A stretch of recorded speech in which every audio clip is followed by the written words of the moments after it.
Hello, and welcome back to the 3 Up Moon live stream, everybody.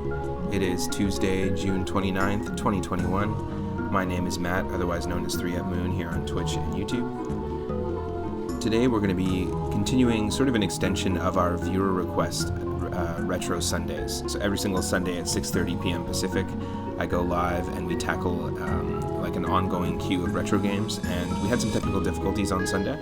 So just to extend the Retro Request Night, we're going to be playing Grim Bomb's Redeem, which is Legend of Zelda, the Minish Cap. If you have 4,200 Moonstones or channel points, you can actually redeem it and add any game for any of the Game Boys, NES, SNES, or Sega Genesis to the list. And I'll play it every single Sunday. If you're watching live on twitch.tv/3up_moon, thank you so much for tuning in. You can also watch all of my streams on YouTube. I've got the 3 Up Moon YouTube channel there, and if you're watching there, click that subscribe button. Every one of my streams is there, and you can see all our viewer requested Sundays. And because this game is a full-fledged Zelda game, it takes a lot of time to beat. It's probably not going to beat it in one stream. And because we've been playing a lot of Game Boy Advance games, because it recently hit 20 years, or 20th anniversary of its release a couple weeks ago, we're going to make this a series. So this is part 1 of The Legend of Zelda, the Minish Cap on Game Boy Advance. To me, it's the first big Zelda adventure, like 2D Zelda adventure since Link to the Past, and it feels a lot like that game, but it also sets the framework for a lot of the future Zelda games. And I spent a lot of time with it. I'm excited to dive in. Welcome to the stream, Michelle. Welcome to the stream, Parahack64. And yeah, let's do this. The music we're listening to right now is from Pokemon Snap on the N64.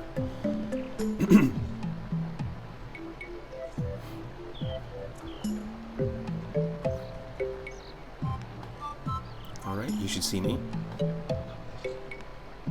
Actually, it'll just be 1 second here. Get the game loaded up.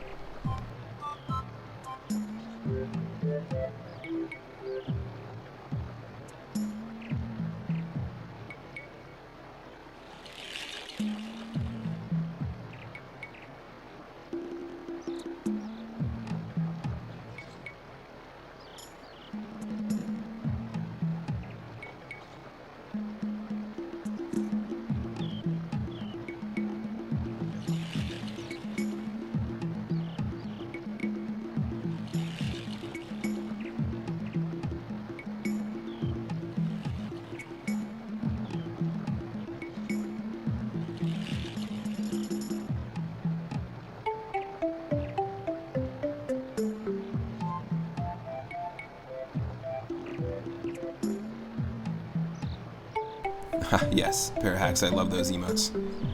The Koopa, the Gengar, the Thwomp.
Okay, you should be able to see the game and hear the game in just a moment. You tell me if I need to adjust any settings in the audio. But thanks again, everyone. Let's go.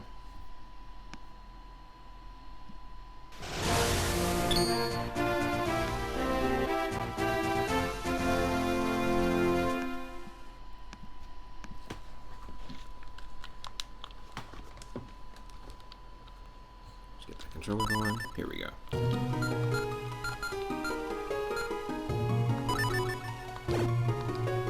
I'm gonna start a brand new file here.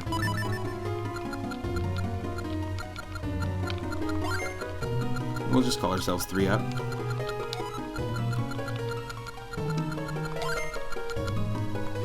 Actually, no.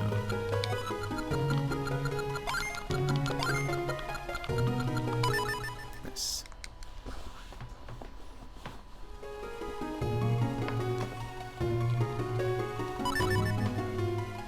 You never beat this game?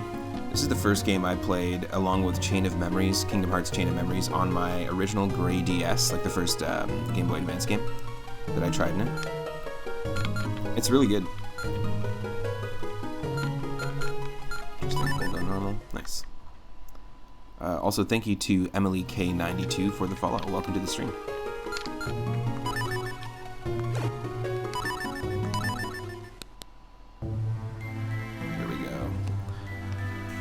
The Wind Waker stained glass opening worked so well, so they had to pull it into this, and I think it looks great.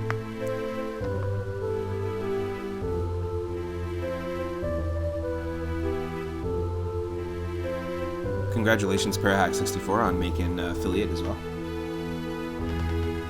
I'm excited to see those emotes, and also if you're not following Parahacks, do a quick shout out.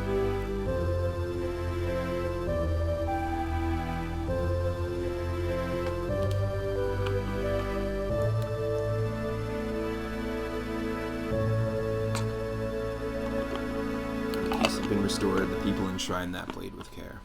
The Picori blade. Nice. The reason you didn't finish it is because it reminded you of Wind Waker. Yeah, it was a good like 2D approximation of Wind Waker, which at the time you hadn't played it in a while, so you went to play that. Ah, nice. It just made you want to play Wind Waker. I gotcha. That's very fair. And this game is all about, like, I love the smoke graphics in this game, like the smoke coming from the fireplace, and when you defeat enemies, they puff up into a cloud of smoke. It's directly ripped from the art style of Wind Waker. Just a really good visual touch. And in this story, Link is the apprentice to a blacksmith. Did you sneak out of the castle and come all this way alone? The minister is sure to be worried about you. You know how he gets. Oh, don't worry about him. He'll be fine. The whole town is bustling for the annual Picori Festival. I thought he and I might go together. Would you mind terribly? Oh, is that what you're here for? Well, 3-Up was up late helping me last night, and he's still asleep. That should be fine. I've got an errand to run. 3-Up, get up. 3-Up, get up. Of course, you know, it is a handheld Zelda game, so you do have to start by waking up at home, just like Link to the Past. The bedhead sprite is pretty funny here. But yeah, we're going to be doing a lot of this. A lot of forward rolling, just like Wind Waker. Now there does exist a Wind Waker randomizer, but I don't think there's a Minish Cap randomizer, but that would be pretty sweet.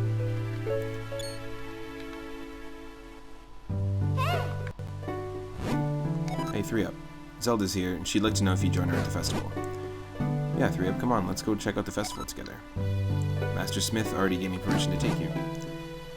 Yes, after all, the festival only comes once a year. Go on, have fun. And while you're there, you can do me a favor. I just finished making this sword for the minister at Hyrule Castle. I'd like you to deliver it to him. You accepted the Smith's sword. That's cool. You do eventually end up getting to use that sword. This is the blade that'll be presented to the winner of the competition. Don't lose it. And while the two of you may be childhood friends, remember, Zelda is the Princess of Hyrule. You watch over her, don't let anything bad happen to her. Quit worrying, we'll be perfectly safe. Come on, 3-Up, let's go check out the festival. It's Zelda's last day before retirement. Be careful. She's getting too old for this shit.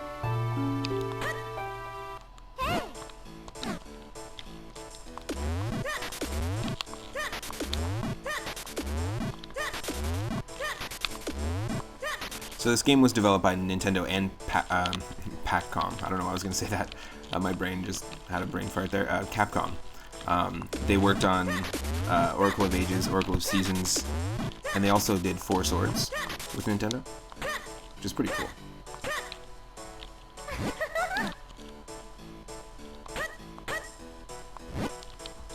Over here, come on. Nice.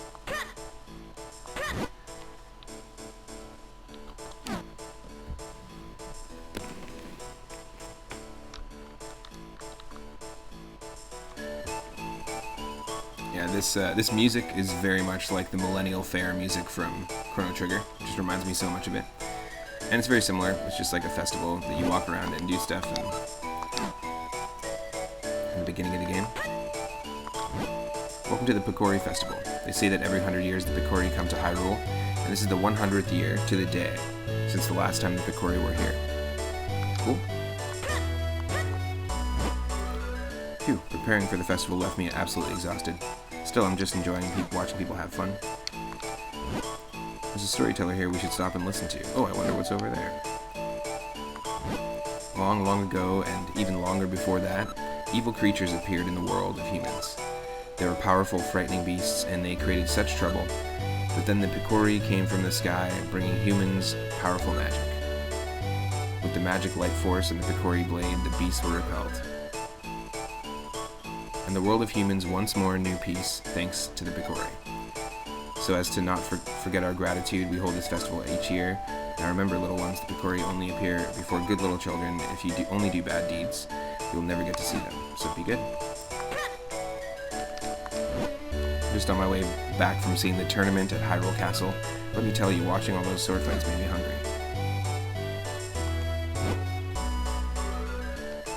So the Picori are real.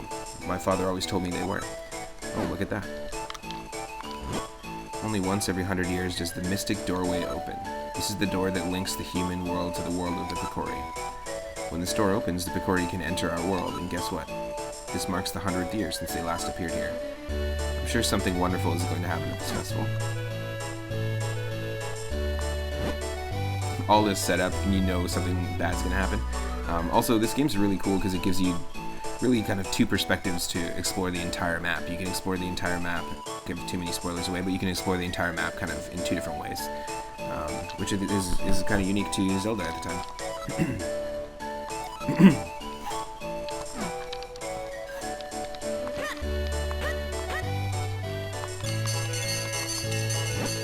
We have a winner! Oh my, Princess Zelda, you won the grand prize in our drawing. Wow. You get your choice of any of these wonderful prizes. What will it be? First, we have this lovely heart-shaped stone. Next, we have this magnificent gem. And finally, there's the teeny tiny shield. So which one would you like? Let me guess, the jewel? Oh, but this heartstone is very cute too. Choose whichever you like. The shield is so adorable, I think I'll take it. Why would you want that ugly thing? What about the heartstone or the giant gem? They're both much nicer than that nasty little shield. Nope, I want the shield. Can I have it? What a strange princess. Okay, here's your shield. Here, I want to give you a present. Doesn't this shield suit you perfectly?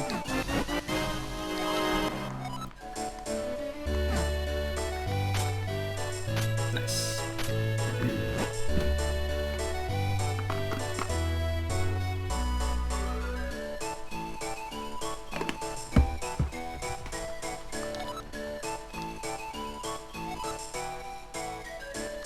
You have to take Master Smith's sword to the castle.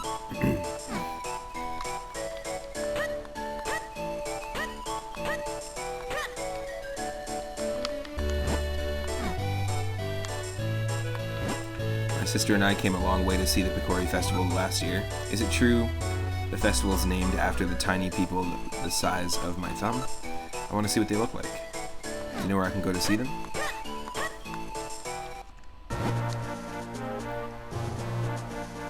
Come on, 3 up, let's hurry to the castle. Yeah, the music's pretty great in this. It's a nice mix between Link to the Past and Wind Waker music. Ouch, that must be the business scrub I heard the soldiers talking about. They were saying a Deku scrub had been hassling all the passers-by. 3 up, do something about it, otherwise we can't get to the castle. If only we had some way to defend ourselves against those nuts of his. Terrible line. Absolutely terrible. There we go. Got the shields. Forgive me, sir. I heard there was a festival, and I came to town hoping to hawk my wares. Unfortunately, we scrubs have a tendency to spit nuts when we speak. Everyone got scared and ran away, and no one would buy anything. This is a terrible place to do business. I'm going back to my cave.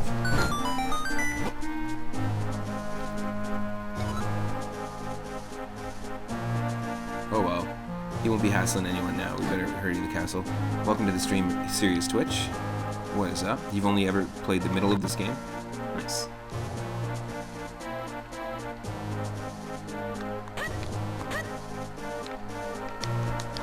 Hope you're having a good one. Royal Valley? Nope.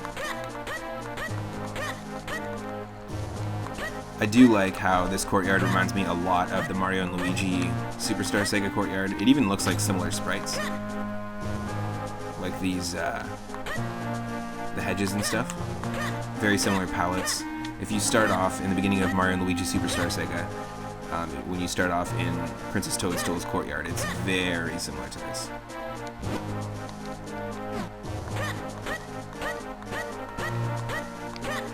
Yeah, we're doing a lot of rolling around. Oh, 3-Up, you brought the soul, did you? It's the Professor Egad of the Legend of Zelda universe. Then as the minister to the kingdom of Hyrule, I, Potho, accept this blade. Came just in time. The award ceremony will begin soon. I'm sorry, but I'd better go. I have to prepare for the ceremony. I had a good time at the festival. Thanks for coming. Since you're here, why don't you give us, or why don't you join us for the award ceremony? 3-Up. Okay, here we go.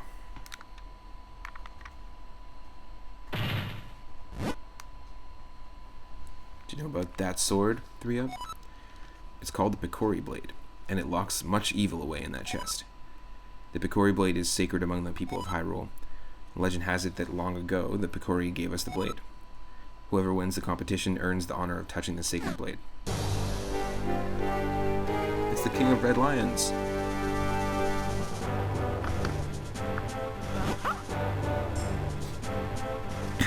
That sounded like Mickey Mouse. Uh-huh. Let the award ceremony commence. Vati, champion of the competition, you may approach the blade.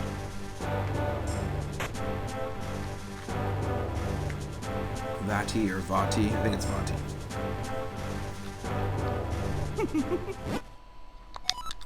To think things would go this well. The Picori blade and the bound chest spoken of in Hylian lore. This chest must hold that which I seek. I'll relieve you of its contents now. Retrieve you. That's fine.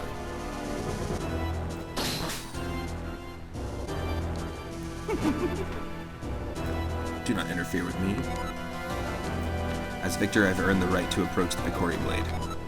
I've been waiting for this moment.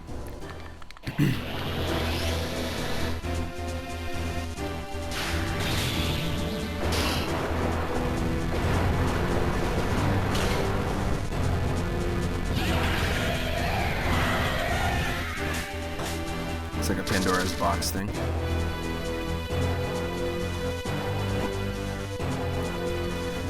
Who are you? Why are you doing this?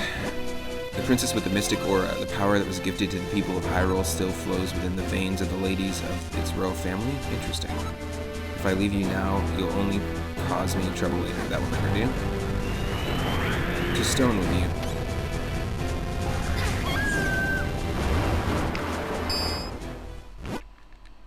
All who stand in my way shall share this fate. Now to find out what power awaits me in the chest. Empty. There is nothing in there but a rabble of monsters. What is a chest? Just a miserable little pile of monsters. Have at you. I see a few more people are joining the stream. Welcome to the stream. Hope you're having an awesome Tuesday.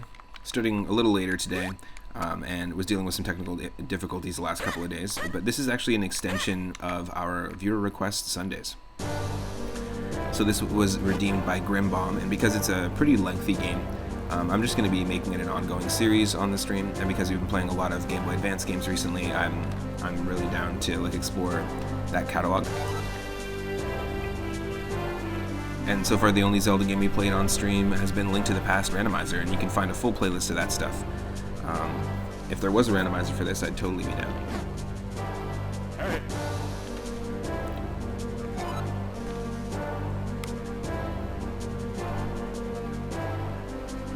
Grim cheesing the system. Well, the next redeem for our Retro Sunday is Dragon Warrior 3 on the Game Boy Color, also by Grimbong. But I'll probably just play a little bit of it and then continue it down the line. If I feel like I want to do a full playthrough, but this one definitely, I planned on doing a full playthrough on the channel already. Scoos, welcome to the stream. Hope you're having a good Tuesday. Zelda, princesses aren't supposed to do drugs. You can't be seen stoned in public. Everybody must get stoned. If we had the sacred Picori blade, we likely could have broken that curse, but Vati shattered the blade. However, I have not given up hope. What do you know about the Picori? The Picori, not much beyond what the fairy tales say. They're supposed to be very tiny, if I'm remembering correctly. Yes, they're the ones from the fairy tales, but the Picori are no mere legend. They most certainly exist.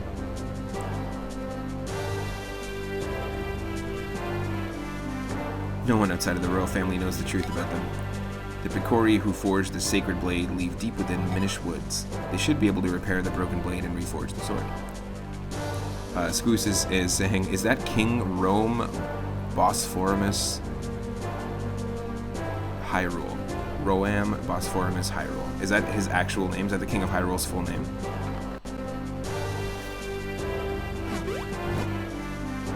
What?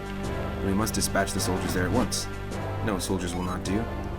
The Picori do not show themselves to anyone but children. Our soldiers could search for days and still find no sign of them. I see. If that's the case, then why not send 3up? If 3up has recovered, then yes. I would like to ask this of them. Please turn my precious Zelda back to normal. The Picori should know how to create a new sacred sword. Scoos is saying that is the King of Hyrule's name in Breath of the Wild, but you don't know about the other games. I do know that if you haven't played Wind Waker, spoiler alert, but I do know that the King of Hyrule gets turned into the King of Red Lions, which is a boat that becomes your companion in the Wind Waker universe. And his design is a lot more like this one. In fact, visually, a lot of the designs are just ripped right out of Wind Waker. But yeah, I haven't played Breath of the Wild. I'd love to play Breath of the Wild. I don't own it, but down the line, I might give it a shot. Please take this sword with you along with the broken Picori blade. So here we're going to get that key item. It's part of the sword needed to reforge the sacred sword. Don't use it. And we're going to be able to use the smith's sword. Sharp blade made by your grandfather. Yes. See, a few more people are joining the stream. Welcome to the stream. Hope you're having an awesome Tuesday. His name's like Daphne or something in Wind Waker. Nice. King Daphne. Very well then. Send the soldiers to search for Vati at once. If you're just joining, this is an extension of our Retro Request Sundays. We're playing Legend of Zelda Minish Cap and just starting our playthrough.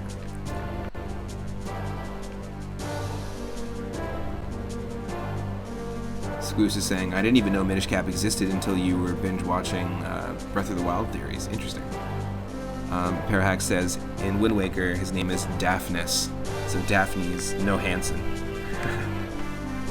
That's funny. No Hansen instead of Johansson. Deep within the Minish Woods, you will find a place called Deepwood Shrine. The King of Hyrule just has really nonsensical names every time. That's funny. He comes from a family that hates listening to the band Hanson. No Hanson. Then I had watched all the ones that were... Oh, cool. Yeah, there's lots of theory videos out there, Squoos. And, you know, the way that, obviously, Nintendo did put out, like, an official Zelda timeline. I'd like to see an official Super Mario universe timeline, because apparently, as far as I know, it's canon that at the end of Super Mario World, Mario and Peach go on a vacation, it says at the end. They decide to go on vacation when he saves Peach from Bowser. And it's supposed to canonically lead right into Super Mario Sunshine. They take a plane to Delfino Island, and then the story of Sunshine happens, like right after Super Mario World 1. So it'd be cool if Nintendo released like an official one, or just like some of those fan theories are pretty ridiculous though. Like you say, a lot of them are grasping at straws. Take this map with you. Yeah, the map in this is really cool. It feels a lot like the Link to the Past map, but also it's compartmentalized, so you've got these little sections here, and just like great pixel art too. Great detail with like minimal pixels too. There's a lot of moments like that where there's zoom outs, and you know, this game we're going to be able to change our size as well, so they do a really good job with that visually.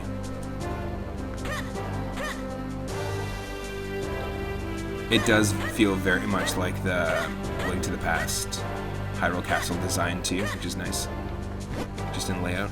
There are monsters outside the castle. If you see one, use your shield to defend yourself. Move in close enough to use your sword if you need to fight.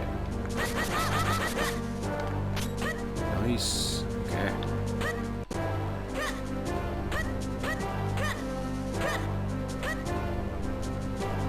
Hyrule Castle Garden.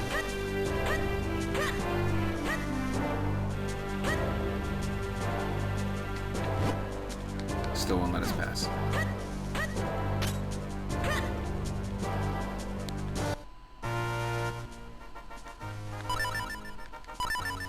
Oh, cool. There we go. That's better. Let's swap it.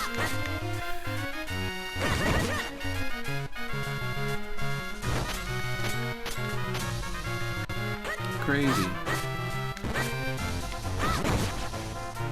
Yeah, I love that animation of the enemies exploding into smoke.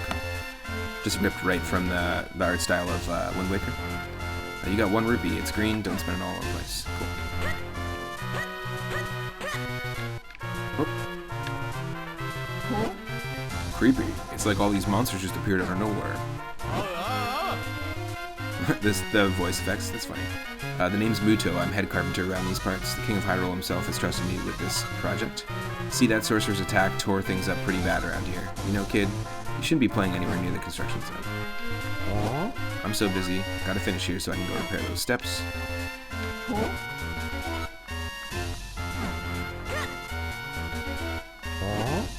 Sorcerer is something else. You really tore up the town.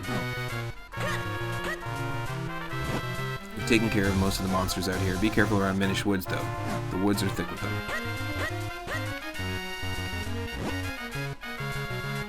So that Picori blade was just a lock keeping those monsters in that chest.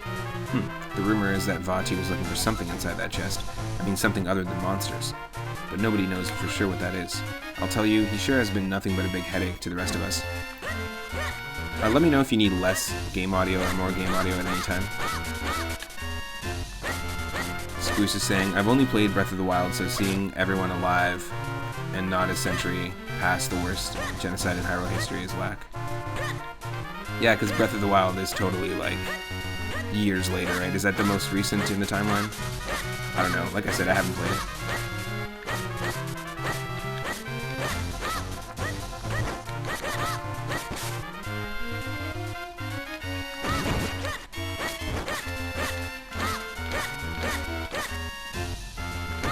Yes. Just wondering if we can farm for rupees in this. Hearts. It's the most recent? Yeah, cool.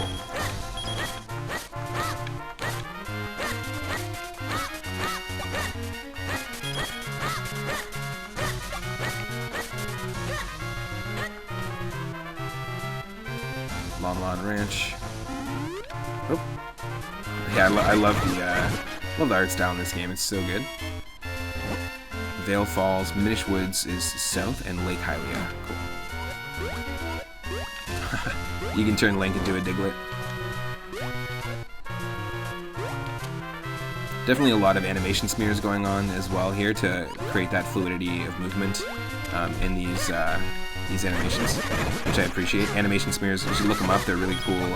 It's a really cool technique where you take 2 frames in animation, in classic 2D animation, and blend them together, smear them together, make a frame where it feels like you can see the initial frame and then the leading frame. And if you look into it, you'll see a lot of examples in early Simpsons episodes, early Klasky Csupo animation like Real Monsters or Rugrats, and also like Looney Tunes cartoons and 1930s cartoons from back in the day. And it's a technique a lot of sprite video games will use, and also a lot more recently. There's a lot of 3D artists that are implementing that technique, like the Hotel Transylvania games or movies. Sorry, are all done by Genndy Tartakovsky, who did Dexter's Lab and Samurai Jack. So he has a lot of experience in 2D animation, and he actually introduced the animation smears into that game, or into that, I always keep saying game, into that movie series. I think it's the first time I've seen them like widely used. Cloudy with a Chance of Meatballs as well. There's a reason why those movies feel very fluid and elastic, almost like a classic Looney Tunes cartoon, and a lot of video game sprite artists utilize that as well. We've seen it a bunch on the channel. Eastern Hills. Let me just take a look at the map here. I'm gonna save. Yeah, we're close. I like that Lon Lon Ranch is in here. I don't think there's a Lon Lon Ranch in any of the other 2D, or like a ranch area in any of the other 2D games. Nice little inspiration, obviously taken straight from the 3D ones.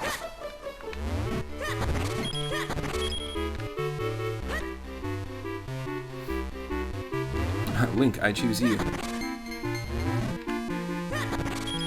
What does it say here? Let me just quickly catch up on the chat.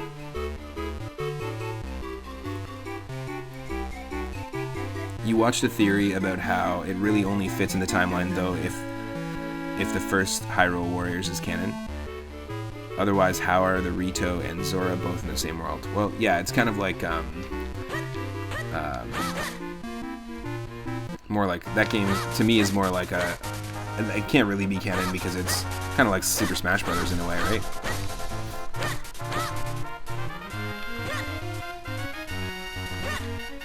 Now, are people gonna go nuts? Like, is Super Smash Brothers supposed to be canon to all the game series that are involved within it?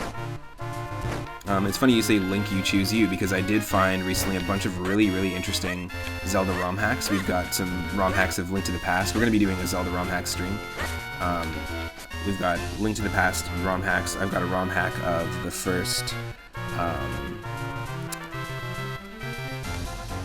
the first Zelda game.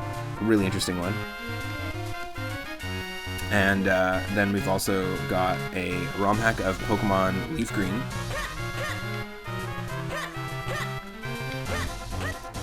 Which is all based on Zelda. It's a Zelda hack. It's called Zelda Sacred Scroll or something like that. I can't remember the name of it.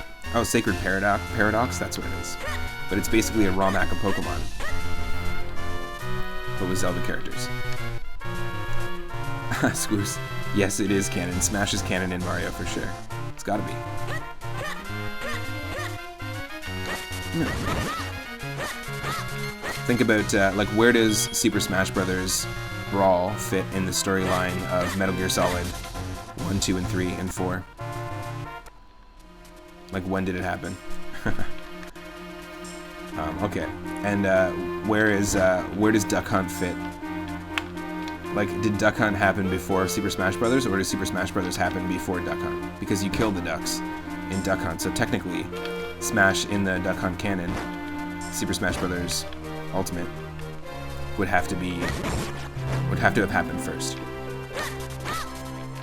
I'm just talking about my ass now. This is a really great piece of music.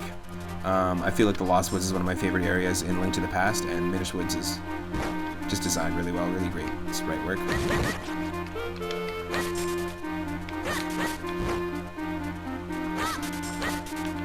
Smash is where the Duck Hunt dog got his taste for blood. Cursed Duck Hunt dog.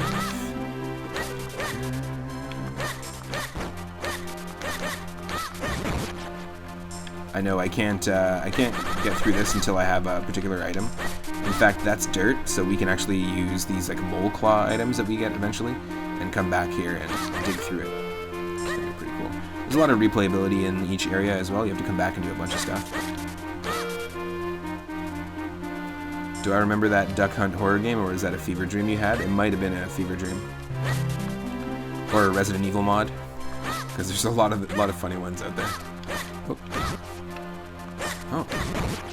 Nice. We can hit those without getting electrocuted? Okay. Apparently choo-choos won't shock us in this. Damn.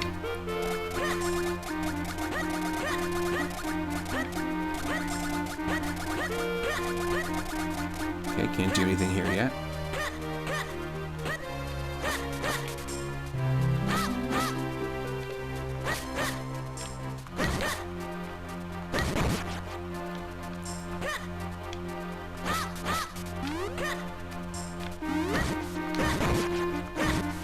Oop.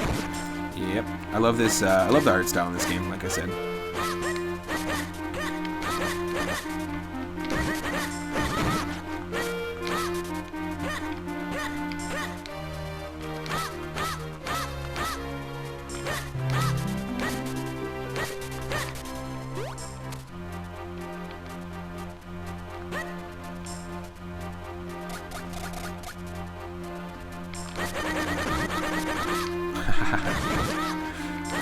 I just love that you can spam it.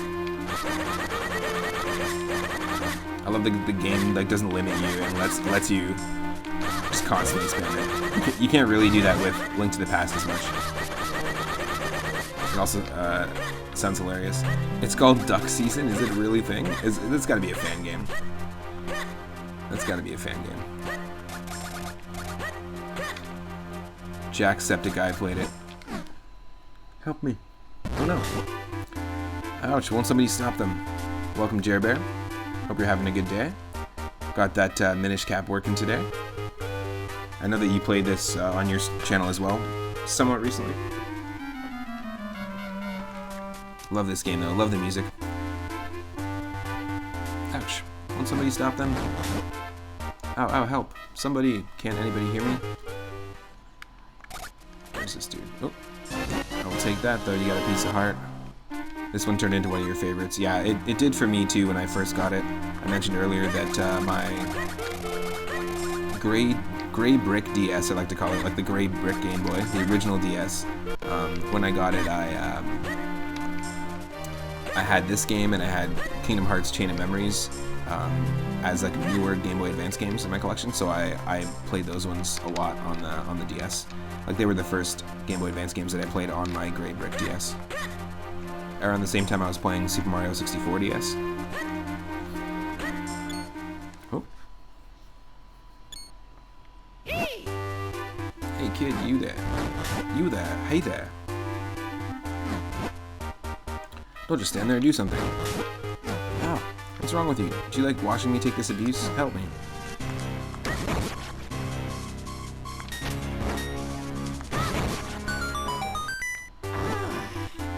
Well done, that was close. Not that I couldn't handle that myself. What in the world is a lone child doing so deep in the woods? Oh, I see. Picori, you say, and Vati. Vati's cursed someone. What? The Sacred Blade. Is that so? I see. You know, you and I have quite a lot in common. You see, I too am on a quest to break a curse of Vati's. And you say that reforging the Sacred Blade can break his curse, eh? Well, then you found yourself a companion, my boy. My name is Eslo. It's a pleasure to meet your acquaintance. What, is there something on my face? Quit staring, it's rude. Wait, you walk so quickly, too quickly in fact. Can't you go any slower? Surely you've noticed I don't have any legs.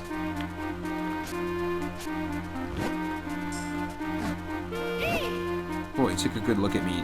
Do you really think I can walk that fast? If it isn't one thing, it's another. You're a troublesome boy. Plunk. There. Now you can't possibly leave me behind. My, it's quite comfortable up here. More comfortable than it looks, surely. And much easier on me. Hey, quit your squirming. Can't you sit still? See, there. Yes, that's it. Much better. Now I suppose a boy like you still has much to learn about the world. If you ever need my insight, press select, and I'd be happy to help. Basically, Eslo is like the companion character. The Midna, the Navi, There's always a companion character in Zelda games, basically. The King of Red Lions. Haven't even had time to settle in, and you're bothering me? Deepwood Shrine lies, obviously enough, deep in the heart of these woods. So says my superior intuitive sense. So now get a move on. Okay. See a few more people are joining the stream. Welcome to the stream. Welcome to a full playthrough of The Legend of Zelda Minish Cap. I haven't played this since way back in the day. I haven't played it in a very, very long time, so it's very nice to revisit it, this amazing music and stuff, and amazing pixel art. You stumbled across something important. The world of the Minish is very small. You're far too big to meet them now. Who are the Minish?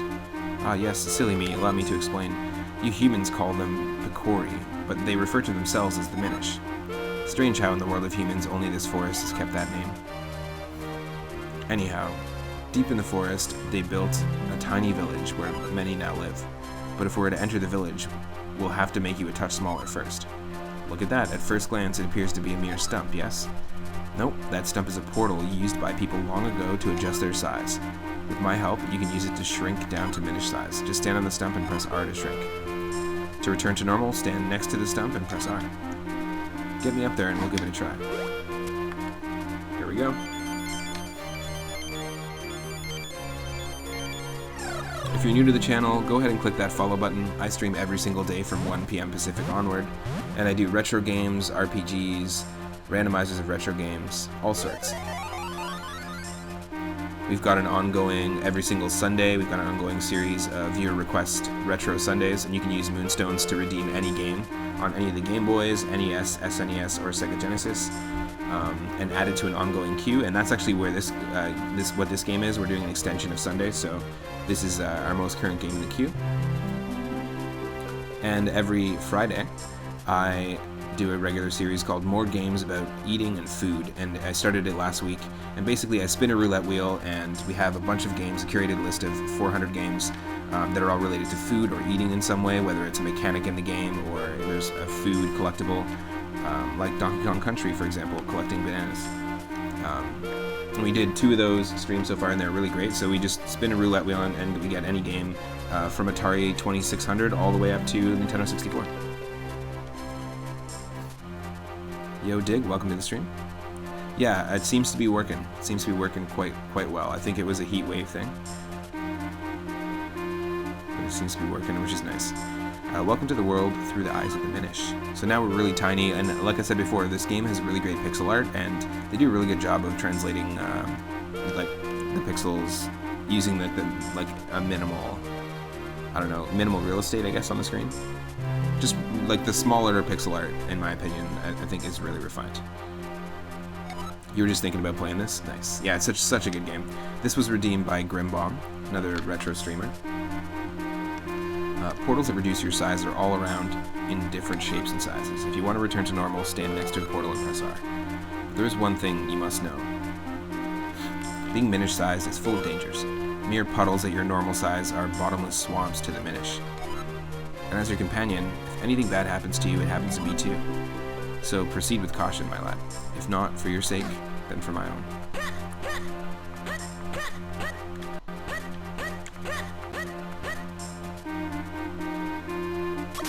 Yeah. So we have to go this way. I love the little speech bubble. Sometimes a way will open for you when you're smaller. You've got to try everything you can, my boy. Okay.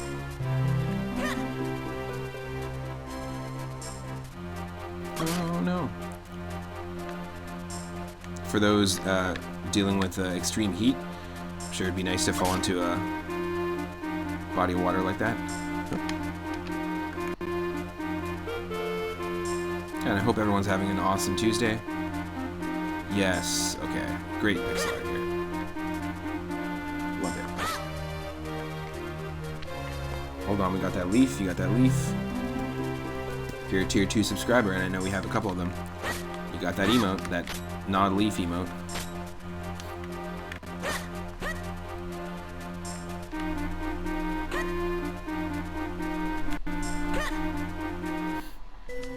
Minish Village.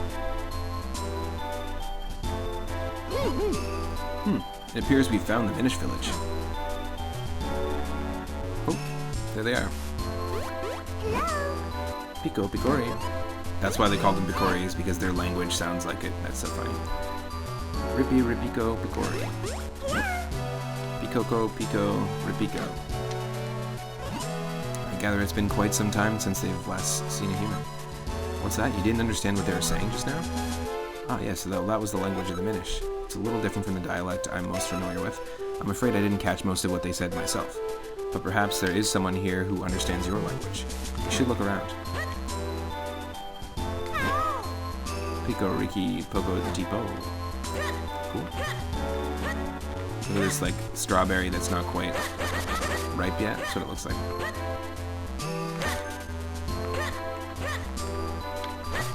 Interesting.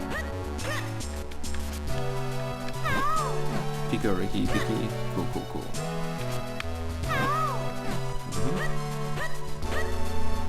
Yeah, really, really great pixel art here.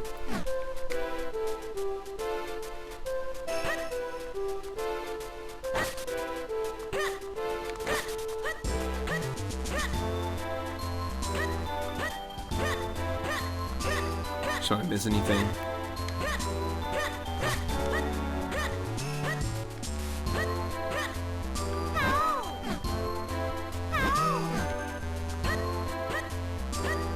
Looks like an emptied out barrel. Yeah, totally.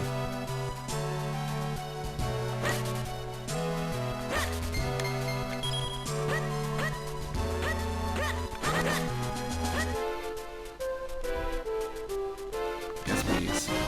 It's our second piece of heart.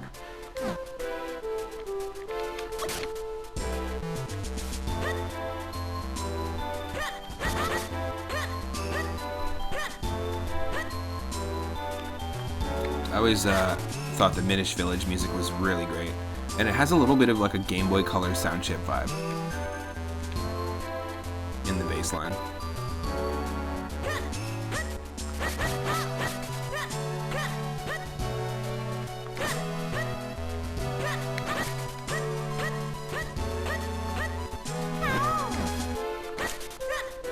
We're gonna have to get like some sort of thing.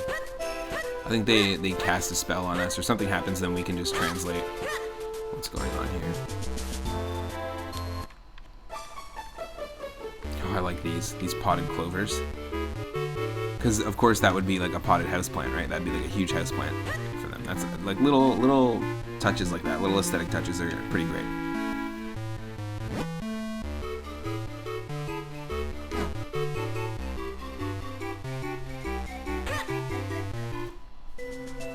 Awesome. So just 1 second here.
Okay, I'm back.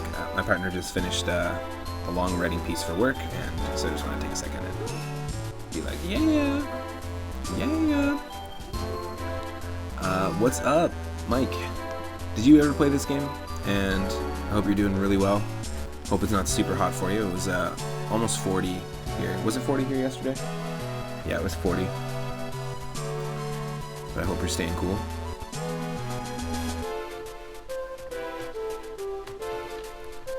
It's nice that we can kind of hang out in a way on stream like this, being so far away.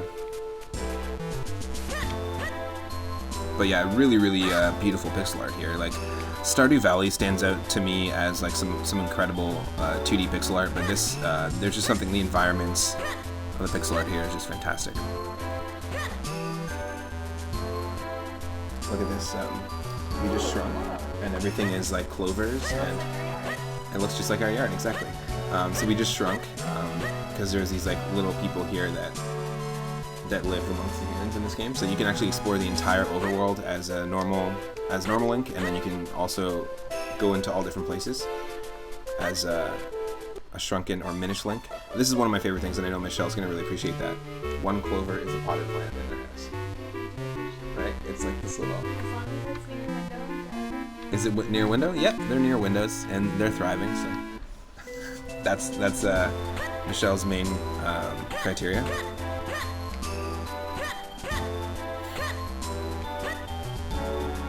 Now, did we actually get the ability to talk to the Minish yet? No, we didn't. So that's not the person. The Elder isn't the person who knows how to speak English.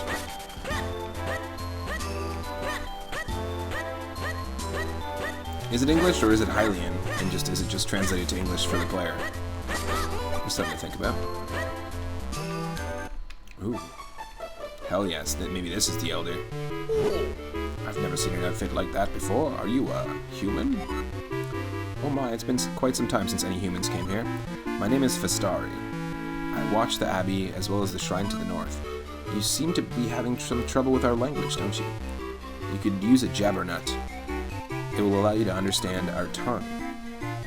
You should be able to find one in the barrel house just south of here.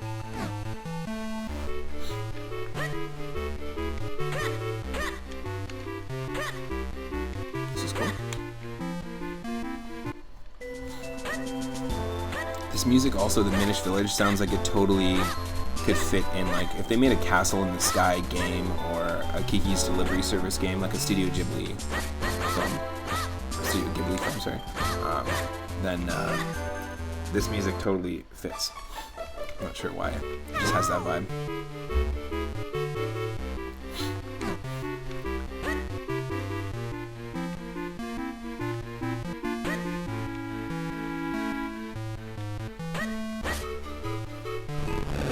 Uh-oh.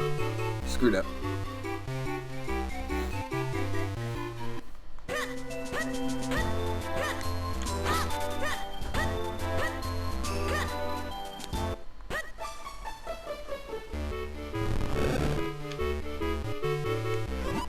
Oh, 3-up. This must be the jabbernut Festari told you about. Well, you better eat it if you plan on making any progress at all. You ate the jabbernut, now you can understand the language of the Minish.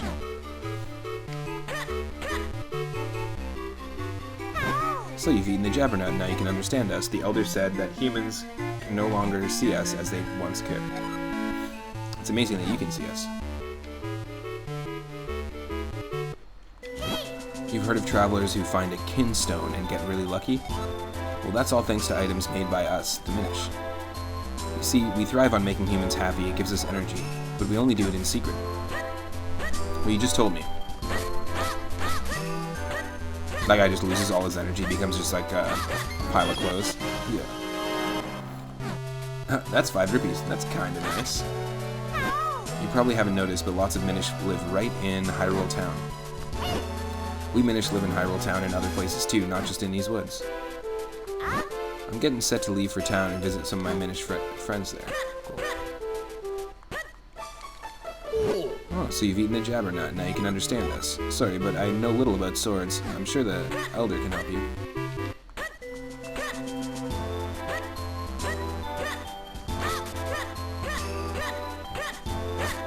just want to check out the other houses here first. Little mushroom huts. Oh my god, that's cute. The orange leaf has a duvet. There's so many monsters around these woods lately. The elders said that even the shrine to the north is filled with monsters now.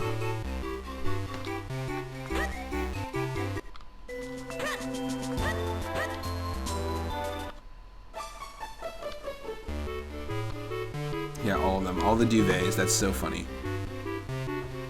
There's a giant candle, or a candle in a teacup. You've got these glowing mushrooms as lamps.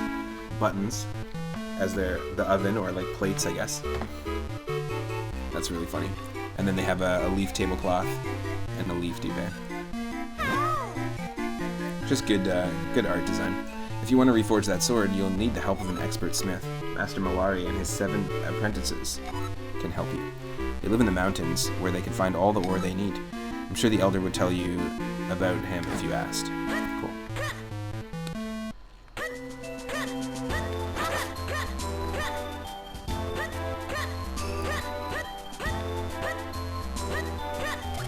Into the mushroom boot. Our ancestors, the ancient Minish, used the portal between our worlds. It brought them into the human world, and they settled in this forest.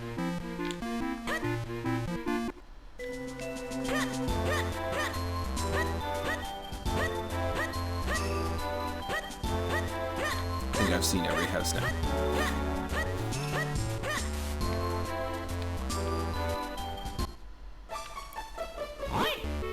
Oh, you speak our language. It's been quite a while since we've heard outsiders speak our tongue.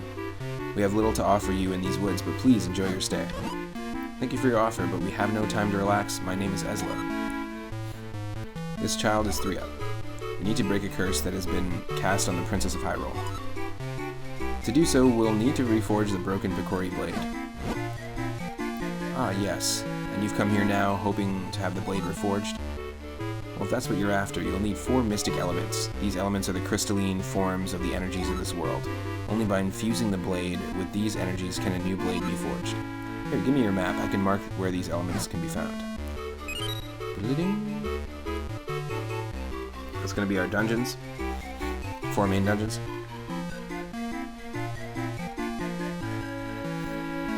You wonder if this was on the Wii U Virtual Console. I'm not sure. I'm not 100%. Speak with Fastari. He will show you the path to the shrine's entrance.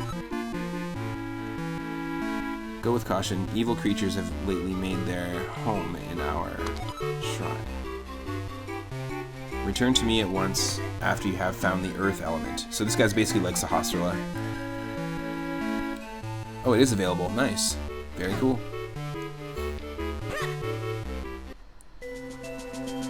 Yeah, that would be a fun one for the Wii U. I don't know too many people who still have Wii U's kicking around, but if you do still have it, what's your experience of a Wii U, like with a Wii U? Did you enjoy it? I had some friends that had them, and I played the Wii U. I never bought it myself. Got the Wii. Pretty much I've owned every single Nintendo console up until the Wii U. Like I owned the Wii, didn't buy the Wii U, and then bought the Switch. You loved your Wii U? Nice.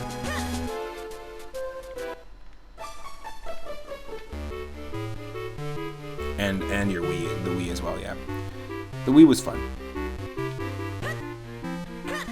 I still remember like waiting in line for Super Smash Bros. Brawl when it first came out, and that's the last Smash Bros. Game that I played. The most recent one. Actually, no, that's a lie. I have the 3DS one, but that's kind of where I got burnt out on it. It's not really the same type of game either. You wish to go to the shrine? Very well, this way. Hell yes. Vile beasts have settled in recently. Be careful, it's quite dangerous. Yeah, like, just the sprite work here is really nice. Because look, we've got the barrel. It actually has all the detail here. The barrel, it shows off like in the top right, like where we got that piece of heart. You've got the boot with the mushrooms. Just really good, like, really good attention to detail in this pixel art. Yeah, very beautiful, definitely. Oh, that's the only way. Eventually, oh, okay. We'll be able to go to the left after because that's the Elder's house, and he's going to open that up for us for sure.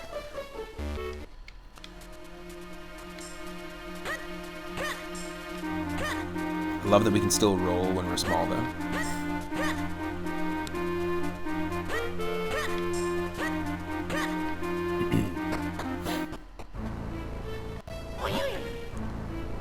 Great music. So this would be the Deepwood Shrine the Minish Elder spoke of.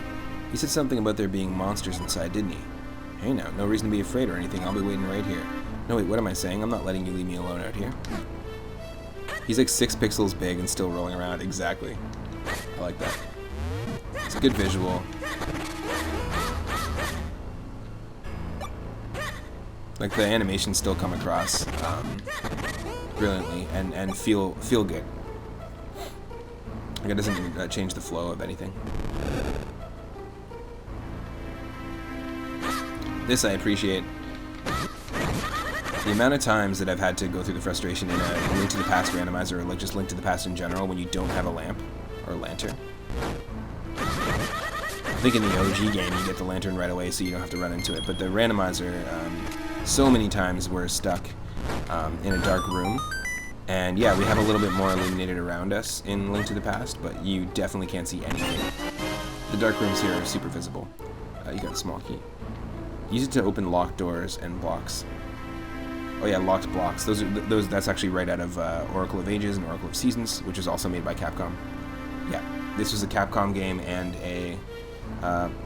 So Capcom and Nintendo developed Oracle of Ages and Seasons together, and then they did Minish Cap, and Capcom and Nintendo actually did the Link to the Past Game Boy Advance port, which came with 4 swords. So they did 4 Swords Adventures on the GameCube, done by Nintendo, a different company, like a different part of Nintendo. But you can see a lot of similarities in the Oracle of Ages and Seasons dungeons with this, which is really cool. I'll be right back, just one second.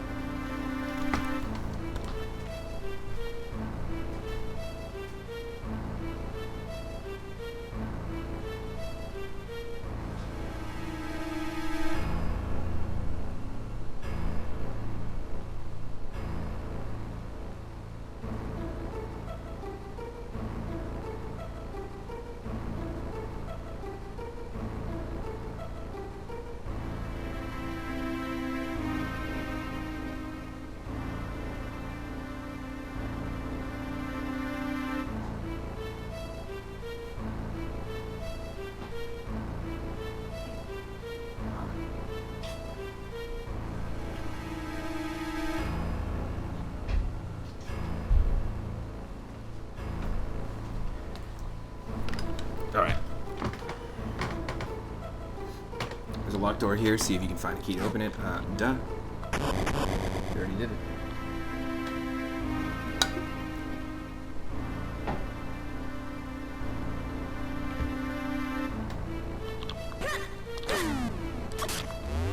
Oop. I love the animations. They just fall on their back.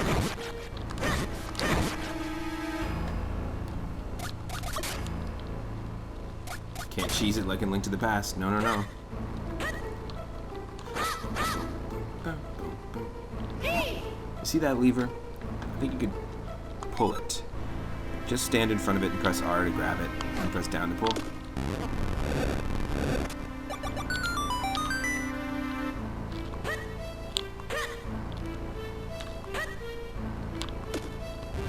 This is one of my favorite mechanics in the game.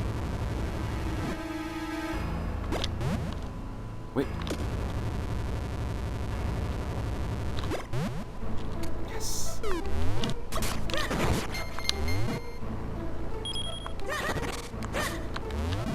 I swear there's a 2D Zelda game where you can use your sword to break the... where your sword is strong enough to break the actual pots. Am I just losing my mind? Did I make that up? Was that a fan game that I played or something?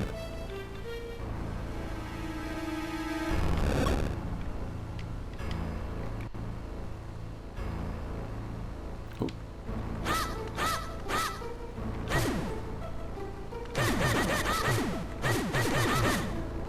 I think we need something else to kill this. Wow, look at the size of that barrel. Oh, right. How silly of me. It's not big, we're just small.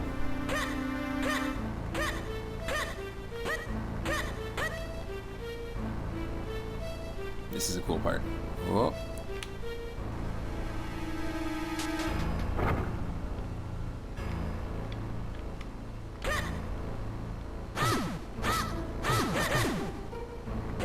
Huh.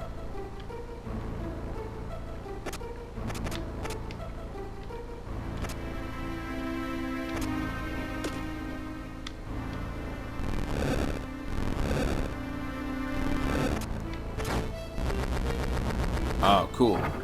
I like that. That's actually really cool.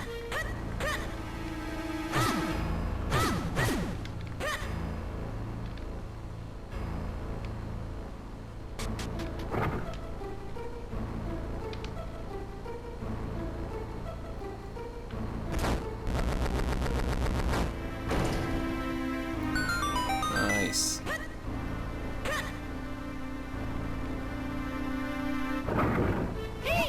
What? Be careful, my lad. The barrel just moved. I know. I know it did.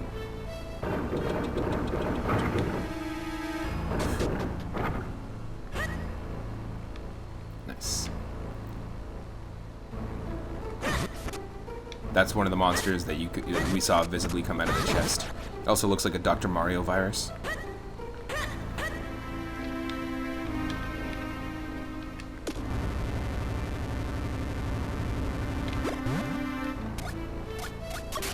Oh, I see.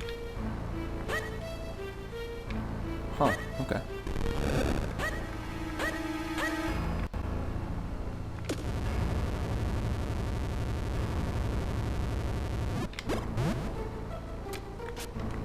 Nice, you can get some distance. That's great.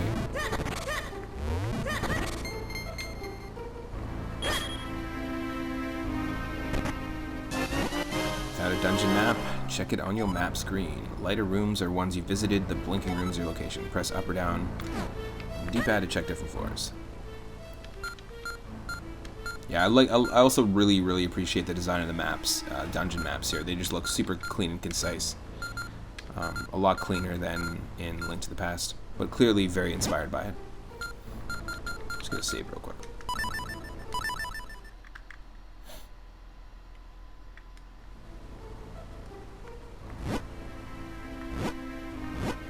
Yeah, thankfully it all worked out.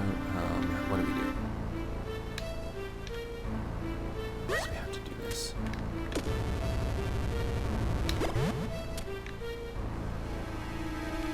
Can't get at that heart piece yet. Oh, oh. We can't stop here. It's Slug Country.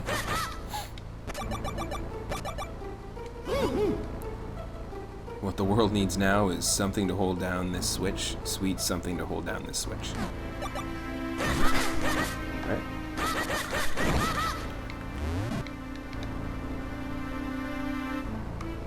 Can you just place it? No.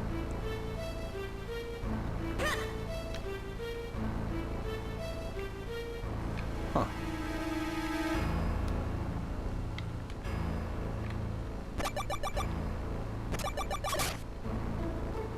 What would it be?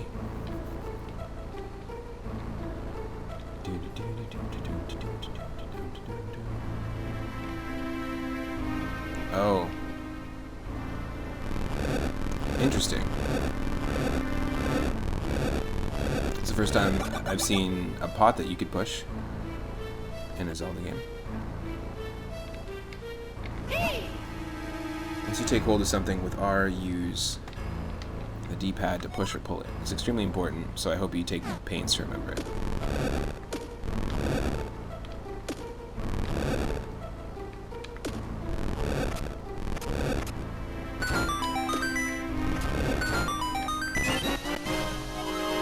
Use to open locked doors and blocks, and you can only use this key in this dungeon. Cool.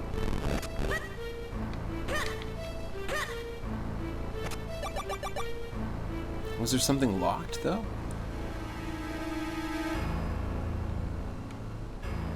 I didn't see anything locked.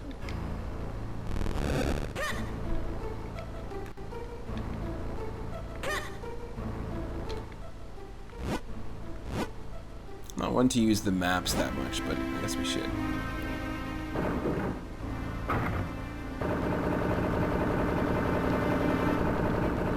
Ah, interesting.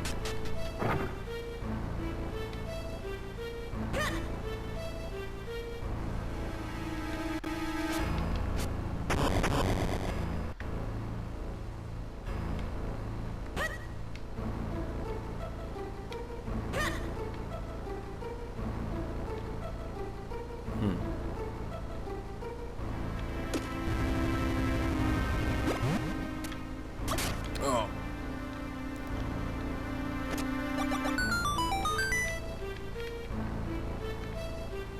Ah, we need the bridge to be able to do this.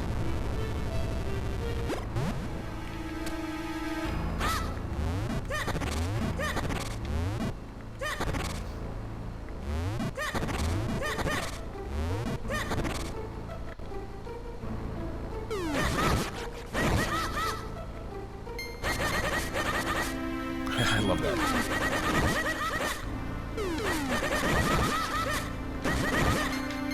Just the fact that they don't limit your sword slashes is great. Super satisfying.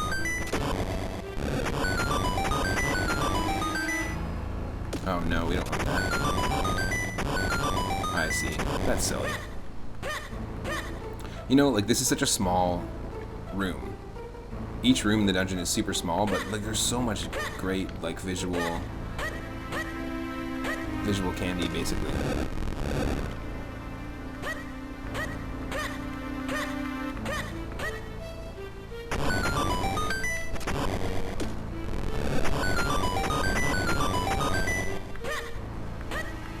It seems like maybe a convoluted way to do this, but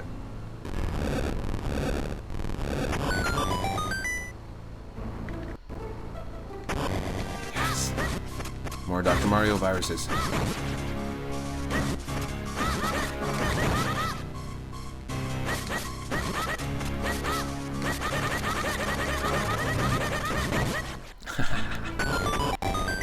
Such a funny way to kill the enemies in the room.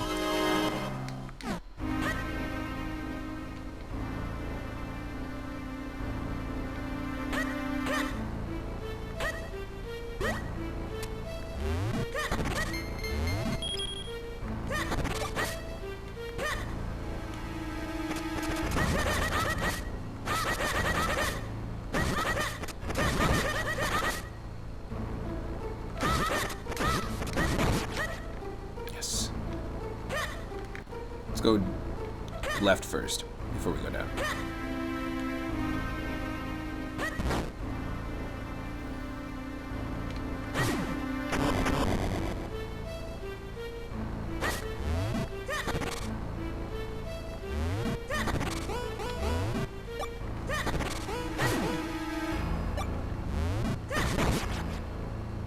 Interesting. And we actually are slowed down by this dirt here that's in the way.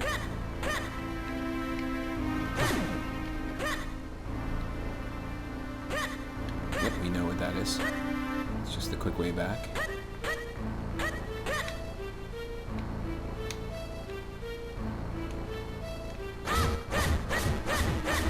Boss fight. Gotta be. I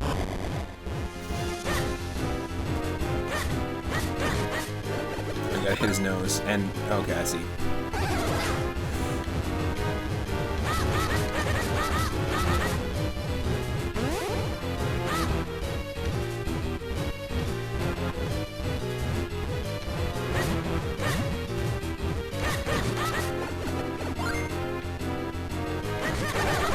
Nice. It's like Snake.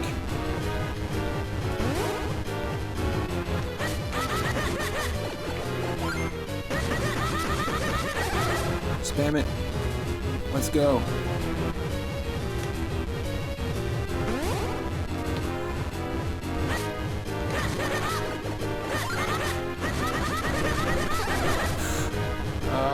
So lucky. So lucky.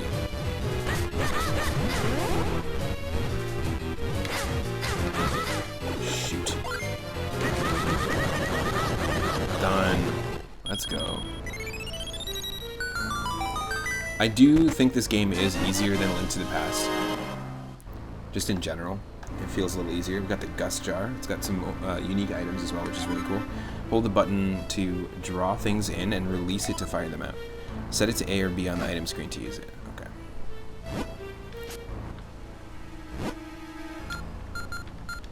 And this is something pulled directly from Link's Awakening, and obviously Oracle of Ages and Seasons as well.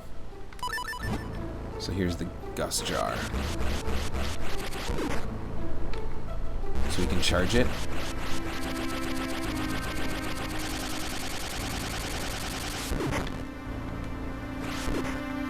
Yeah, we can shoot different size shots.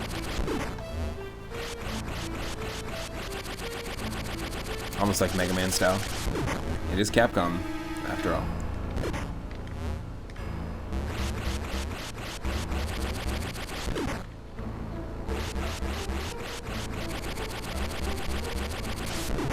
So there's our first item. It's actually a pretty cool item. It makes the game feel really unique. I feel like the items like the mole mitts and all the other items that you get later on in this really make this, like set it apart from the other Zeldies.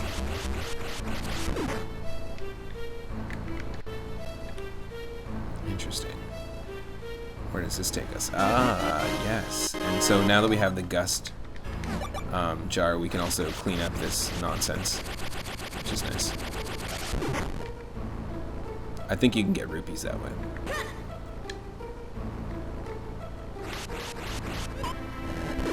And you can do that, which is really cool. There's all sorts of like really cool tech you can do. Ah, secrets.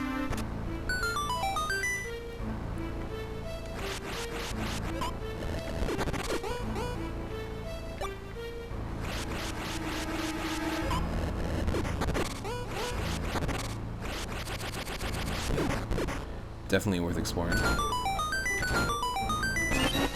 We've got 10 mysterious shells. This is directly also from Link's Awakening and later carried on through the Capcom Oracle games. They're collectibles that you need. I don't know exactly why you need them in this game, but they're collectibles that you need throughout all the handheld Capcom games, like Capcom Zeldas. Not sure what they're for. There you go. See, I didn't have to say anything. I could have just kept reading what was going on. But let's just hold on to them for now. So there's 20. I do know that all those items, like there is a Link's Awakening randomizer, and it's something I've been wanting to play, but I do want to revisit Link's Awakening first before I dive into the randomizer, but it does randomize like all the shells, all the chests, enemies, that sort of thing. It's pretty interesting. Whoa, yeah, that's how you kill these guys. They need no color, and then you can attack them. Got it, cool.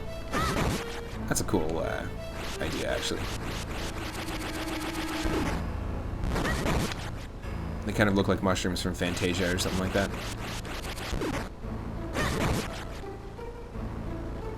Interesting.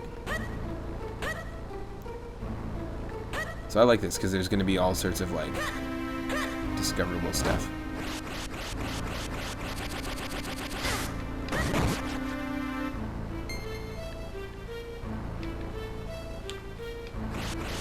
We also haven't gone down yet.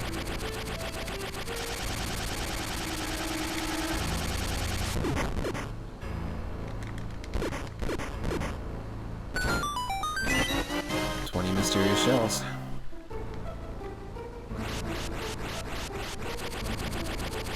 Anyone else think this is just excellent dungeon music too? It's just atmospheric, it's simple. Could almost be music in the Metroid series.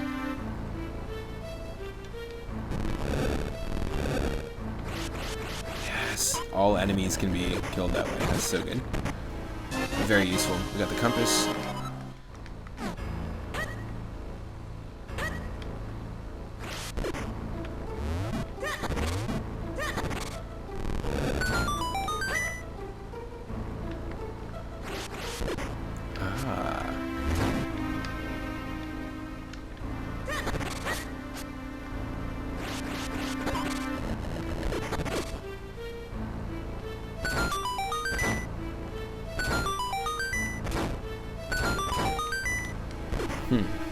Hold on a second.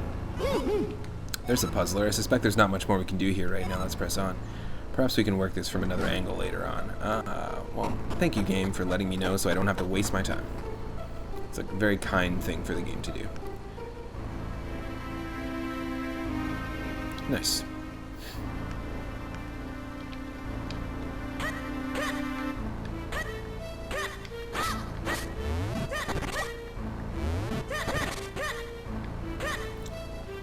Oh yeah, we have to go this way because it's our only way back. I got you.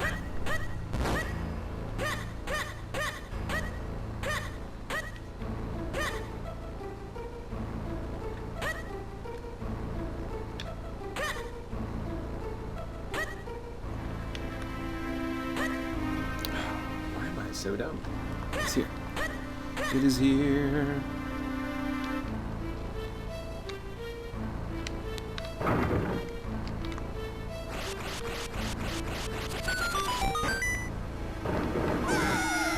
Haha.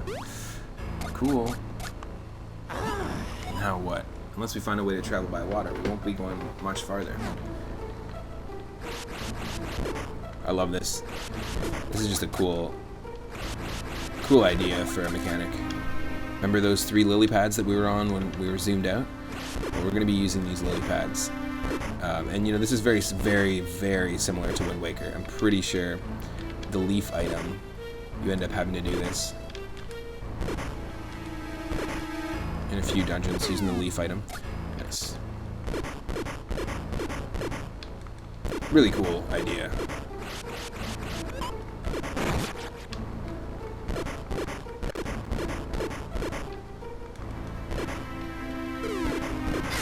Oh, goddamn.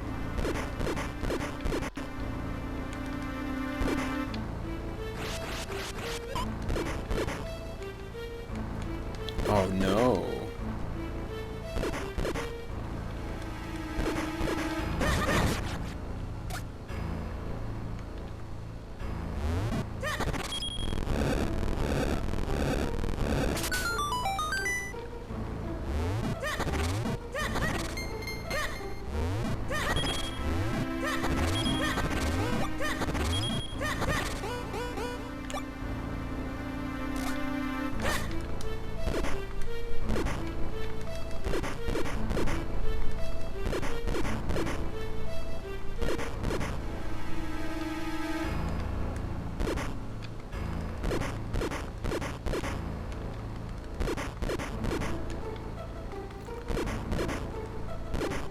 Gotcha. Let's approach this from a different angle later on. I see what you're saying.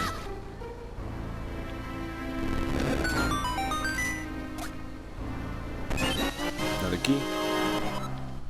Use it to open locked doors. Yep. You don't need to explain it every time.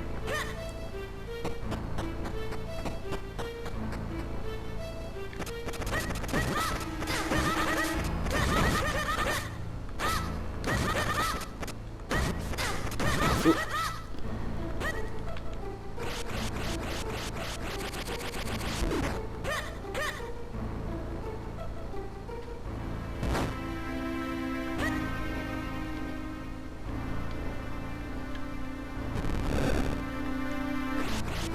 Yo, Daryl, what's up? Welcome to the stream.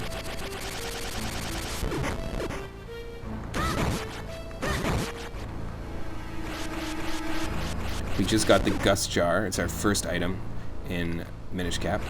So this is, you know, it's similar to Link's, or to Link to the Past. I feel like there's a lot of similarities. Hoping things are running more smoothly. They are. I think it was a heat wave thing, to be honest. I think everything's running very, very smoothly. We got 10 mysterious shells.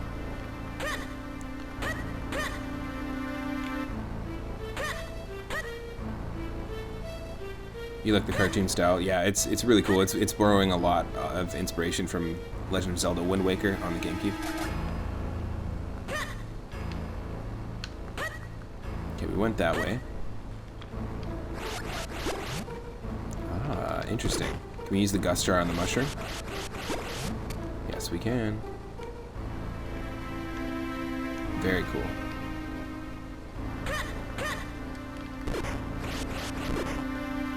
And I think all the items are very, very...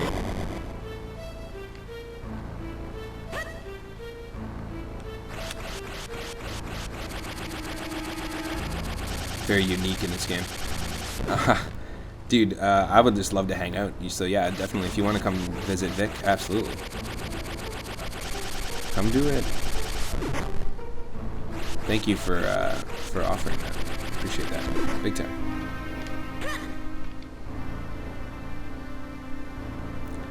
What are we missing? Just wondering, like,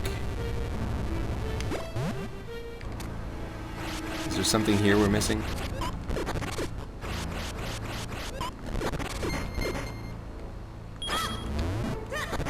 Nice. Yeah, totally.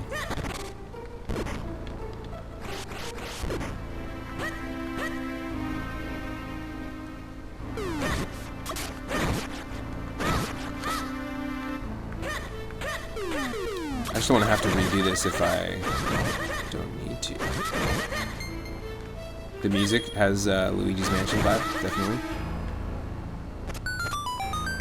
No, it's already been opened, so what do you want from me?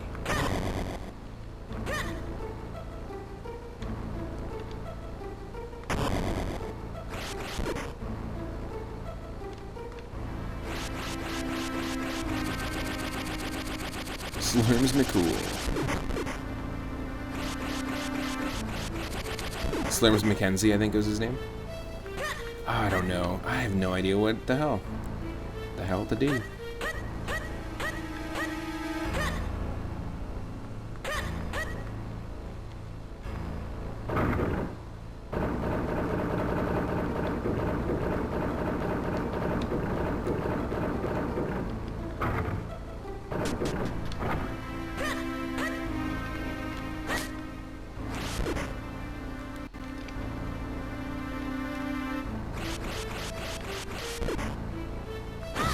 Cool. Dust jar doesn't work on the Dr. Mario viruses.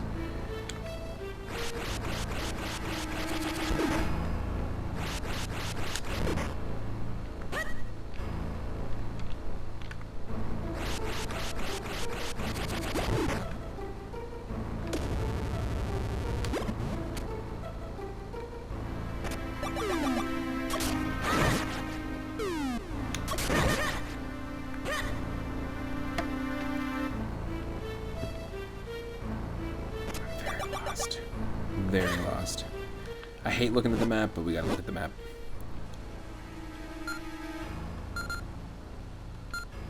We've explored everything there, so basement 2 we're missing a chest. We go down a level somehow. And we have to go up a level. At the beginning, okay.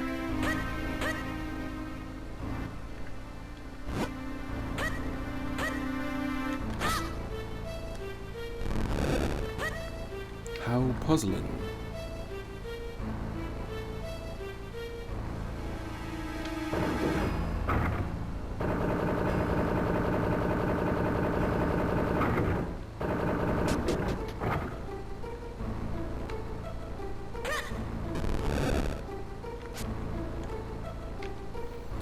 Oh, nope.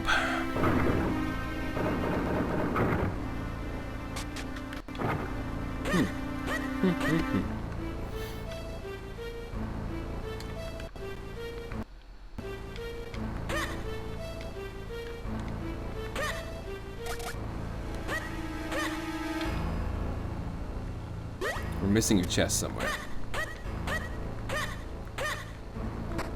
And it's down here. Right? Yeah. Ah, okay.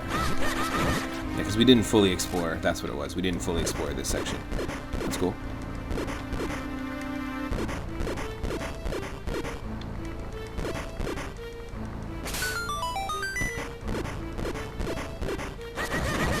Yes. Yeah, this music definitely gives me Metroid vibes for sure.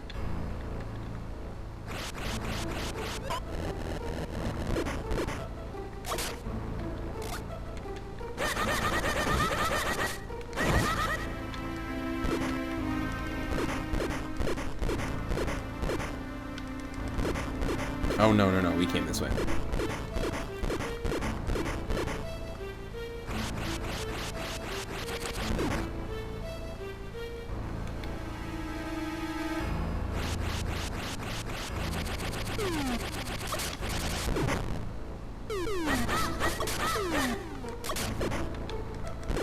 Yes, there we go. There's something we're missing.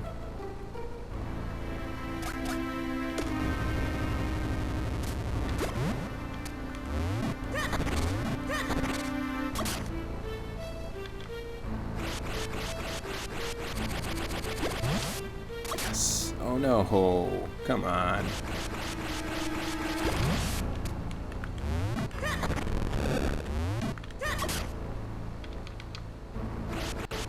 This is cool.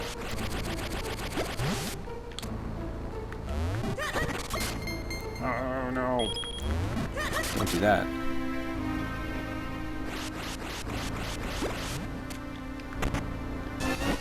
Got the big key. Nice. Use it to open the big doors.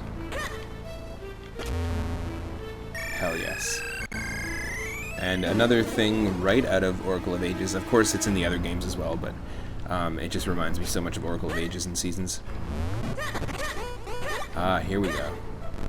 Yes, I totally forgot that there was these spider-webbed areas. This will take us, as we activated this portal earlier, this will take us here. There's our fourth piece of heart, and perfectly in time to leave the dungeon with an extra heart container in full.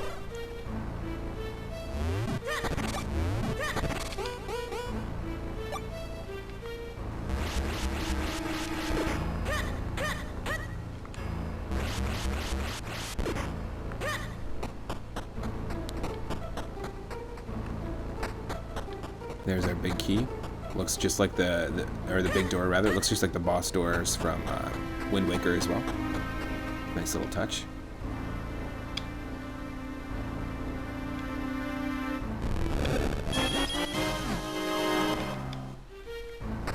Do it for the roops.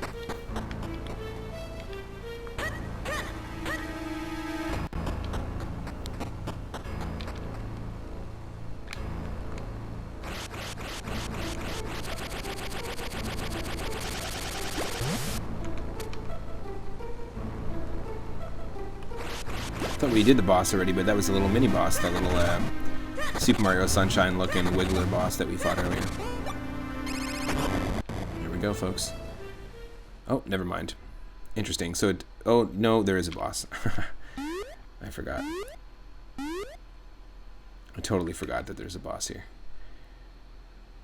A choo-choo just makes its way in, and you start to realize that when you're a Minish, the monsters are a lot more dangerous.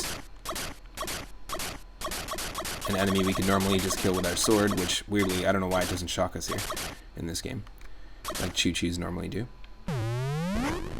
Here we go, folks. Awesome boss fight.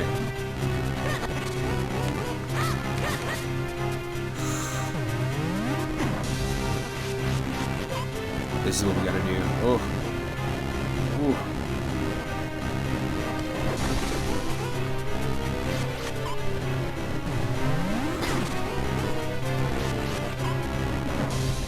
Right? Or am I wrong?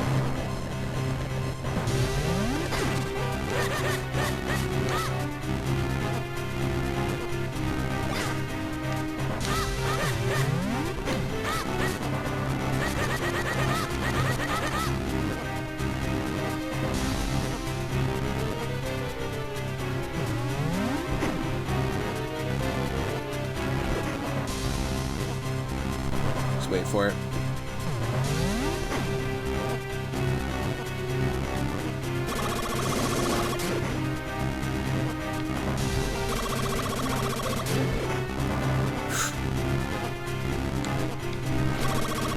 Oh, yes.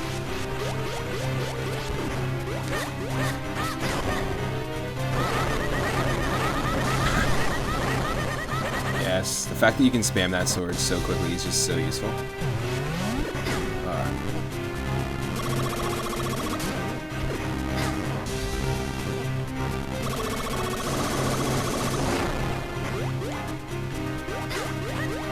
Gotta use the roll a lot more often.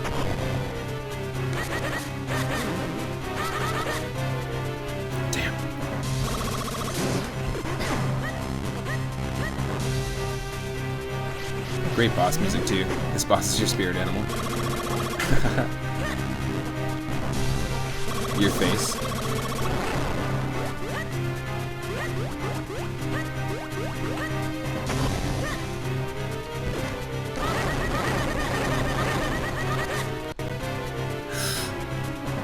jump for it. Let's go. Exactly.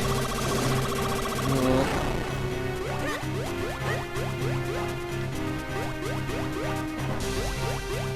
Looks like Kermit the Frog. A little bit.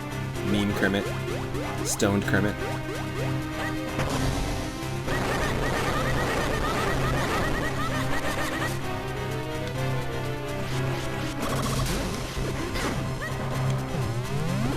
You son of a bitch.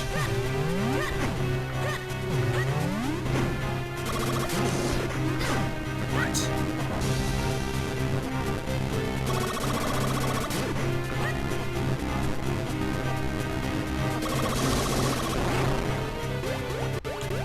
Wow.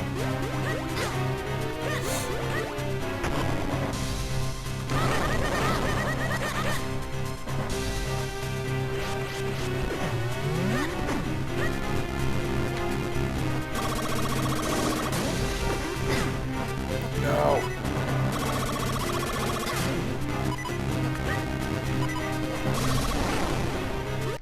No, come on.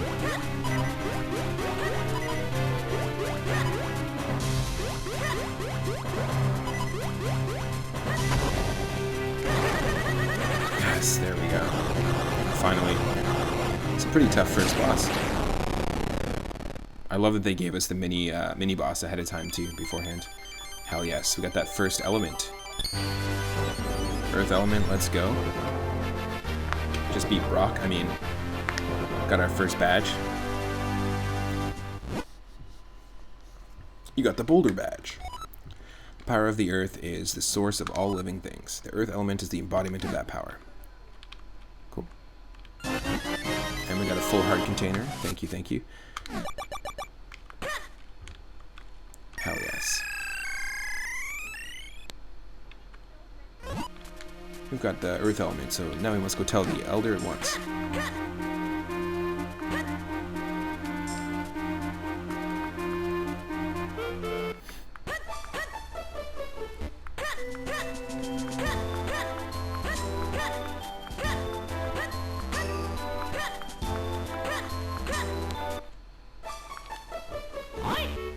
So you found the earth element. You're blessed with much courage and strength for one so young.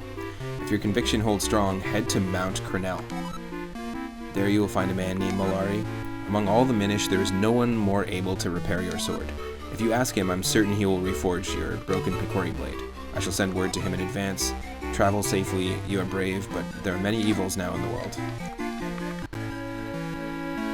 You've got the 4 elements on a scroll up on the wall there. Nice. Leave through this door here, it'll take you out of this forest quickly. Great Elder, we're in your debt. We shall head for Mount Crenel at once.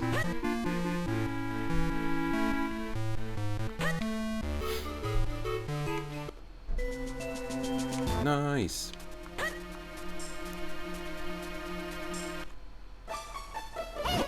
Green clothes and a mystical hat. Sir, would you by chance be 3-Up, the one who found the earth element? Surely you are. I have heard so many tales about you. I am Balari, researcher of antiquities. I am also, well, a bit of an inventor. You know, you won't be able to get back to town due to all the debris. Well, here, I have something that might come in handy. You just got a bomb bag. Bam. Bam. It has 10 bombs in it, now you can blow up lots of stuff. Let me know if you find it useful. So here, we have to transform back. So we're supposed to meet a Minish blacksmith named Malari on Mount Crenel, whatever. You know, maybe we should stop in at the town of Hyrule before leaving. Good idea.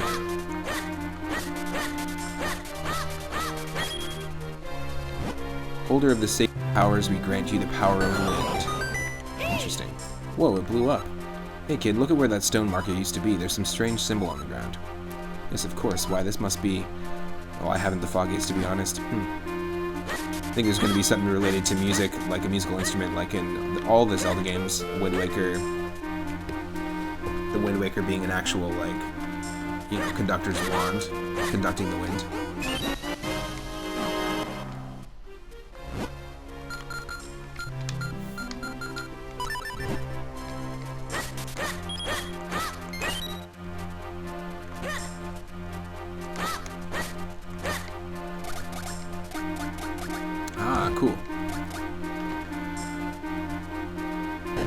Old-fashioned Zelda explosions. I love that. That's awesome. Will a bomb blow up grass? Yeah, it has to. Totally.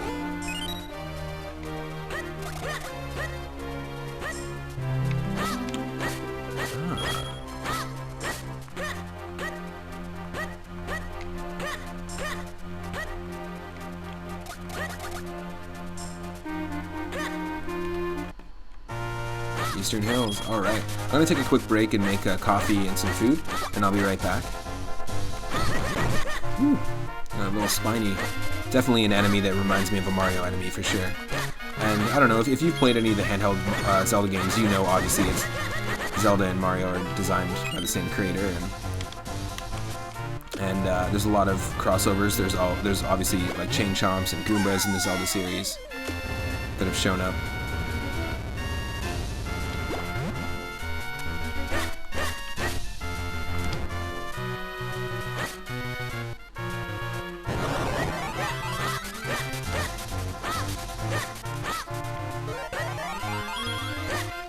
Alright. I'm going to play some more music from Pokemon Snap, so stick around. I'll be right back, and then we'll head for Hyrule Castle, because that's where we have to go first. Hyrule Castle Town, and then Mount Crenel, where we have to meet with Fistari, Master Fistari, who is the blacksmith, like the Minish blacksmith. It's cool, actually, that they tie in the story that Link is actually the grandson of a blacksmith in Hyrule Town. So it just ties it back into, like, you know, he's in the same field, which is kind of funny.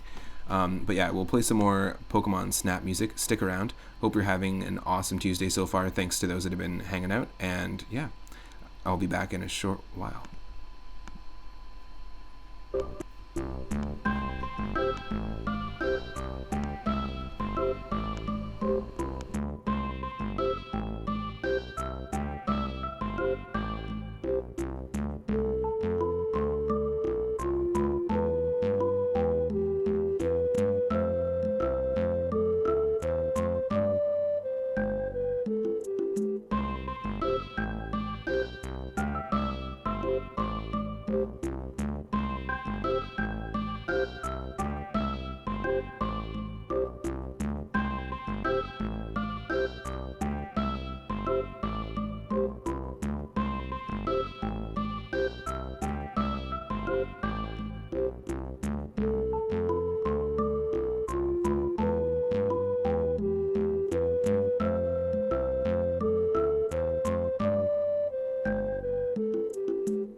Thanks again, everyone, for your continued patience. It'll just be a few more minutes, just eating some food, refueling, and we'll be back with Legend of Zelda, the Minish Cap on the Game Boy Advance. Stick around, folks, and enjoy the music from Pokemon Snap on the N64.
Alright, I am back, everyone. Thank you so much for your patience. My apologies for that being a much more extended break than I anticipated it to be.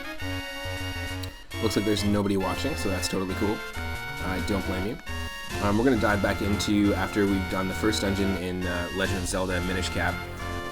If you're watching on YouTube, sorry again for the wait, and I hope that you just skipped ahead.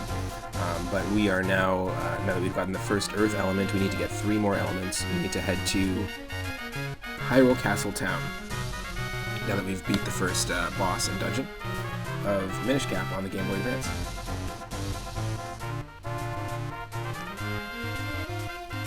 And here we go. Thanks again for your patience, folks.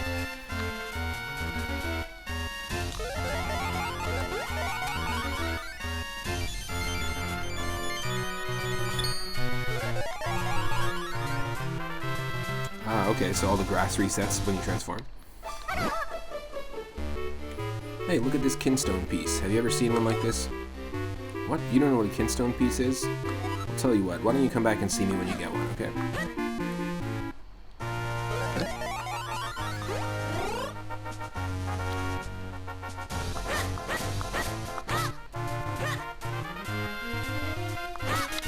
Ooh. We just got bombs. Just before the break, we got bombs.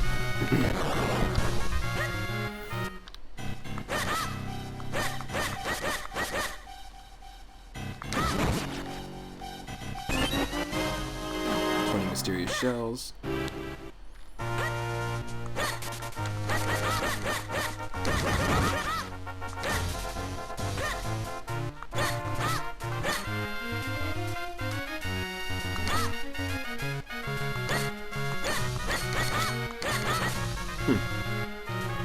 Okay.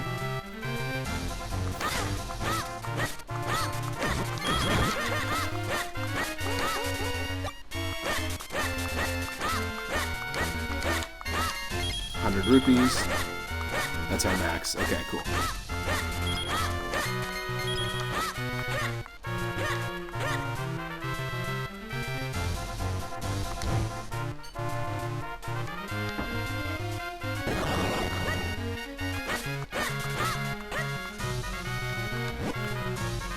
Hyrule Town, that's where we need to head.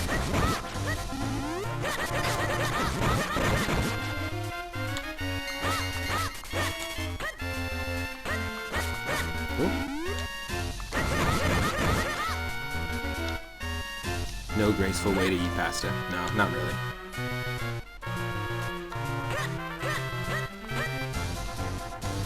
It's really good pasta, though.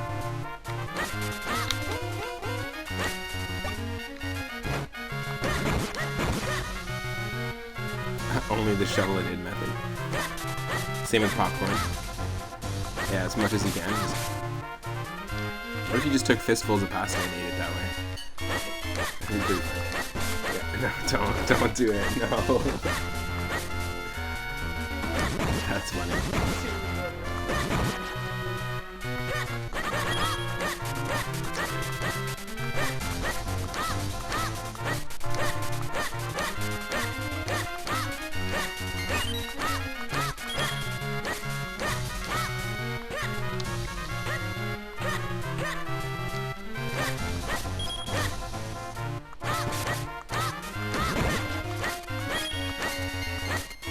I know we gotta go to the Hyrule Castle Town, but I'm just doing a little exploring. I mean, that's what Zelda's kind of all about.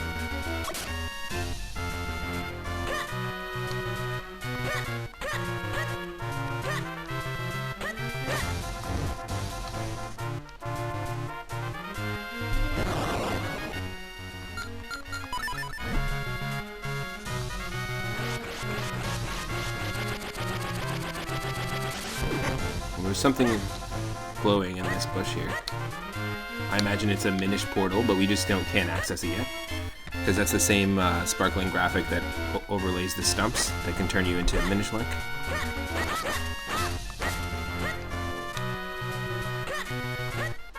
Is there anything in our house? So this is your house. Well, it seems like a nice place. So where's my room?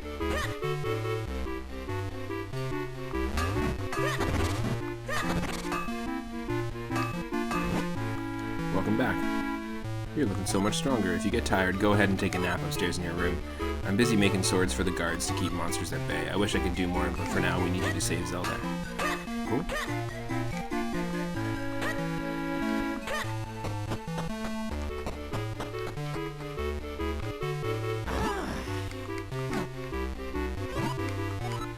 Go and take a rest.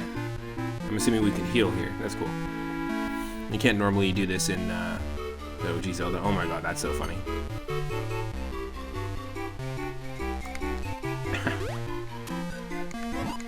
Oh yeah, that was just what I needed to get back in the fight. Let's go through that.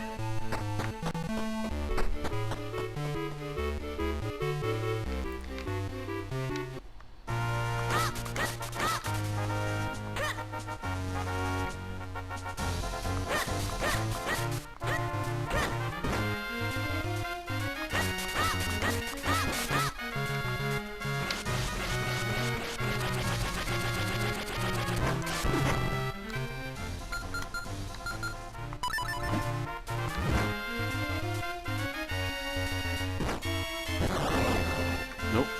Need another item for that.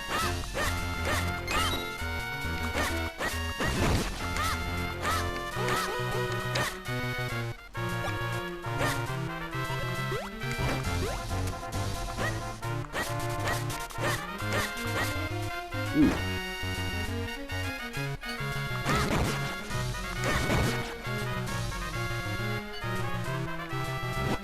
Holder of the sacred powers, we grant you the power of wind. Cool.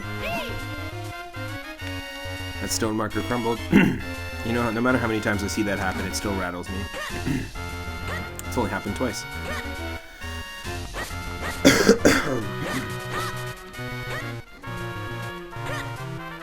Excuse me.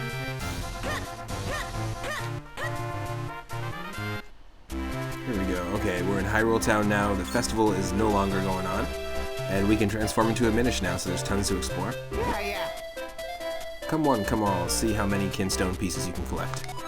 You never know what fusing kinstones will do, but it's sure to be good. Come on up and get your free kinstone bag for holding your kinstone pieces. Don't miss out on this incredible once-in-a-lifetime opportunity. Yes, you're here for the free kinstone bag, aren't you? That's right, maybe you didn't hear me, but they're free for all kids. Got a kinstone bag, now you can carry kinstone pieces with you. Press start to view its contents from your quest status screen. Fitting two kinstone pieces together is called kinstone fusion. If you get two pieces to fit perfectly, great happiness will come your way. I'll put a kinstone piece in your kinstone bag so you can give it a try. Anyone who's ready and willing to fuse kinstones will look like I do right now. When you see that look in their eyes, that's when you press L. Use the D-pad to choose a kinstone piece and press A to try fusing it. Did you catch all of that? Yes, I did. I always thought this was a really cool system for a collectible idea, you know. It's kind of like the trading items in Link's Awakening. Want to fuse kinstones?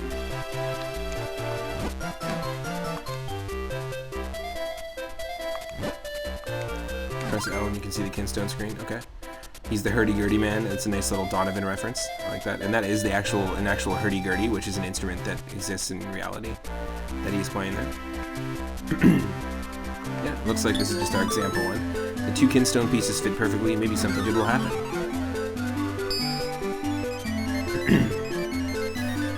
Ah, cool. It's gonna unveil a whole bunch of other things on the overworld. Nice. Like I said, I haven't played this game for a while. If you're just joining, I hope you're having an awesome Tuesday. We just started playing a full playthrough of The Legend of Zelda Minish Cap.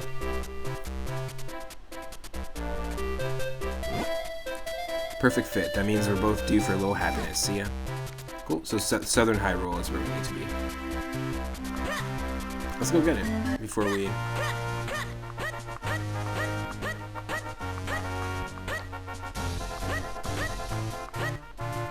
It's not too far away.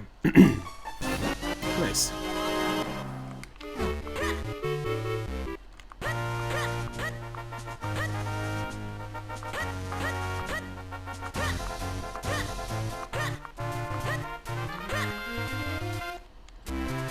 Cool. Hyrule Town. Now that was a real centennial celebration. That festival was the best ever. town is quiet enough, but past the gates there are monsters everywhere. You should visit Stockwell's shop and get outfitted before you go out there. Ah, yes, welcome, welcome. Please feel free to browse. We have a shield already. 10 bombs we don't need. Huh. Only 80 rupees for a wallet.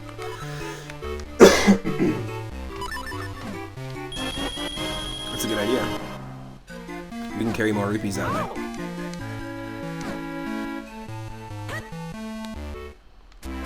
We can buy mysterious shells, which I think you could do in the Oracle of Ages and Seasons game.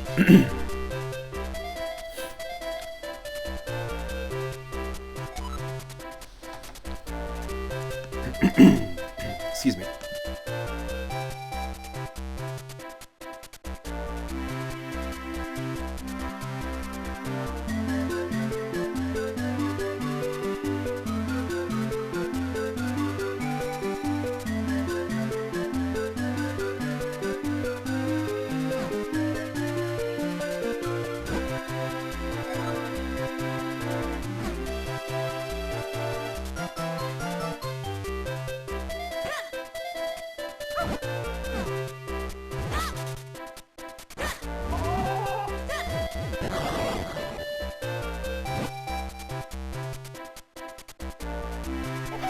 What is this?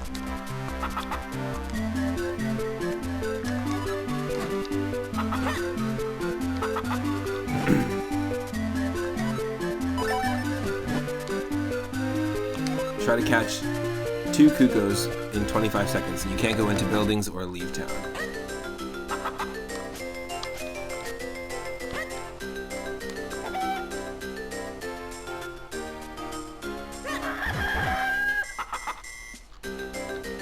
This is like the pig mission. Hey.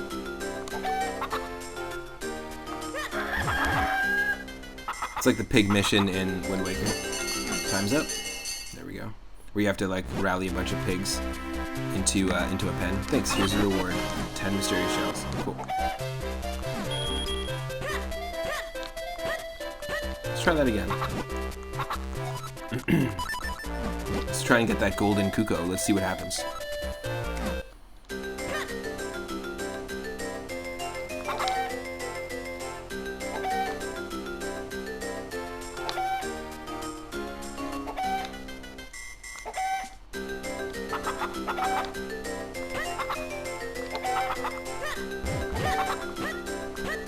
Yes. You gotta throw him. Ah, I wasn't fast enough. That's crazy. Okay, let's do this again.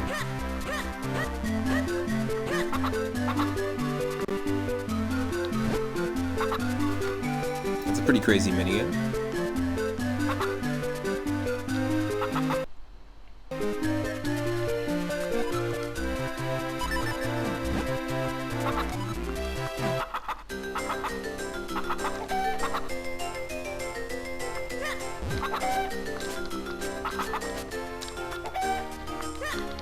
What?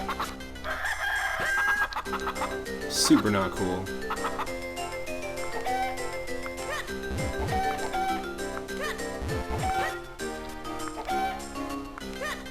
No. That's terrible. How close can you get? Come on. One more time. Let's go.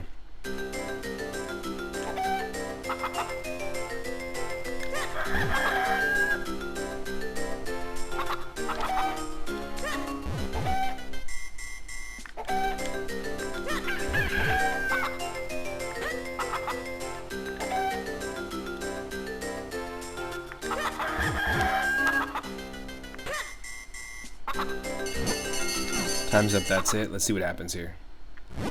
Thanks, here's your reward. 10 mysterious shells, that's it. Nothing different happened. Oh, we got 70 rupees, okay. Cool, so we actually got 10 rupees per Cuckoo last time. And then 10 rupees per Cuckoo this time, but then we got 50 rupees for the gold one. Nice. Well, we're back to 100. If we want, we can go buy some more mysterious shells. How many do we have right now? 84. got the kinstone bag with no kinstone pieces at the moment. Our broken Picori seat sword, and then the earth helmet. Nice. So yeah, we're just gonna explore Hyrule Town because there's gonna be a whole bunch of stuff to do here before we head off. This house appears to be empty. Maybe we shouldn't go in here.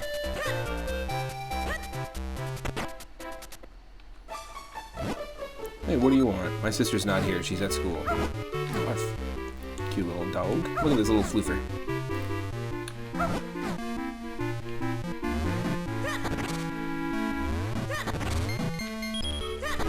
So this is kind of cool. This is also going to allow you to transform, I think. Or no?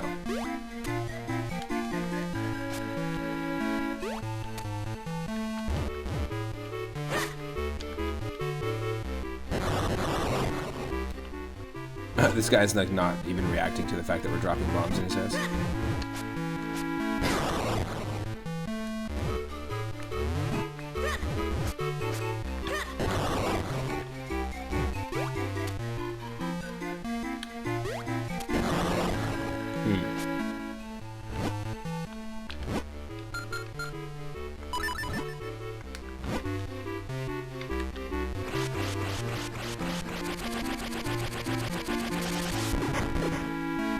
Nope. We gotta do something to that. I can't remember. I think we might need a cane to be able to flip those pots upside down, and then we'll use them as portals inside people's houses. As you can see, there's like little steps. There's all sorts of like things. Like each environment is traversable as Standard Link and Minish Link, which is cool.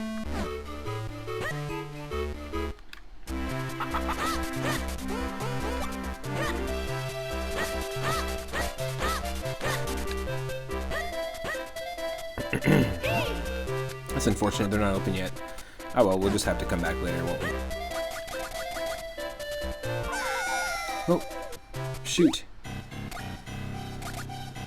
I didn't expect that to happen.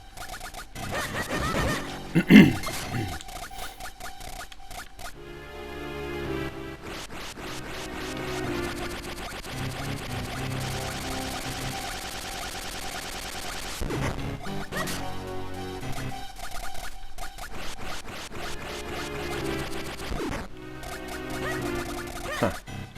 Nothing we can do yet. Interesting. I really want to play a game, but this place isn't open yet. I guess I just got here too early. You know what? We can. We can totally buy some more mysterious shells.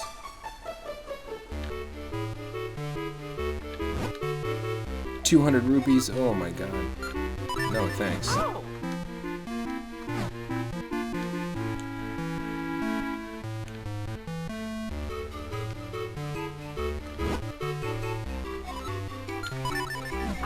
I thought we could hold more than 100. Excuse me. It's a little bit weird. I will buy bombs though. I thought we bought the wallet already.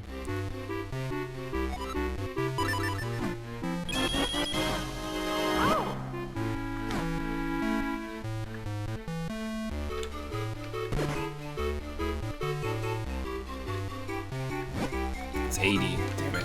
Okay. I'm confused.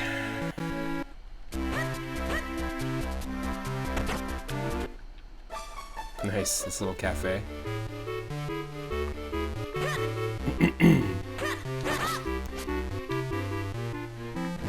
Let me tell you something that might come in handy someday. You can move bookcases and stuff. Try to push and pull different things. After all, you're young. You should be trying all kinds of new things.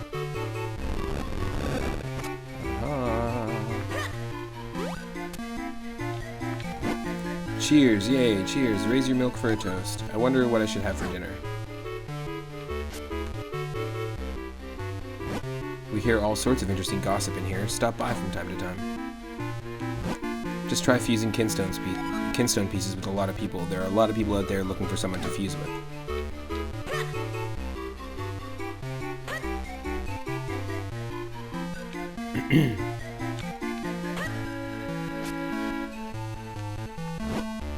We do our best to make this a nice, cozy place where people can relax.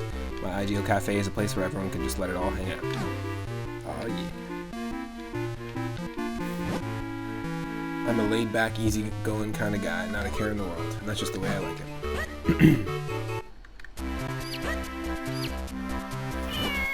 Yeah. I'm the postman from Wind Waker too, same design. Crossing town at incredible speed to bring you your mail. Nice.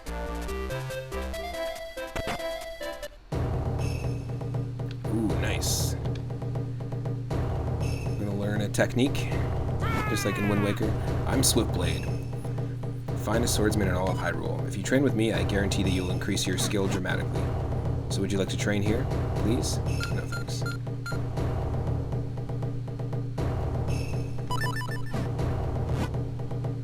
We shall start with the most basic of all techniques. I shall teach you the spin attack. First, press and hold your sword button. Second, build up enough power. Third, release your destructive might. That's all, young swordsman. Do you understand? Yes. Very good, you're a very quick student. One must feel the technique, not just hear about it. That's why I'll now possess your body so as to demonstrate the technique. That's weird. I call this the Swiftblade possession technique of training. Watch this. Possession. Very weird. He's got a Legolas vibe to him in terms of his design. You must try it yourself. Press and hold the sword button and build up enough power, then release your destructive might. That's all there is to it.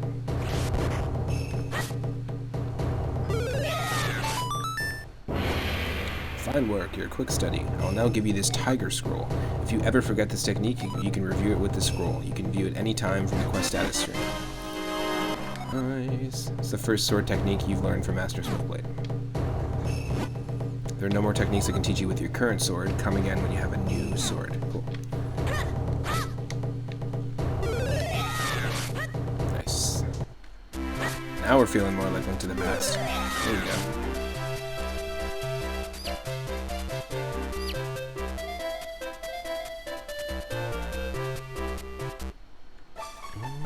Look at the old record player.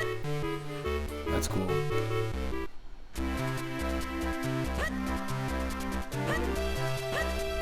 So these are all the places that we couldn't really visit when we were at the festival.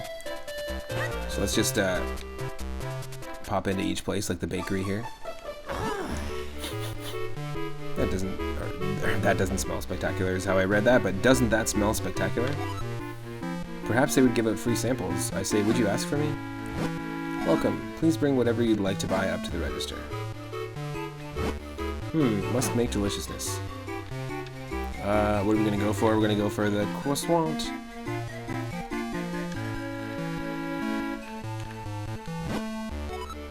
You've come to the one and only bakery of Wheaton and Pita. Our special croissant, which may or may not have something inside it, is a flaky, buttery bargain at only 30 rupees. Buy. You bought a croissant? It looks so buttery and delicious. There's a kinstone piece inside. Your tasty treat. What incredible luck. Cool.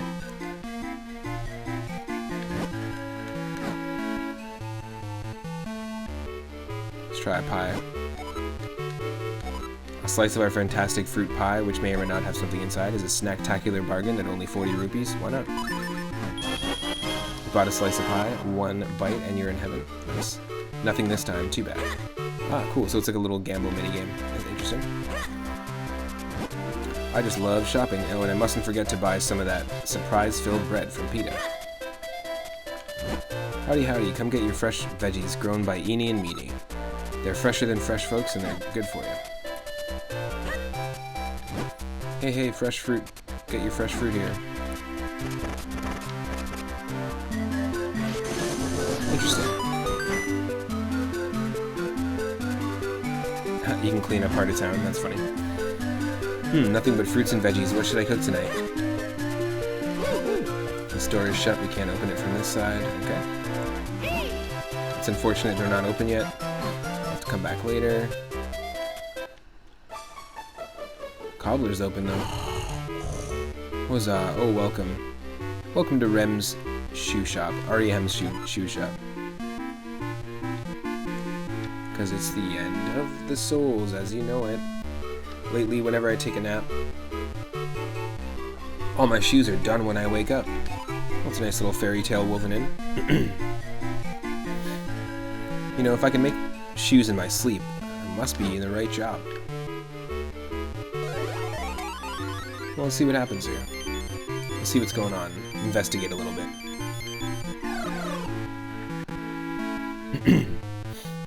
Cyphers, welcome to the stream. It is going well. I was having some technical difficulties the last couple of days with the stream, and we're playing Minish Cap as part of an extended version of our Sunday Retro Request night.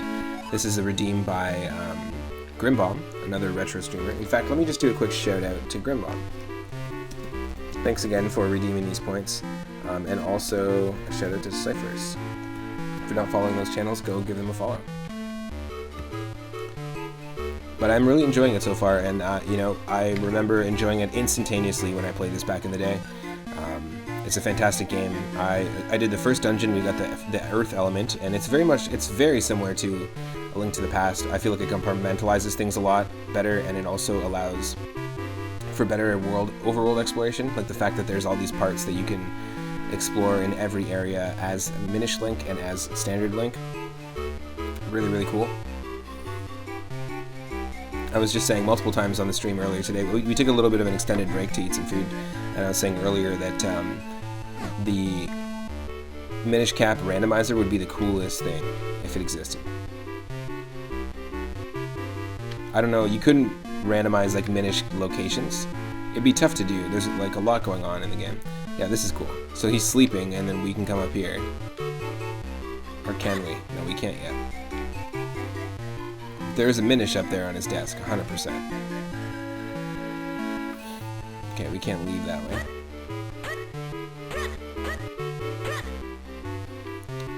Yeah, this game does a great job integrating its mechanics, that's for sure. Definitely. Capcom knows what they're doing. Are we just supposed to wait? Or no, he's awake. He's not sleeping. We have to wait for him to fall asleep. Yeah, exactly. There we go. Wait for him to fall asleep. Nope.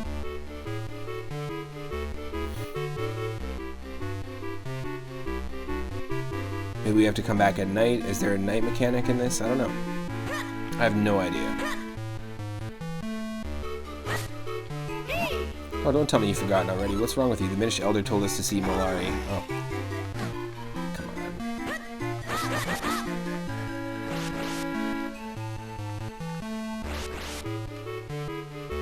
There's no way. Maybe we just have to come back another time.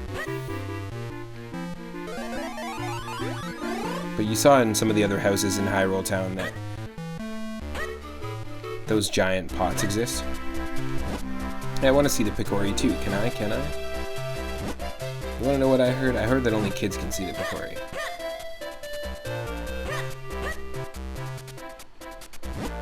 Under construction, all digging strictly prohibited. Nice. You got so stuck in this game?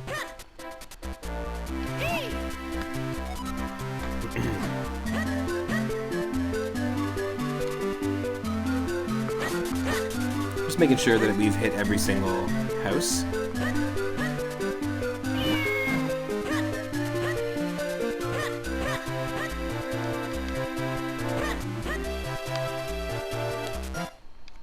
Yeah, okay, it's locked from that side. Yeah, I absolutely love this game though. It's just got such great pixel art, really great atmosphere. There's a reason why people really like Four Swords as well. Like, just the aesthetic is really cool. Oh, cool. It's a Picori plank, I guess. Well, then how do we get to that side of town? Can we?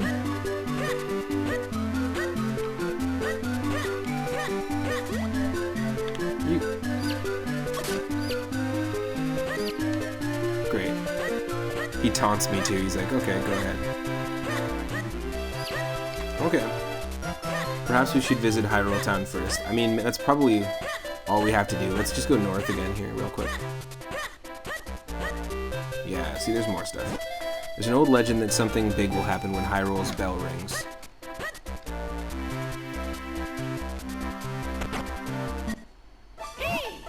That mustachioed guy strikes me as somewhat unreliable. There's something fishy about this room, too. Ahem. I'm Hagen, mayor of this fair town. Mayors are usually very important and busy folk, I'll have you know, but I still have a hobby, of course. I collect unusual masks. I just love them, they're beautiful. Simply magnificent, I tell you.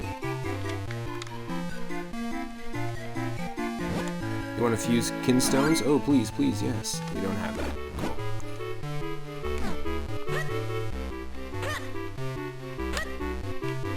Cool. Huh. Kind of a creepy hobby. Well, there's that mask salesman. He's pretty creepy as well. In Majora's Mask. But it's funny how when we walked in, it was like we sensed something a little bit weird about this room. It's probably gonna be a story point at some point. Yes, I love this. This game's great. Got a kinstone piece.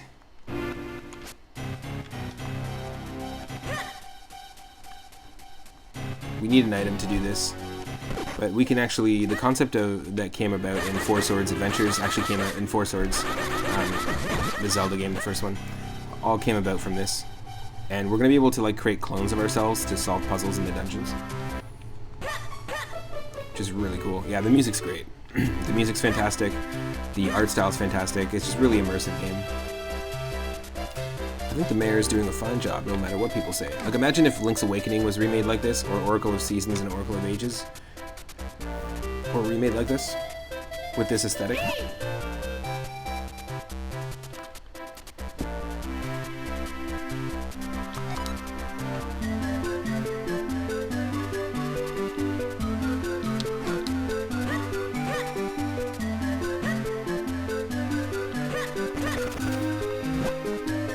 Can't let you pass, there's monsters out there. Ah, it looks like they're having fun in there. I wish I could play with them. Well, if it isn't 3-Up, it is good to see you again. School is in session right now, so I'm afraid I can't let you in.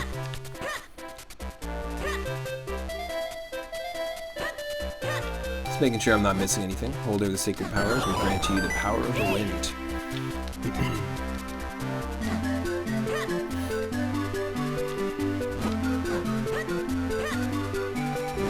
I came to check out a book, but they're not open yet. Well, age brings patience.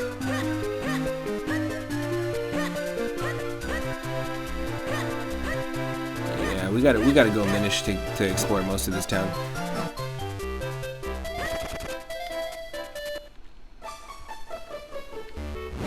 Stamp, stamp, right to the left. Stamp, stamp, it never ends. Stamp, stamp, right to left. Alright.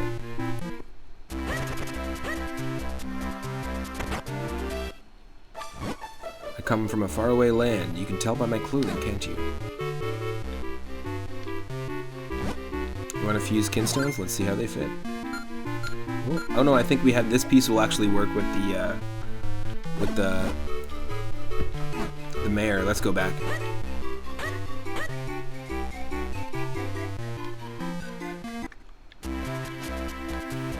The Swiftblade School in the south end of town is really awesome. The teacher Swiftblade has an amazingly direct teaching style. I wish I could train there.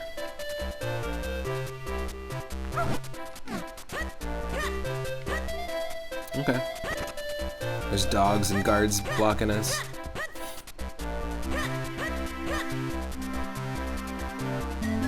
The mayor was up here, right? Yeah.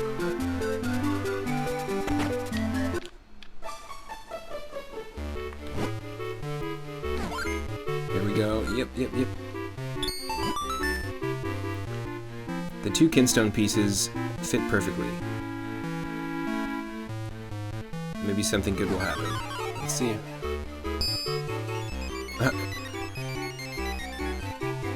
Lon Ranch.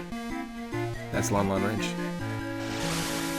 Ooh, nice. I like all these little kinstone effects because they just throw me straight back to the original Legend of Zelda on NES. Like when you burn a certain bush or, you know, little things that change the overworld. It's just really cool. Yeah, the whole goddamn town is against us, but they're all like, oh, you know, but you do have to save Princess Zelda, though. Okay, so we have to go to the Lon Ranch. You know what? I kind of want to go check that out right now. It seems crazy. I know we have to go to Mount Cornell, but let's, like, the Lon Ranch is not far, and we've done pretty much everything we need to at the moment here in Hyrule. We could probably earn some rupees really quickly here, actually. Let's do this real quick.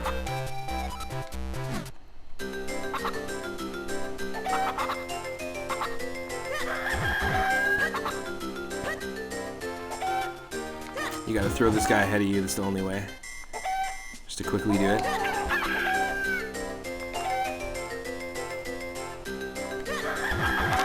₹10 per chicken.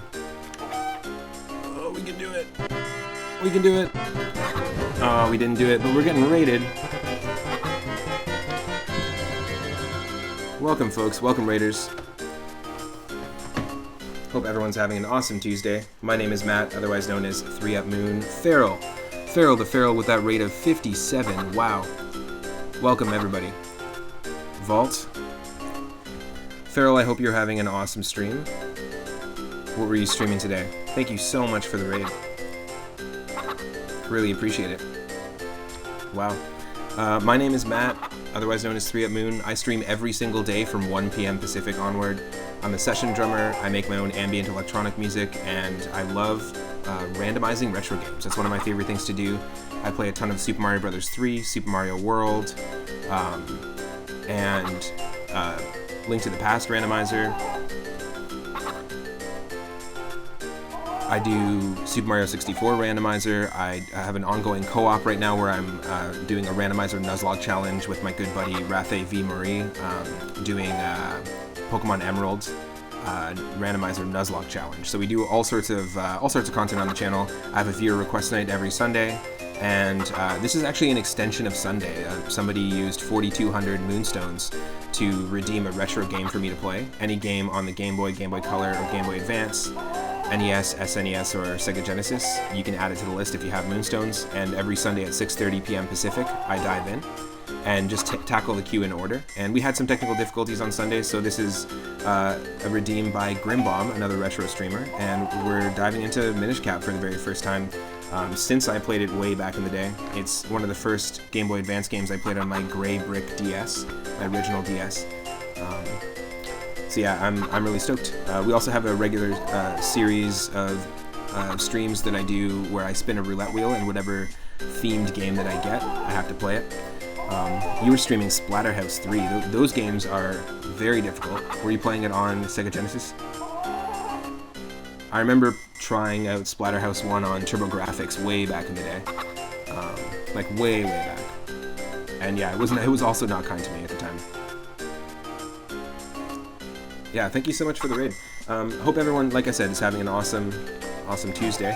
I was just farming here, like, you know, doing a quick little quest in Hyrule Castletown. Not specifically to get shells, but specifically to get rupees. We're gonna do it again here. But basically, the gist of this game is Link in the story of Minish Cap. Like, first off, this is made by Capcom. This game was made by Capcom and Nintendo. Also, if you do plan on sticking around for a while, go ahead and click through onto my page. Like, click through on the 3 Up Moon logo, or get rid of the refer raid tag in the top of your URL. That's something that Twitch doesn't do. They don't count views if you have that tag in there. You know, you don't have to stick around, but if you do want to stick around, feel free to do that. Yeah, Feral, you're playing it on Genesis. Nice. The graphics in that game are pretty great, though. And I always thought it was a cool concept for a game. I'm a big fan of, like, B-movies, like B-movie horror movies and stuff.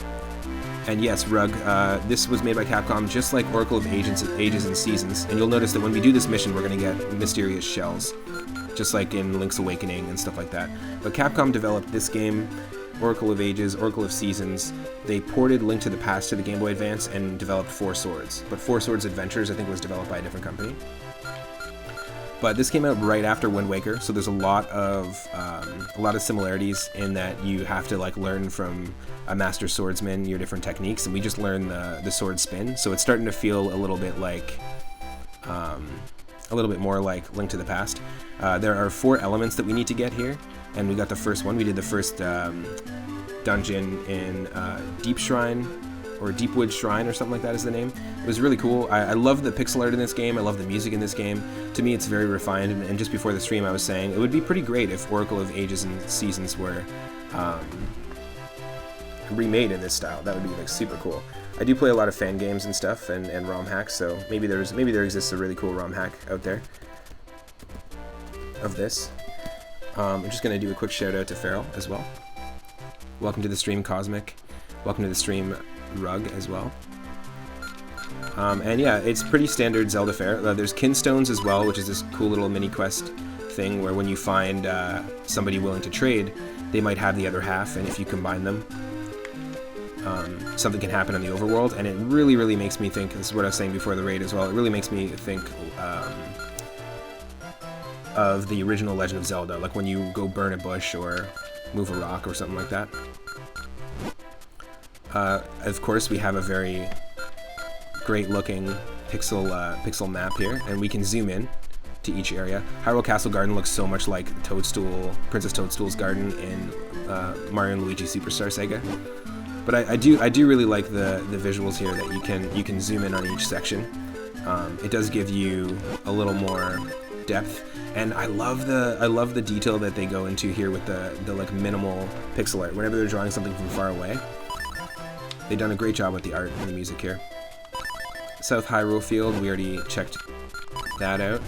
We need to go to Lon Lon Ranch just because we just unlocked something here, and this is actually, I think, the only 2D game that has Lon Lon Ranch in it. I think it appears in a bunch of different, or a form of Lon Lon Ranch in a bunch of different 3D games. But I believe this one, it is the only one. And yeah, Minish Woods is where we were, and we've got, the next place we have to go is Mount Crenel, which is up here. And we have to go visit a blacksmith. Link in this story here basically is the grandson of a blacksmith in Hyrule, and there was a competition in Hyrule, and a local festival happened, and the person who won ended up being like a sorcerer who stole the prize. Like the prize was you got the chance to hold an ancient blade, but he actually like broke it, shattered it, and released a bunch of monsters into the world, and then took off. But before he did, he turned Zelda to stone. So our mission right now was to go get help from the Picori. Humans call them Picori, but they're actually called the Minish, and they Link ate a nut. This is what happened before the raid. Basically, he ate a nut that allowed them to like him to understand the Minish language, and them to understand him. And then we were set on a quest, like we found them in the Minish Woods. They only reveal themselves to children, which is why they're sending this kid off on this quest. And yeah, that's basically it. Now we're into standard Zelda fare. But the coolest thing about this game is that you can shrink into Minish form. Our cap is actually not just a hat, it is a talking creature. Exactly, Link went nuts and Zelda got stoned. Got it. Exactly. That's the best way to compartmentalize that and summarize it. Oh, don't tell me you've forgotten already. What's wrong with you? So this is Eslo. He's basically the Navi or the Midna, like the character that helps you out. You press select, and he tells you what to do. Great music though. I love that you can also, there's like no limit to how quick you can slash, which is just such a great, satisfying feeling. We also have another item as well, or like our first like dungeon item. We got gifted the shield by Zelda. We got the Smith Sword, which was made by our grandfather, and given to us by the King of Hyrule. And then we got the bomb bag from one of the Minish Elders. But here, Gust Jar. This is what we got in the first dungeon. It's really cool. It had a whole bunch of really cool mechanics that we could do with it, like use with it. So you can do this. You can clean things like this. We can also, if we find an enemy, I think yeah, here we go. We can do this. Scoop. And then we can shoot this at another enemy. Boom, there we go. Of course, a lot of inspiration from Wind Waker, with the explosions being like super cartoony, spiral, like really beautiful explosion animations, all the smoke animations in this, the fire animations. See, like this, billowing smoke. It's just great. It's just a fun game in general. Like I said, I haven't played it in a very long time, and I'm really stoked that Grimbomb redeemed those points to add it to the list. I'm also open to people redeeming like ROM hacks of any game on any of those consoles. The first 3 Game Boys. And a couple weeks ago, the Game Boy Advance reached its 20th anniversary, so that's pretty cool as well. But yeah, you can do a few more things with the Gust Jar. It helped us beat the boss, and I think it's a really cool... let me just check the map here. I think it's a really cool, like, new, unique item. I feel like all the items in this feel pretty unique.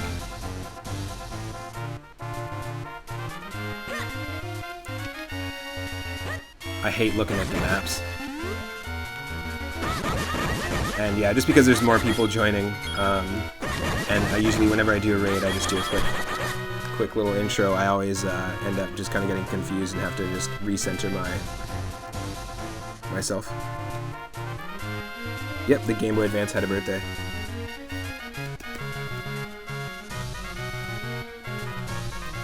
Let me see here. I'm just going to catch up in the chat. And we just recently hit 400 followers as well, so we've been playing a lot of Game Boy Advance games, because when we hit 300 followers last month, I've only been streaming since January, which is crazy, and when we hit 300 followers last month, I played Wario Land 1, 2, and 3, and I have a YouTube channel, so you can actually watch every single one of my streams up in full on YouTube.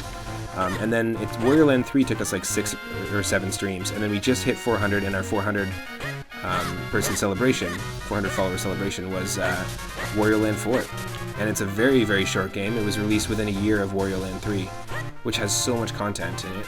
But Wario Land 4, not the longest game, but it was released the same year. I'm not sure if it was a launch title at all, but it was released the same year, and clearly feels like they rushed it. However, I didn't realize that the music and the sound design in Wario Land 4 is what actually inspired the weird style of sound design and music in WarioWare. I didn't realize that. It all came from WL4, which is funny. Cool, you're gonna lurk while you're eating? Well, important to refuel. I actually just took a break just before the raid to do the same thing. And I'm glad you had a good stream. Splatterhouse, really, really tough game. You gotta refuel. Thank you again for the raid. I really, really appreciate it.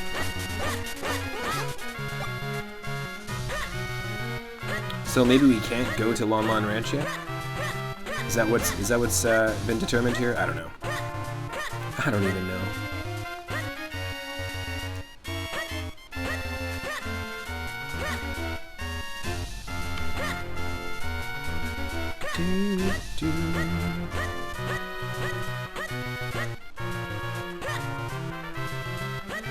That's not Lon Lon Ranch. What the hell?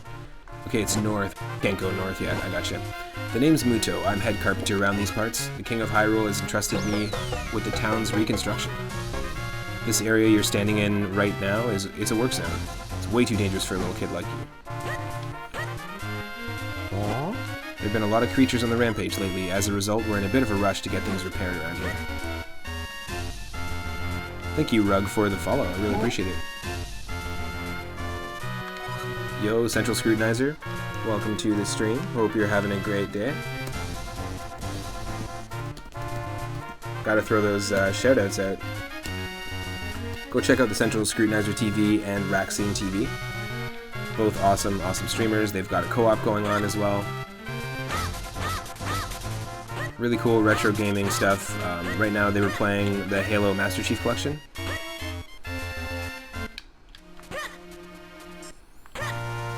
Okay, so we just can't do that yet. There is one section... I can't remember if it is... I think it's in the woods. There's one thing I just want to double check here, because there was... Yeah, here it is. So here's our first attempt at shrinking. So we'll show this off. Also, this is just a really cool mechanic. Let's just do this real quick. Whoop.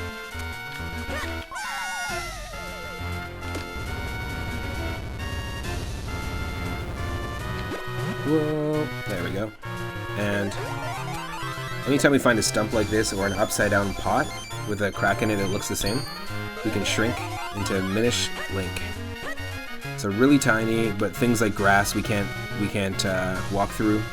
And this game just has such good design in terms of the overworld is fully explorable as Minish Link, and there's all these paths that you need to use Minish Link to get through.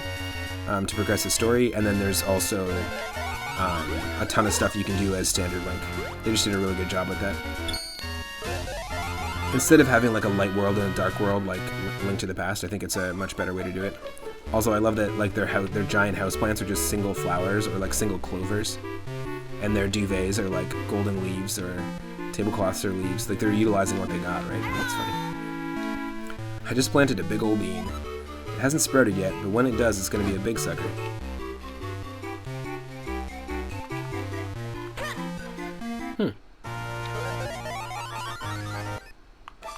Can't we kinstone trade?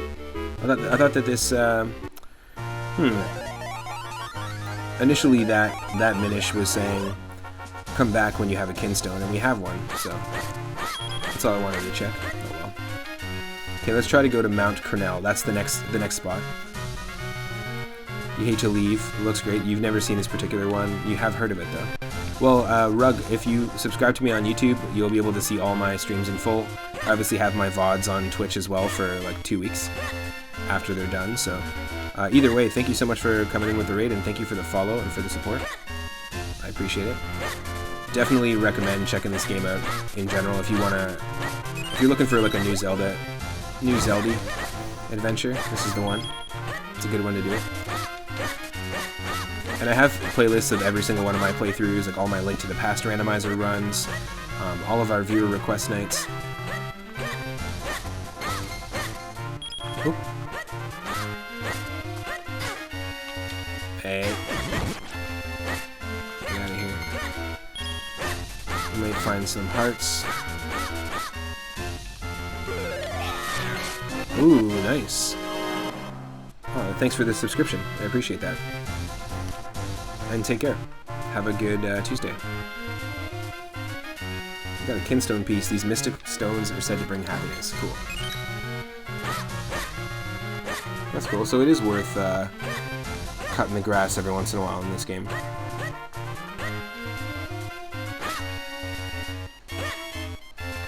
Yep, no, we can't do anything. We have to do something to this.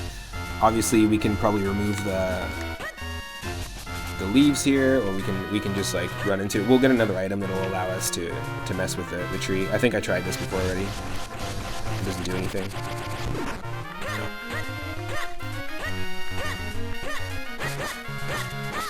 No. And thanks again to those that came in with the raid. Again, if you do plan on sticking around, click through on my name or remove the refer raid tag. And that just goes for every single raid that you're a part of on Twitch. Twitch doesn't count the view for the streamer unless you do that. And it's something I only recently been figuring out. So anytime you're in a raid and you want to support that channel and you're enjoying yourself, just go ahead and click through onto the streamer's profile picture, basically. I think the only way we can go to get to Mount Cornell is going to have to be... Well, that's Hyrule Castle Town. We can't go left.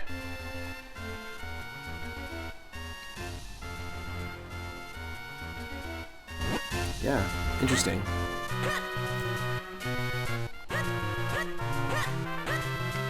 Because I do believe it's like northwest. Maybe it's here. Yeah, we haven't done this yet.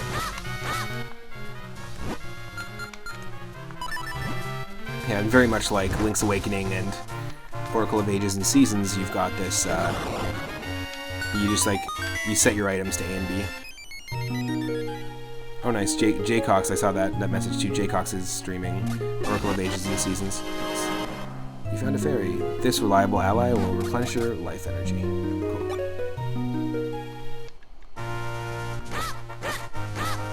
Really great renditions of classic Zelda tunes as well.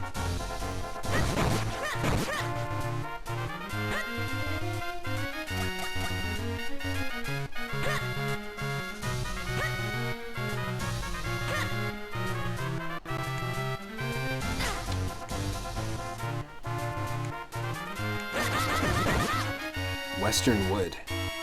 I'm not sure if this is the way to go. It's not what I wanted to do.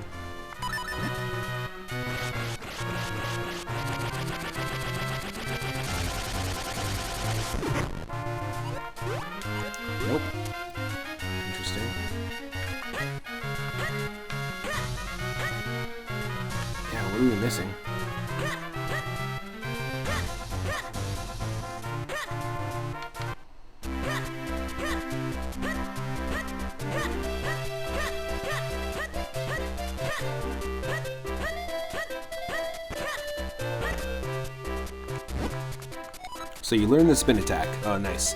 It's still dangerous, but maybe you can handle it. Let's see how you do. Show me the spin attack. That's the one. There are monsters out there, kids, so just make sure you're careful. Cool.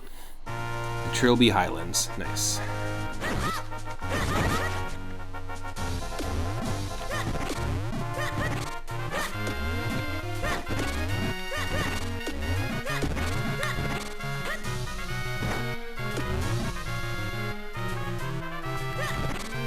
You call that a rock?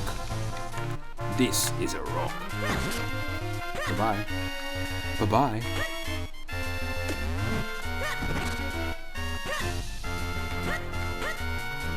We don't have the mole mitts yet. We can't dig through those earthy sections. Royal Valley and Mount Cornell. Okay. Well, what's the Royal Valley all about?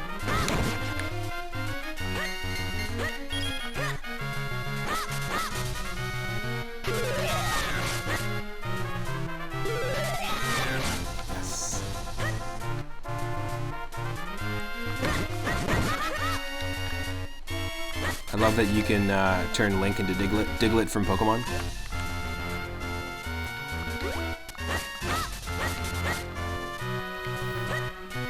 We need a specific item to actually utilize those things, but we'll be able to jump eventually. Like, we're going to earn the jump. I think we eventually get Rock's Cape or Rock's Feather. It lets us jump a little bit, like get a little extra height.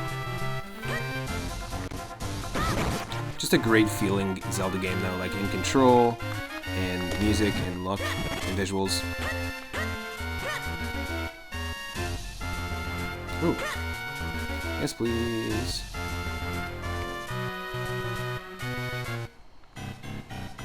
I'm also planning on doing a really fun Zelda ROM hack series. And I have a few really fun Zelda ROM hacks. There's a ROM hack of Pokemon Leaf Green that's all Zelda themed. There is a ROM hack of Link to the Past that is Conker's Bad Fur Day themed. And there's also a ROM hack of Zelda 1 that I wanted to try out that was really interesting.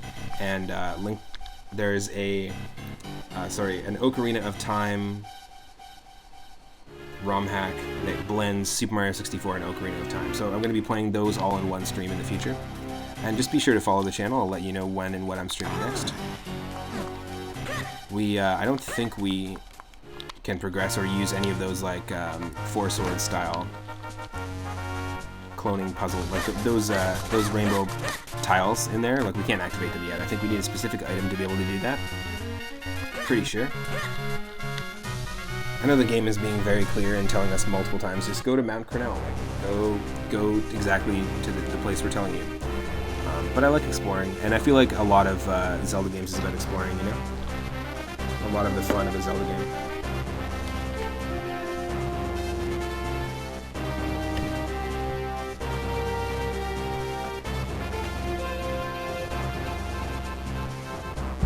Oh, nice coffee.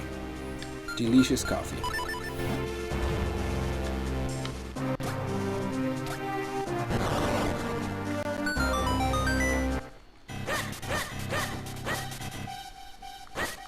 Oh. We need this.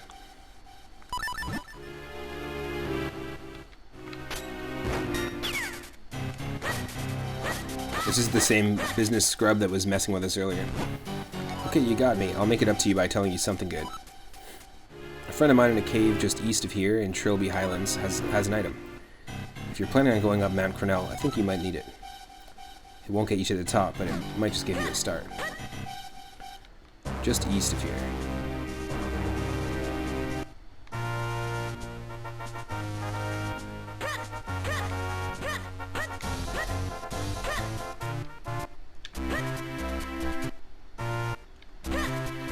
Just east, so it must be here.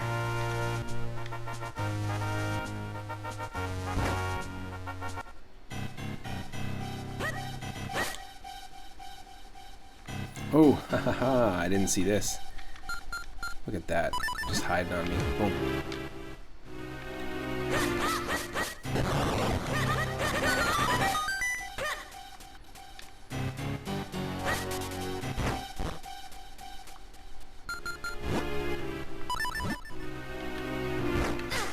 Hey, hey.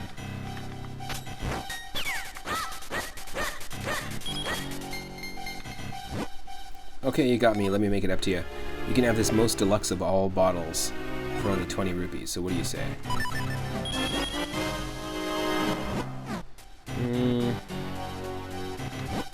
I ain't got nothing to sell. Really?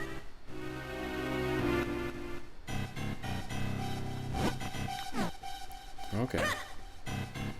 Something suspicious about that.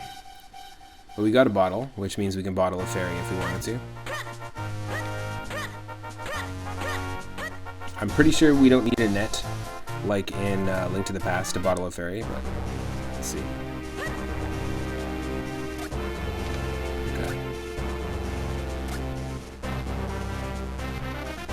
Yeah, this is some badass music. This is great.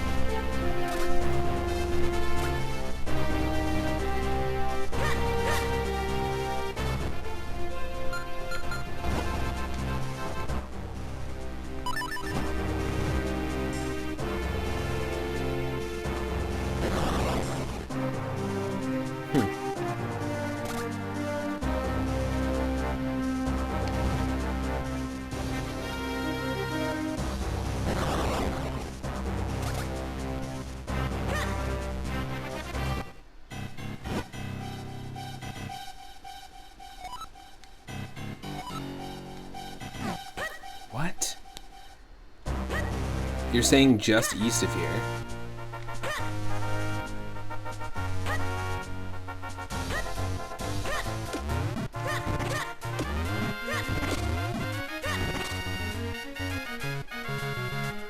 Oh, that's where I gotta go.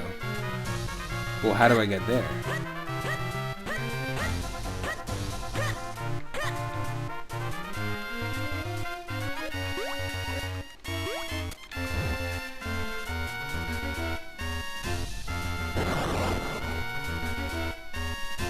Damn.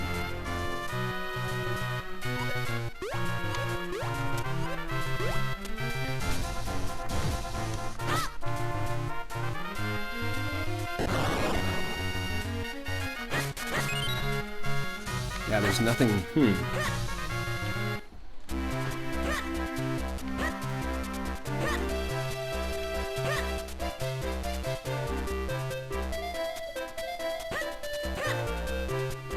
I am totally lost.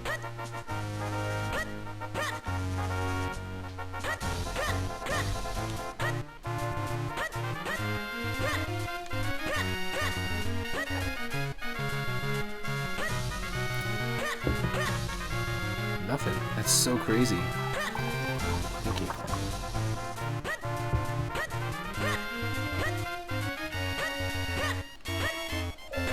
Does anybody have any ideas? I'm totally open to help too, by the way. I'm not doing any no spoilers runs or no backseating. You can absolutely help it.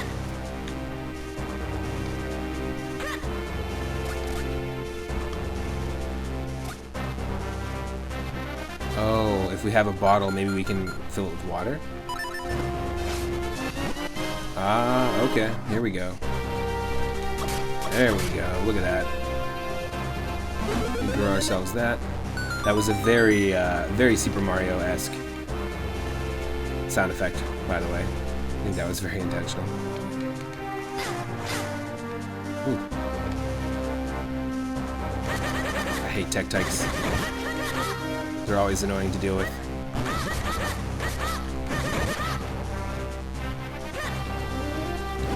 Dangerous, no climbing. Okay.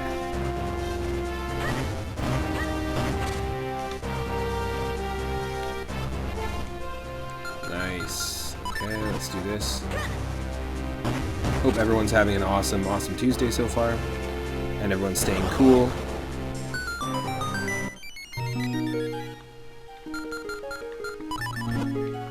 Yeah, see? I knew it. In playing Link to the Past, I just have this like instinct to just walk up to a fairy and just swipe the bottle to pick up the fairy. But you need the net to catch the fairy first, and then you put it in the bottle. But I'm so glad that they did this. I knew I wasn't crazy either. I was like, isn't there a Zelda game where you can just walk up and just do that? And just save it for later? Yeah, I didn't do it. Didn't catch it, but you can do it. Set it back in here. There we go.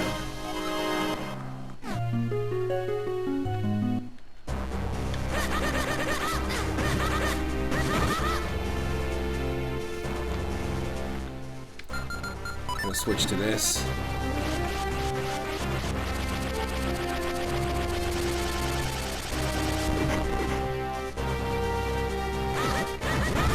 Yeah, these Tech-Techs behave a little differently than the Legend of Zelda NES ones, and a little differently than the ones from Link to the Past.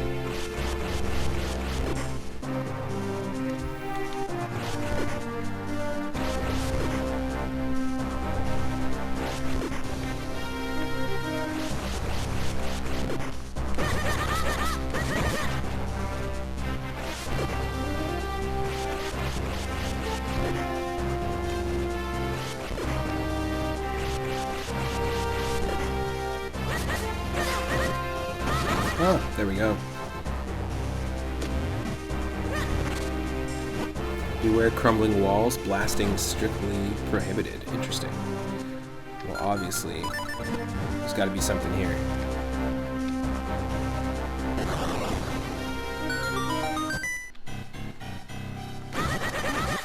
And weirdly, in this game, choo-choos don't electrocute you when you hit them with your sword. Which it feels very counterintuitive to how Zelda works. But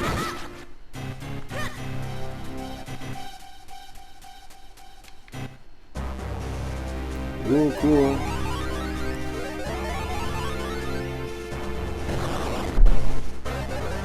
So this is a Minish portal here, and we're going to shrink down, and hopefully that bomb will still remain exploded. Very cool. Hitorama, thank you so much for re-subbing for your 4th month. Really appreciate it. Thanks for being an awesome mod. And thank you for the tier 1 sub. Thank you, thank you.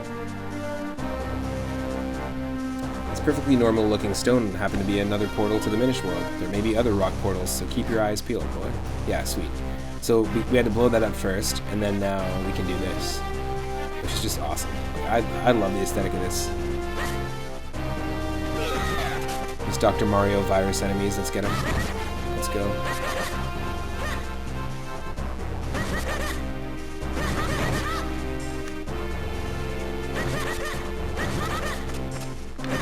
Big thank you to Feral the Feral for the raid. A raid of 57, that's crazy. Hope everyone was watching Splatterhouse 3 and enjoying it. And if anyone was watching and hadn't played those games before, I know the first time I saw the Splatterhouse games, I was like pretty blown away by them. They're pretty cool. Very difficult though. Huh.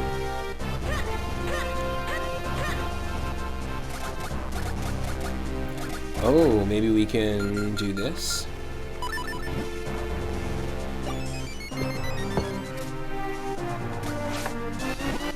You put the Mount Crenel mineral water in your bottle. It's piping hot. Okay. Interesting. Nice. Got that feral emote.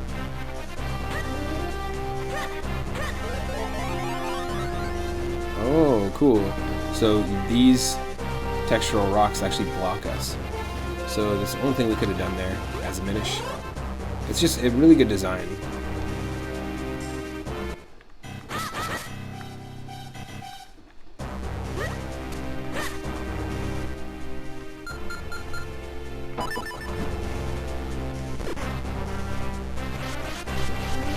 Make way.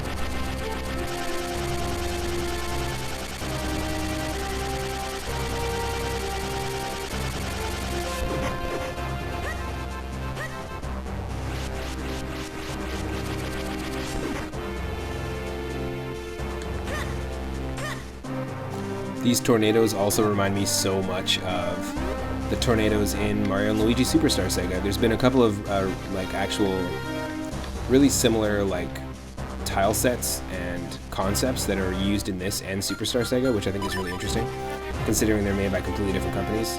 I believe Superstar Saga was made by Nintendo and Alpha Dream, and this is made by Nintendo and Capcom, but there are some borrowed concepts. I'm not sure which one came out first, but... Ooh. Yes. I feel like this game is easier than Link to the Past and easier than the Oracle of Seasons games. Just more accessible. Once you pulled off their iron masks, those guys are no trouble whatsoever.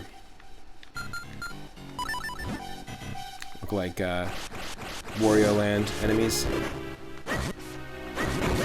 Or Daruma dolls, almost.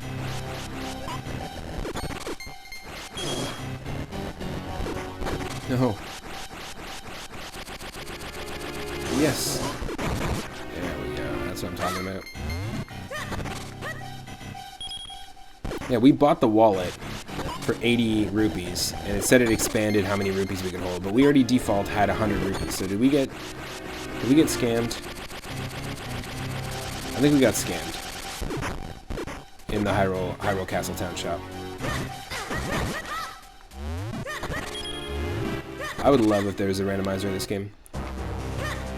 Also, Itorama, this is just the second dungeon. We did the first dungeon in the Minish Woods. We also got our Kinstone. For anyone just joining, we got our Kinstone bag, and we have a few Kinstones. And Eslo is the name of the character on our head there. Of course. Silly of me. Hey, my boy, jump into that whirlwind. SpongeBob, my boy. Jump into that whirlwind over there for me. I wonder, is this a great idea or a terrible one? It's pretty great. Doop, doop, doop, doop, doop. Doop, doop, doop, doop, doop. Cool. Before we do that, though... Oh. We didn't go through here, did we? We did not.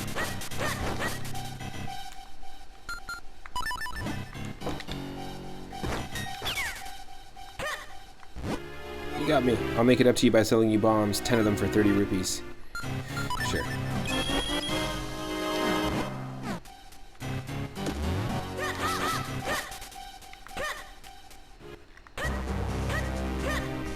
Yeah, this is exactly like this concept right here, the Ho-Oh Oasis, I think it's called. In Mario and Luigi Superstar Saga, there's so many very, very similar concepts, especially with the tornado here and the tile sets.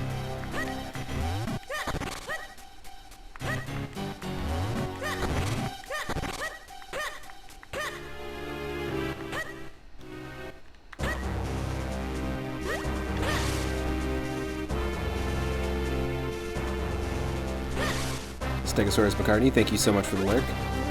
Hope you're having an awesome day too. And yeah, I look forward to a visit soon.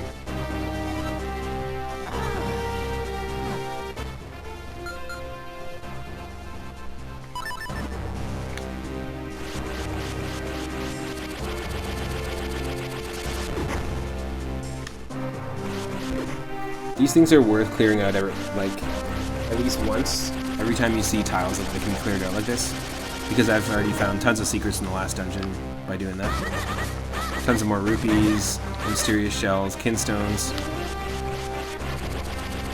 And you might recognize mysterious shells from Link's Awakening and the other Game Boy Color Zeldas. The old Zeldies.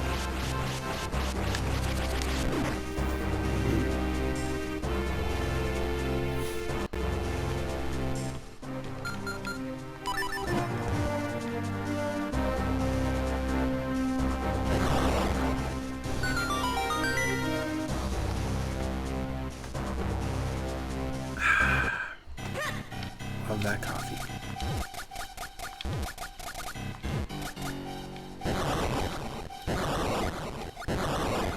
Hell yes.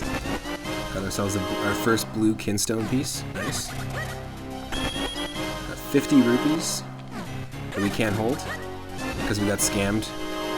We paid 80 rupees for a wallet twice. Maybe it wasn't upgrading our wallet though, for some reason. Hard container, we've got, what, 2 more to go? Or 3 more to go. Cool. Cool.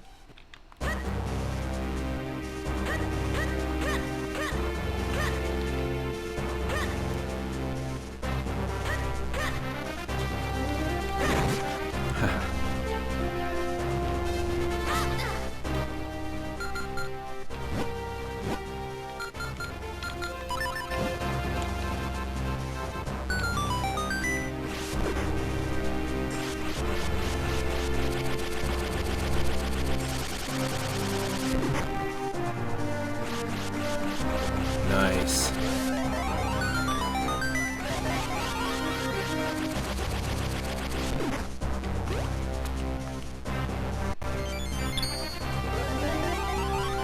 Okay, we've been shrunked. This is permanently revealed, so we can go through here. Nice. Yeah, and here it looks like they've got like some herbs. Just a few herbs for the garden. It's so cool to see the little items that they utilize for their teeny tiny town. And we're getting another raid. First off, thank you so much to Feral the Feral for that crazy raid earlier. If you showed up with Feral's stream, thank you so much. Eternal Symmetry, thank you so much for the raid as well. Double raid. Really appreciate that. Welcome Kitty Tetra, welcome Rock Tree. One of your favorite ones, yeah. Me too. This is actually an extension of our viewer request Sundays. Eternal Symmetry, hope you're having an awesome stream as well. I know recently Eternal Symmetry just beat Super Mario 64 100%, very recently. It's a very tough one. A few other streamers in the community have done that as well very recently. Horatio Outside also. But thank you so much. Welcome Raiders. If you don't know me, my name is Matt, otherwise known as 3 Up Moon. I stream every single day from 1 p.m. Pacific onward. And today, like I said, is an extension of our Sunday viewer request night. My buddy Oosh from the channel Grim Bomb used Moonstones to redeem a little bit of Minish Cap. And because I've been wanting to play this game on stream, and so far the only Zelda games we played on stream are multiple runs of the Link to the Past randomizer. And I grew up with this one. It just made sense to make this a full series. So this is just part 1. Welcome. It looks like Eternal Symmetry was playing some Paper Mario. Hell yes. Another game I will be playing on the series, or as part of a series on the channel with Super Mario RPG. We're going to do a Mario RPG randomizer. We're going to try Paper Mario. There's a handful planned for the channel. Hope everyone's having an awesome Tuesday. Welcome Rock Tree. Nice. Yes.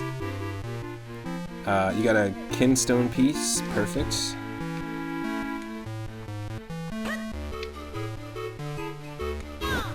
Water is life for Crenel beans. The blue beans grow when you pour water on them, but the green beans like Mount Crenel mineral water. Mount Crenel mineral water can be found only in the spring here on Mount Crenel. For anyone that doesn't know this game, basically Link's cap is this character named Eslo, and he is the grandson of Blacksmith. Zelda gets transformed by a sorcerer named Vati. Gets transformed into stone. Vati thinks there's this thing in this like royal chest. There's something he's looking for in this royal chest, but when he opened it, it's like Pandora's box, and he released a bunch of monsters into the world. And the only person that the Minish, these tiny folks that the humans call Picoris, the only person that can see the Minish and also help Zelda is Link, of course, because he's a child, because the Minish only appear to children. We actually have the broken, like a sacred broken blade that we're going to need to fight our final boss. And right now we're heading to Mount Crenel. We've done our first dungeon, and we got our first element. There's 4 elements that we need to get in order to like rebuild the sword. And we're heading to Mount Crenel, this new area, to find a Minish blacksmith. Your grandpa is a human blacksmith, but now it's a Minish blacksmith who can reforge the sword.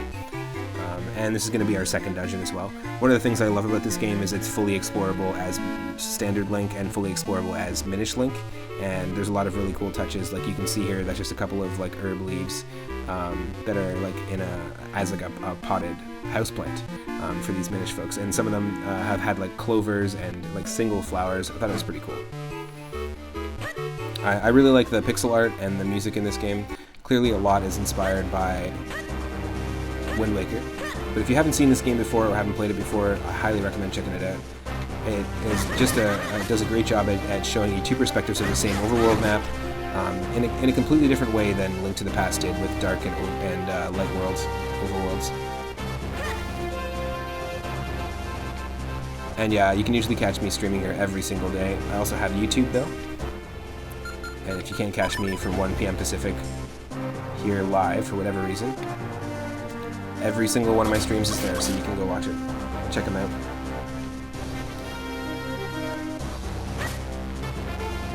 Excuse me. Did that just not work?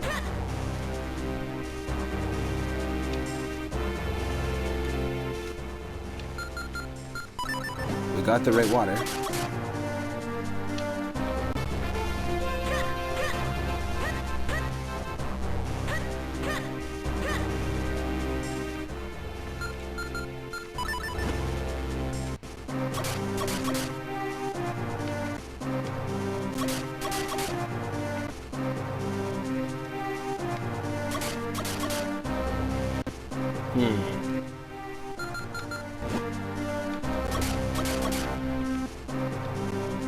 We have the water that we need.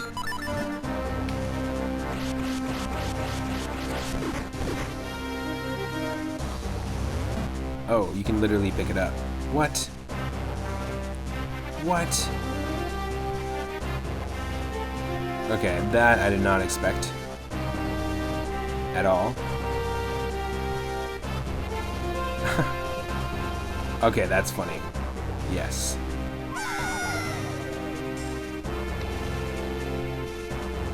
Yes, please. Can I do this then?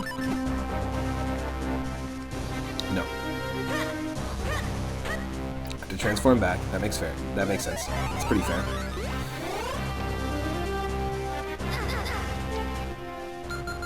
No, you didn't.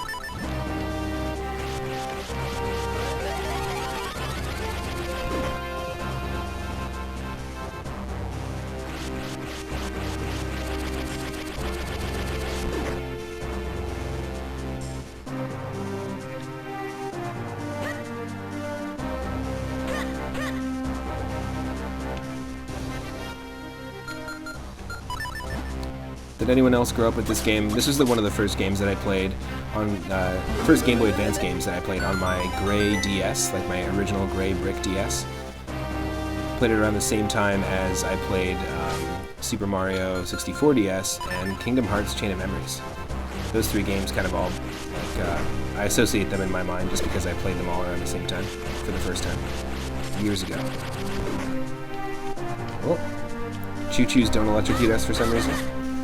I'll always accept that.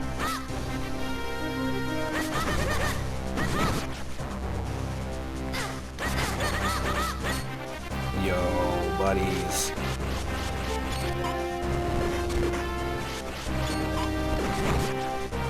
Not today, Buzzy Beetles. Let's go. I want to reveal all of these at least once, like I said before, because there's all sorts of stuff that we could find. And I just want to be super diligent in checking it.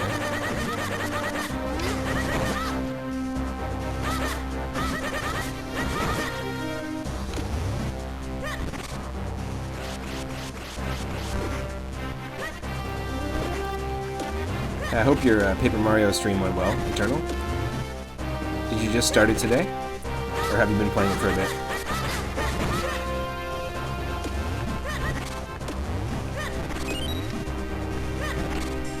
Can't climb yet. Oh, come on.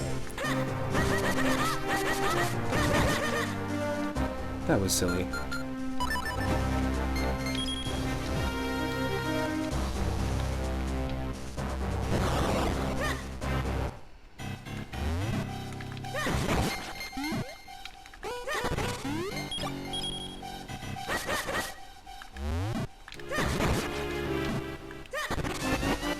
Kingstone piece.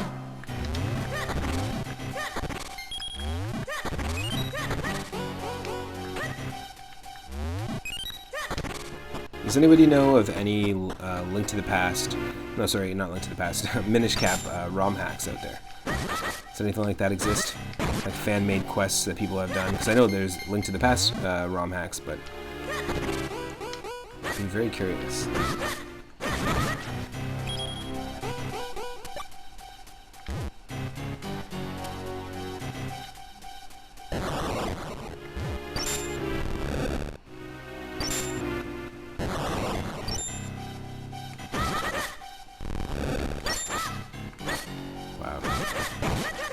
Guys are a little scary.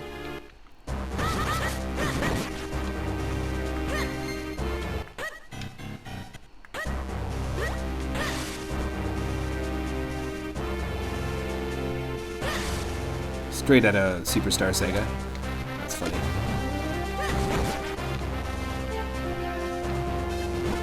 Crenel Mines and the Crenel Wall. Okay.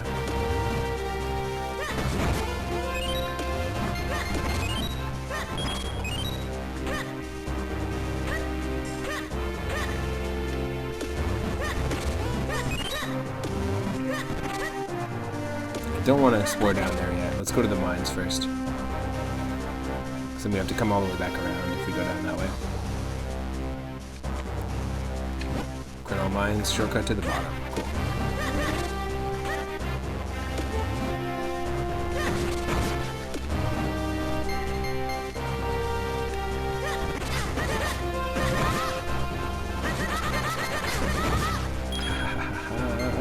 I love that we can like speed slash.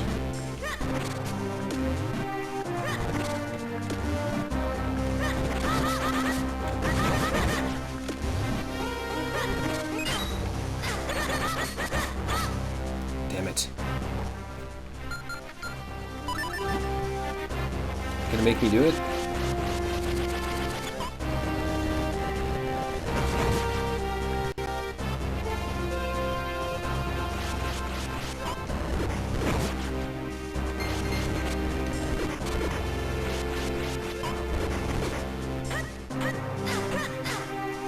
Shoot.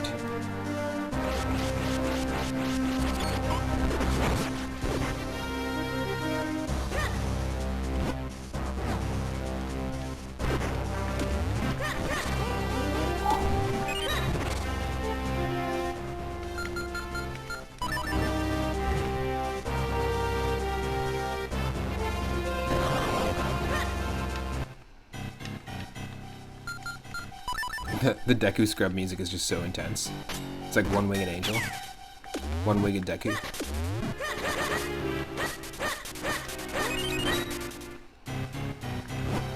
Okay, you got me. Let me make it up to you. This fabulous grip ring is just perfect for a young mountaineer like yourself. Climb in style for only 40 rupees. What a bargain. Yes, please. Cool. Yeah, I like that all the items are just completely different. They're just unique enough that they feel like very, very different from the other Zelda items. I can easily climb cliffs that you could not scale before. Cool. So yeah, we have to explore. Nice.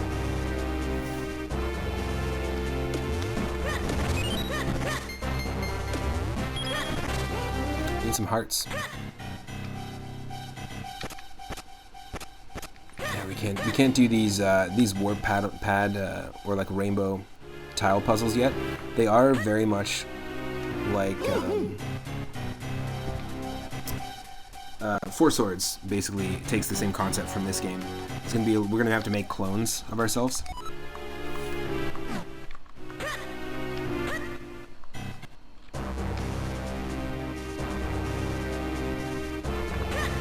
Thank you so much for the 2 raids, by the way. That's crazy. I appreciate that. Big time.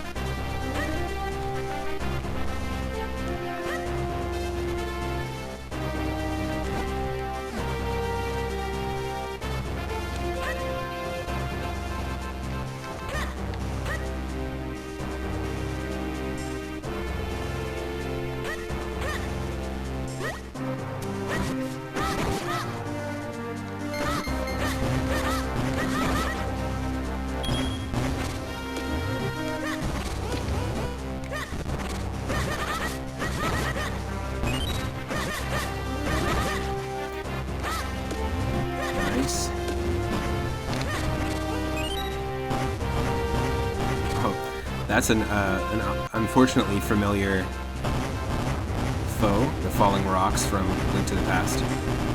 They're back. It's Mount Crenel instead of Death Mountain, but might as well just be Death Mountain. No bomb throwing. Oh, shut up.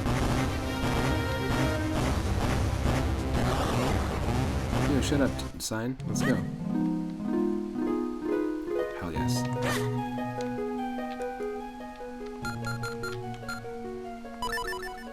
Oh, no bomb throwing. Haha.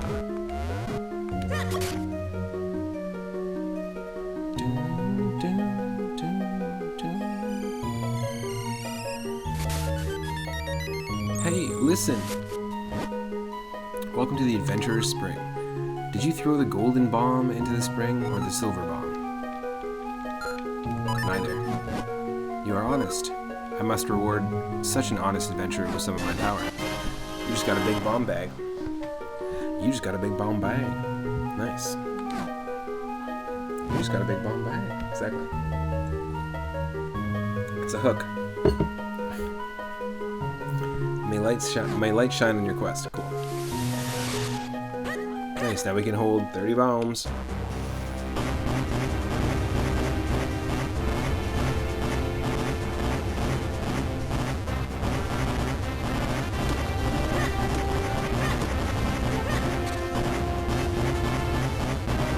Oh, you can move super fast sideways. Cool. That's good to know. Hopefully, I'm just going to bring the volume down just a touch. Hopefully the game volume is not too much with these bouncing rocks. Don't die.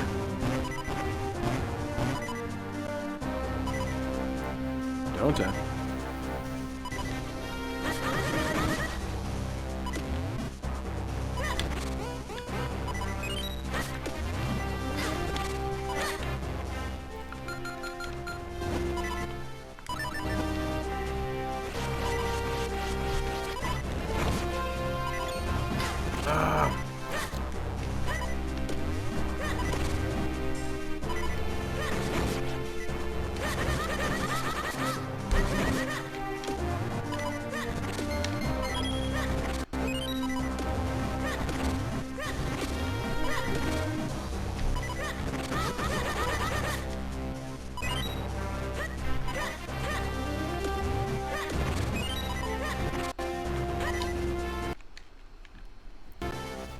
Okay.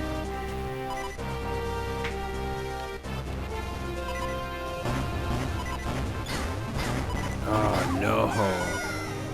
That was awful. First game over. Good thing I was using save states.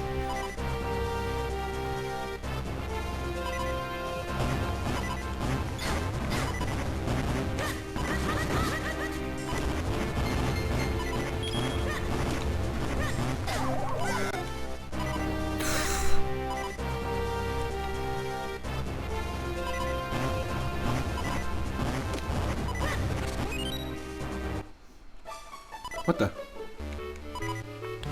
You want to fuse kinstones? Of course.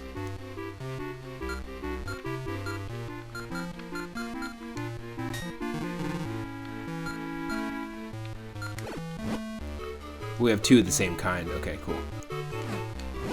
I'm the Crinell Hermit. I left the world to pursue a life of quiet reflection. Quiet reflection, you're living in a cave underneath where there's constant giant boulders falling above your head. There's no way you can't hear that shit. Just saying. Worst possible place for quiet reflection.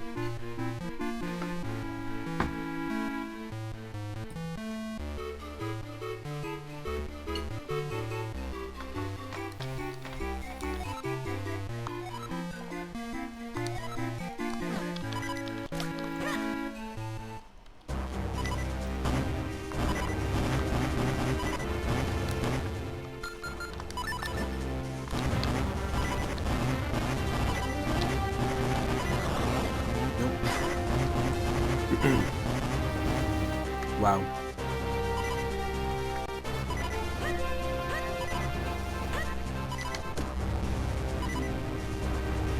We're going for it, folks. Holy shit.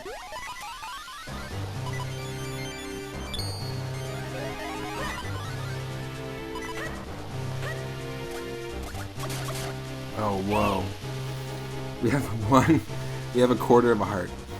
These raindrops are like boulders of water to us, kid, so watch out. If one of them hits us, it'll sting something fierce. Oh! Damn!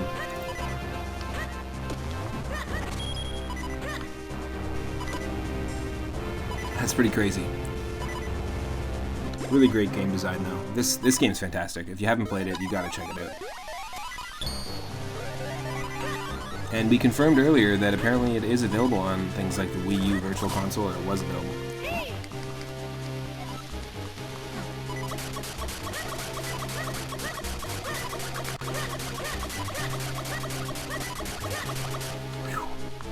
That's pretty awesome.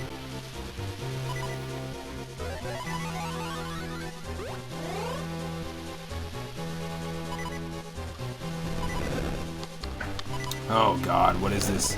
What is this? Seafoam Islands? Victory Road? Link used strength, now he can move big boulders? Come on.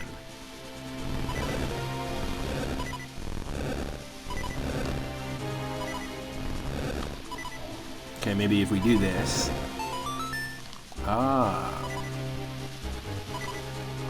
Oh, wow, okay. Interesting. So that's what we were supposed to do with these boulders. We have to come from the other side.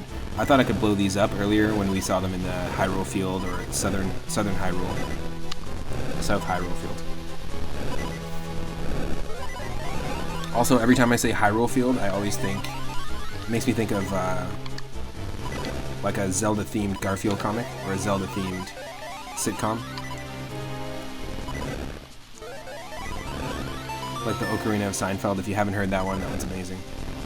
It's the Seinfeld instruments, but the Ocarina of Time music, and then there's also vice versa, the Seinfeld music, and Ocarina of Time instruments. Yes. Oh. Making progress.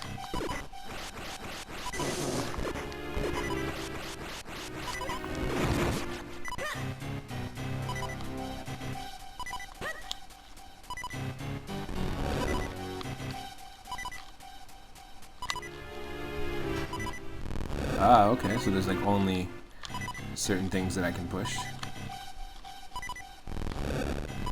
There's a very specific pattern it's looking for, okay. Gotcha.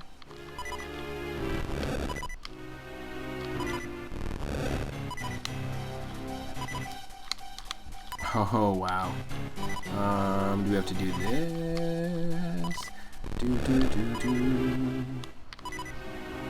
Maybe I think I can do this. Right.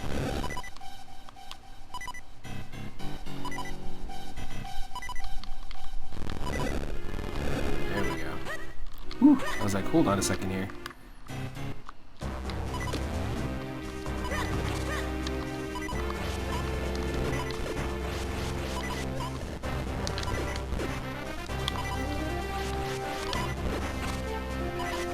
Yeah, it's probably safer to do that, exactly, instead of picking up the rocks.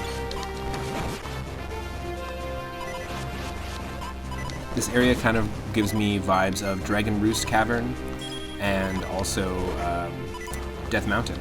It's like a combination of the two. A little bit of Wind Waker, a little bit of Link to the Past. Yeah, thanks again, Itorama, for that resub. I really appreciate it. You did not have to do that, but I appreciate the support. Big time. Whoop. We're doing this whole thing with just these. Oh.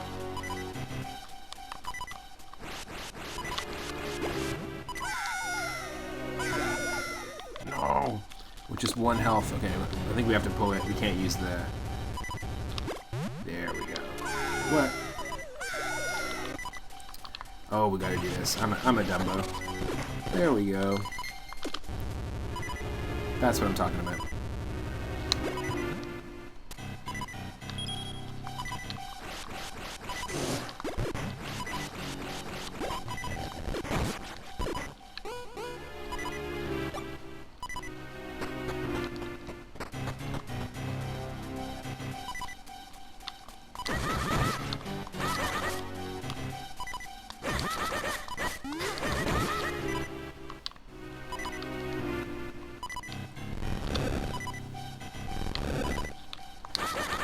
Sorry, folks, for the heartbeating noises, of course. Super annoying.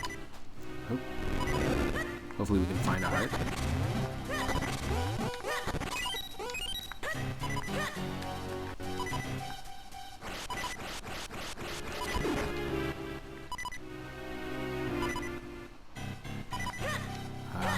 Okay. I think I have an idea here.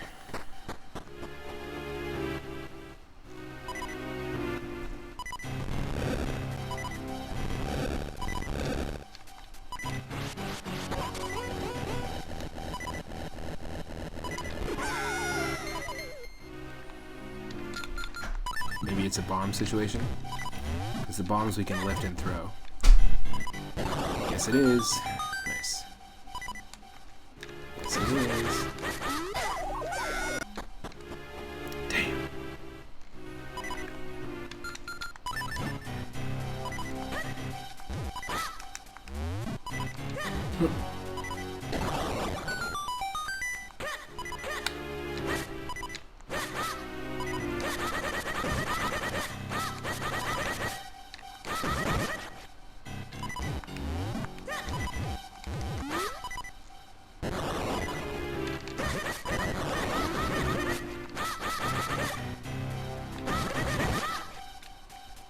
Yes.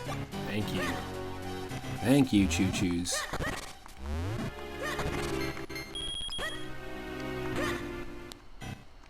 I love that our first boss also was one of those choo-choos, but we just happened to be, like, it was just a green one, a green, like, choo-choo jelly. And we just happened to be Minish size, so that's what made it a boss fight. It was really cool. Really interesting, like, idea.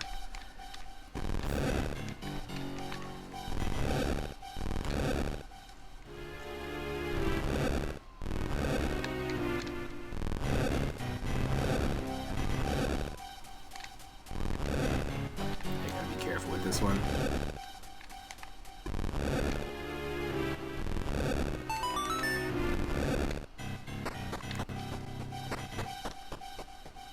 I see a few more people are joining the stream. Thank you for hanging out.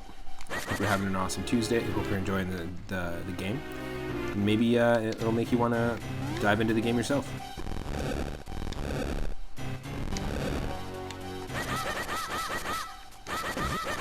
If you haven't played it before, I definitely recommend it.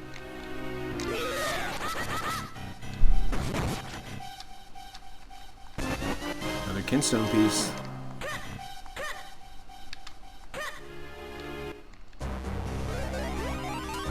Nice. Tiny time.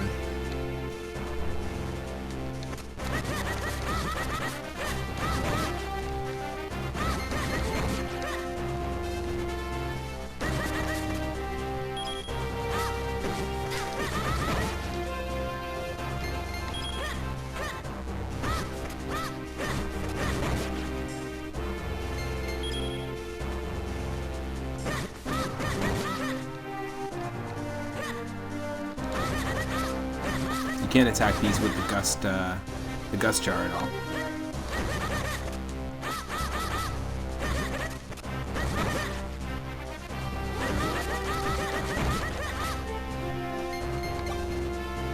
Nice.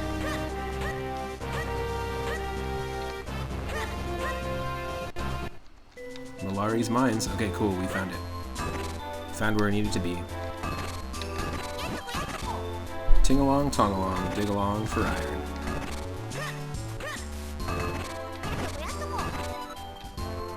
It's a Zelda version of Whistle While You Work.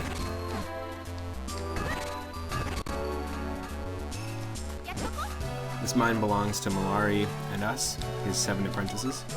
Did you ting along, tong along all this long way to get your sword repaired? The boss is down on the lowest level.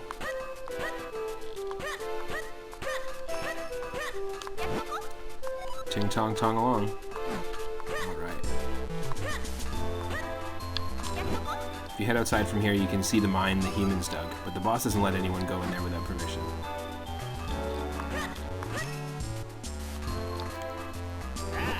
Green clothes and an odd hat. Sir, might you be young 3-up? I'm Malari, Master Smith. I hear you want me to reforge the sacred sword and help break a curse. I'll be needing the old sword, which holds the power of the elements first. So show me that broken Picori blade. I love all this adventure. What with the rescuing of princesses and such, I'd be happy to reforge this thing into a brand new sacred blade for you. It'll take me a while to rework your sword. In the meantime, you should track down the missing elements. One of them should be in the mine the humans dug. It's not far from here. Alright, let's get started. It'll be a while 3-up, so let's leave them to it and find that element. Cool, so that's going to be where we actually take on the dungeon. Why, my lad, I'm the second best of the Minish metalsmiths. I'm making swords with the boss. Who am I? I'm no less than the 3rd best of the Minish metalsmiths making swords with the boss.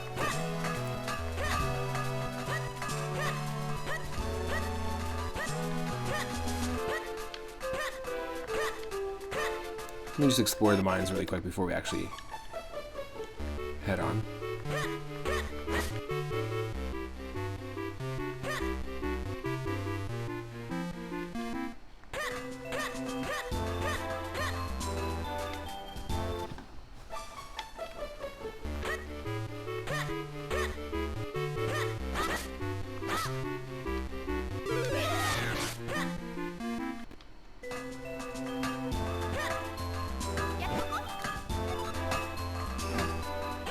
Man, I really need to come up with a digging song of my own. That's funny.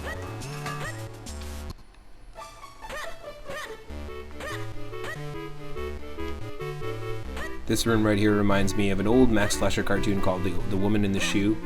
It's an old 1930s cartoon.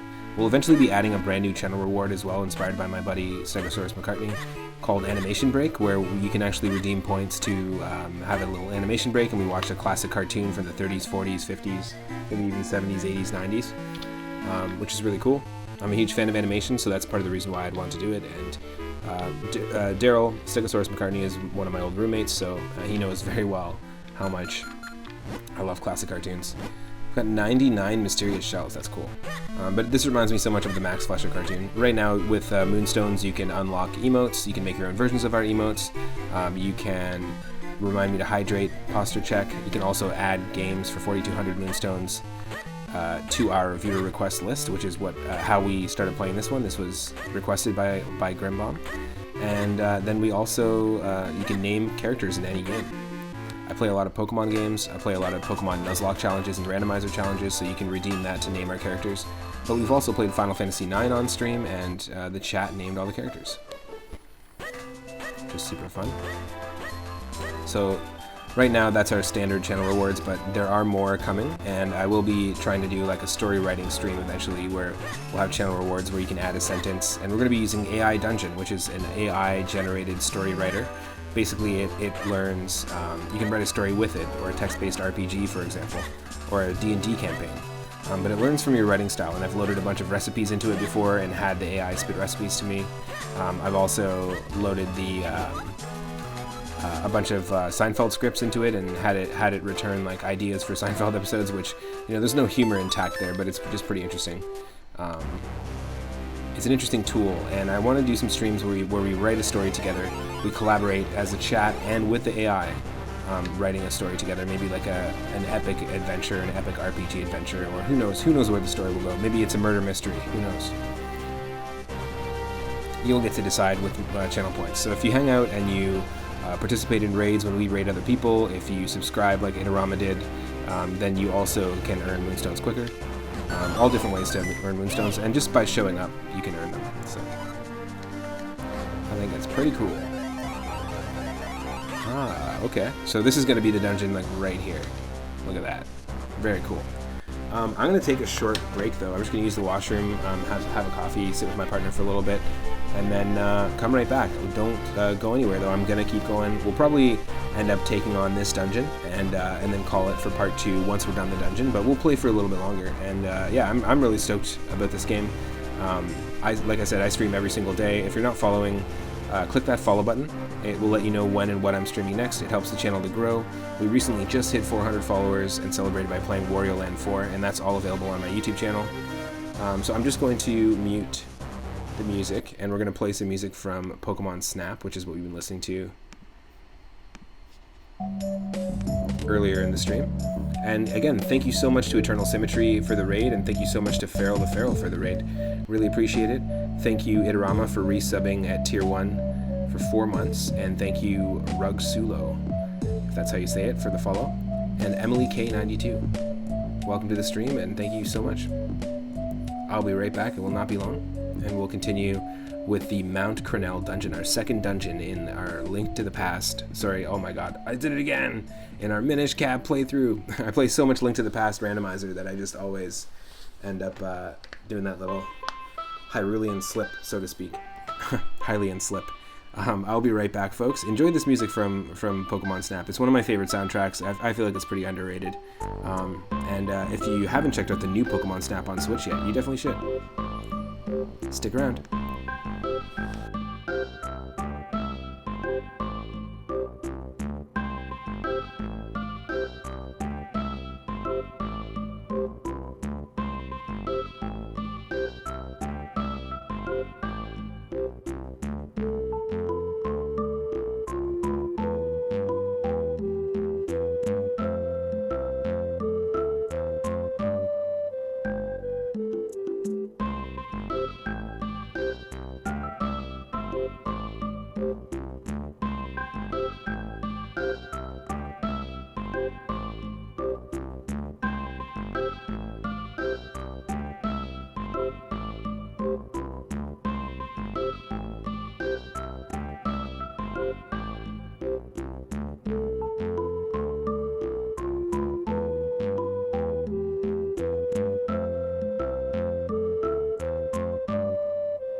Alright, thank you so much for your patience, everyone. I am back. Hopefully that wasn't too long of a break. I hope you enjoyed the Pokemon Snap music. And we are at Mount Cornell. If you're just joining, we're playing Legend of Zelda, the Minish Cap. My name is Matt, otherwise known as 3up Moon. And I do retro streams every single day, and every Sunday at 6:30 p.m. Pacific, I do a retro viewer request night. And because we had some technical difficulties, we're playing Minish Cap because Grimbomb redeemed it for our retro night. And this was supposed to be played on Sunday with Inspector Gadget on Super Nintendo, but we weren't able to do it. We had some issues with bitrate and stuff like that, so just doing an extension of our viewer request night tonight. And I hope you're all having an awesome Tuesday. Thanks again to Feral the Feral and to Eternal Symmetry for the raids just before this. Now, we started Minish Cap at the beginning of the stream, and we basically have one of the 4 elements. We're going to get our second element here. This is our second dungeon, basically, at the very top of the Human Mind section of Mount Cornell. If you haven't played this game before, I highly recommend checking it out. Let's go.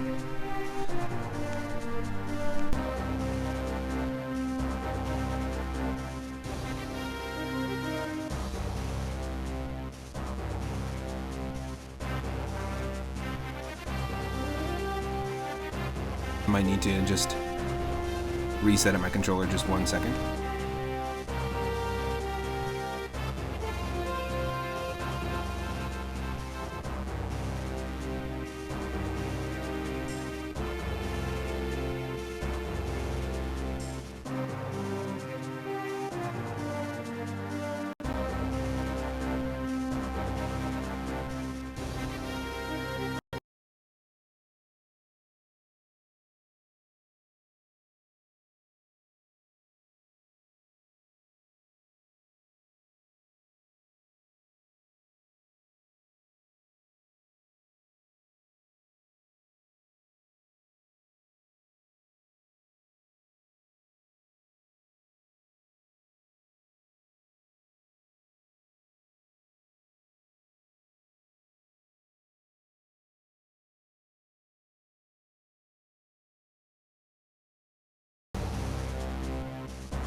My apologies. I have to just figure out what's going on with my controller at the moment. Just a sec.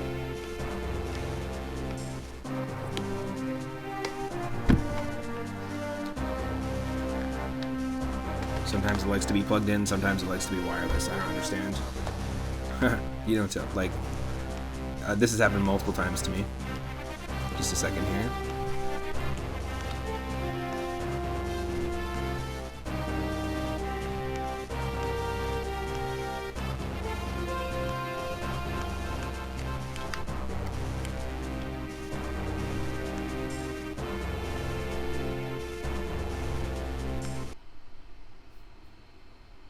Just a moment.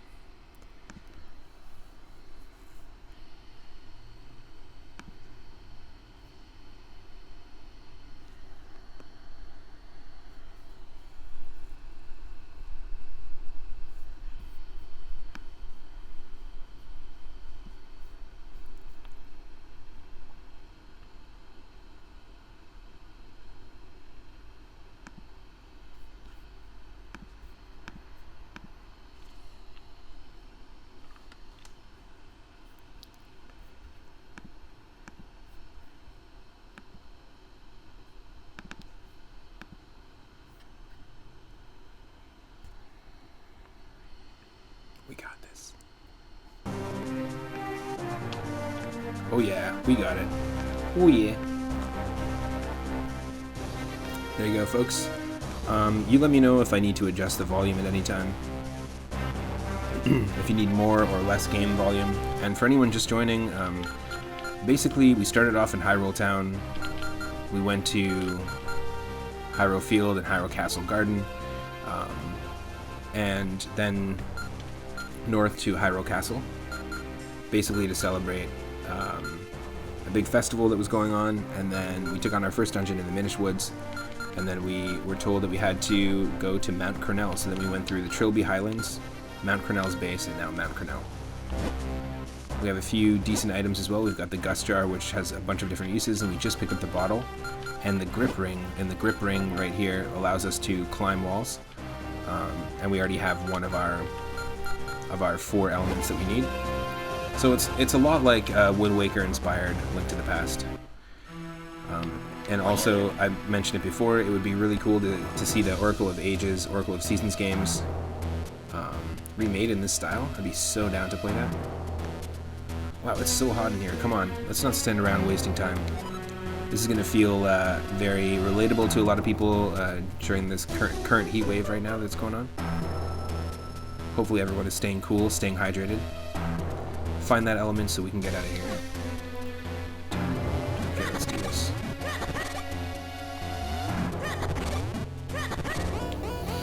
Alright, second dungeon. Yeah, really fantastic music.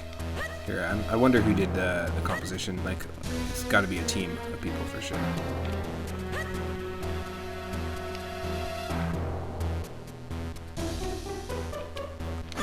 Oh, there's some Mario enemies. We got some bombs. Ooh.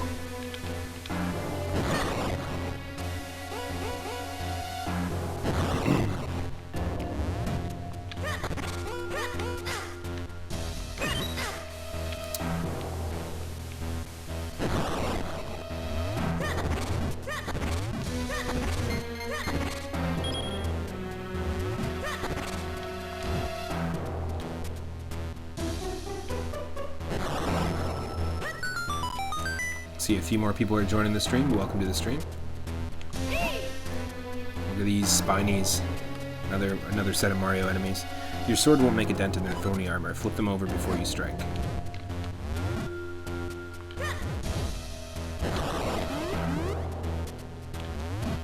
Whoa, it's like the Mario Kart blue shell. Ooh.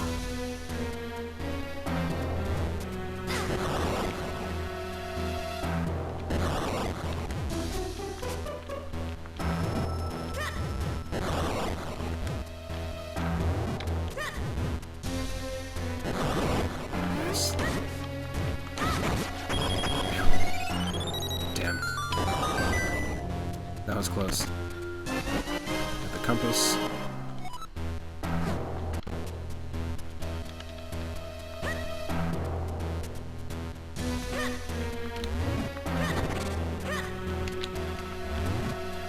I like that all the dungeon music is completely unique. Oh no, it's a like from Ocarina of Time. Steals our coins, our roots. We get DP'd out of a rupee. We only lost a couple.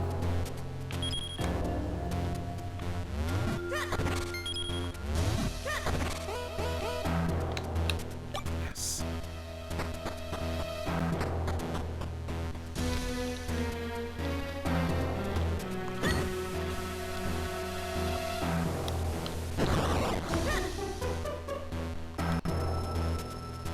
Yeah, this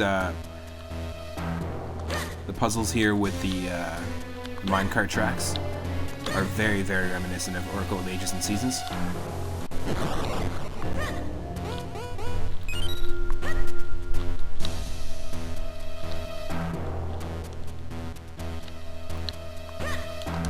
Can we blow that up? No. No, that's what I thought. It'd be too easy.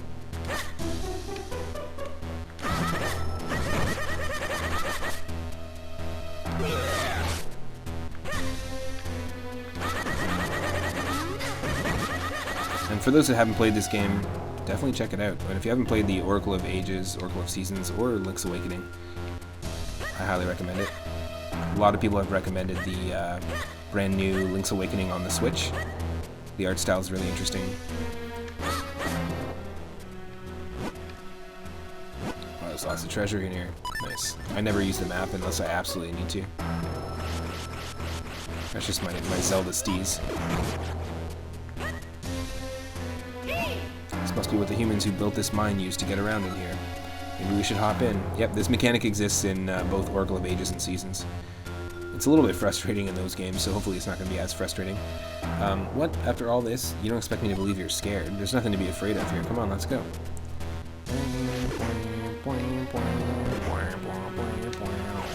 Here we go.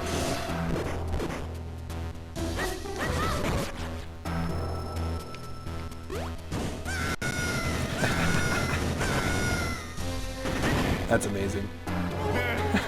Sweet jumping jellyfish, that was awful. What are you smiling about? I knew it was madness to risk our lives. That's funny. From now on, let's just stick to our feet. Well, I mean, your feet. That's funny.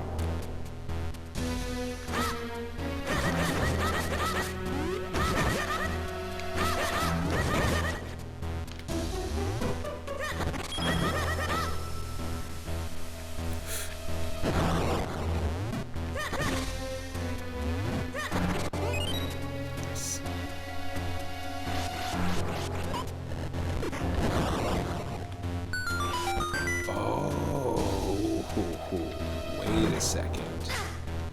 Can we actually do this?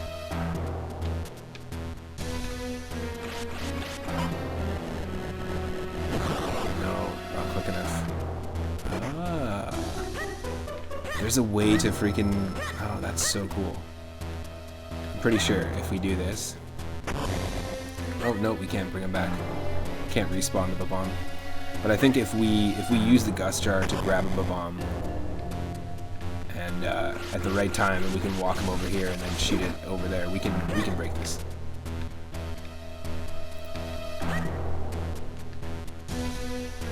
That's what I think. It's just a theory, a game theory.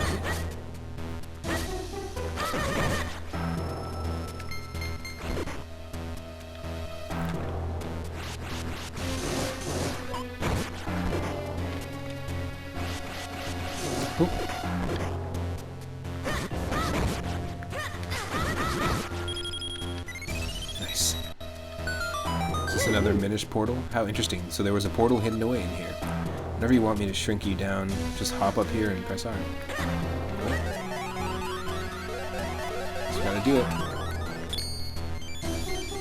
One of the coolest things about this game is the fact that every dungeon uses both Minish version of Link, the small version of Link, and the standard version. Oh my god, this is terrifying. Those things must be insane to, like, imagine that experience for Link. Dodging these things.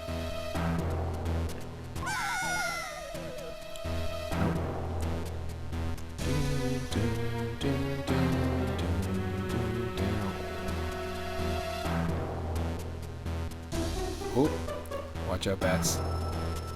Can't get that unless I'm big.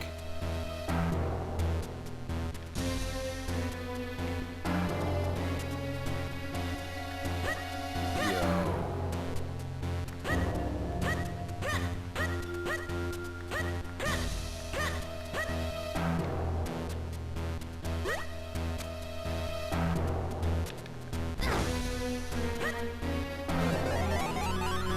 All right.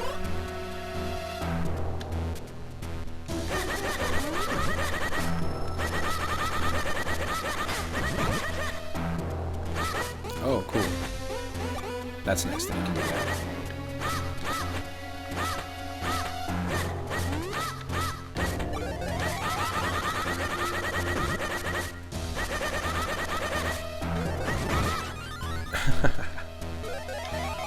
There's no need to spam it like that, but... Got a Kinstone piece. Oh my, it looks really, really hot in that lava. Trust me, falling into that would be a bad idea. I'm sure you agree.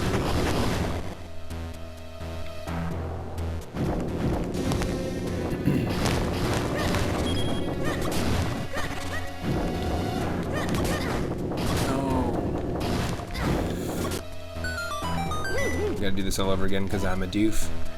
And I'm playing with save states. And I pressed it at the wrong time. Welcome to my stream, that's what it's all about.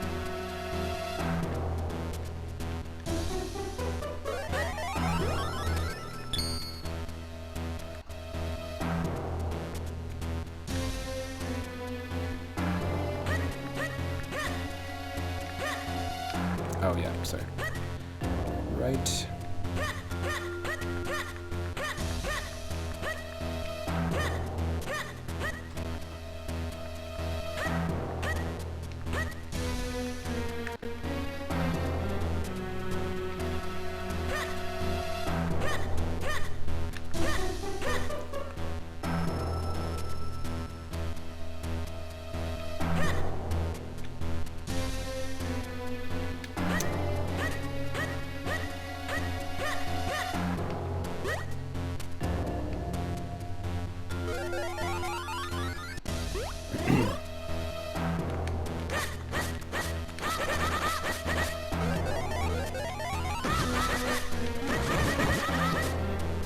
Nice.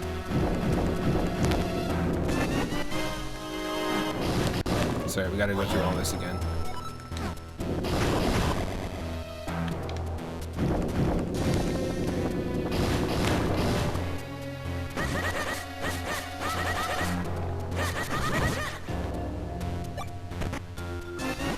Got the dungeon map. Sweet. I like the layout of the dungeon map in this. Let's see here. I know that Farrell, if you came with Farrell's raid, Farrell was playing somewhat recently Metroid Fusion and Metroid Zero Mission, I think. But yeah, like very similar style of map. I feel like it's way more refined here than in Link to the Past. I feel like they take a lot of things from Link to the Past and just improve upon them in this game.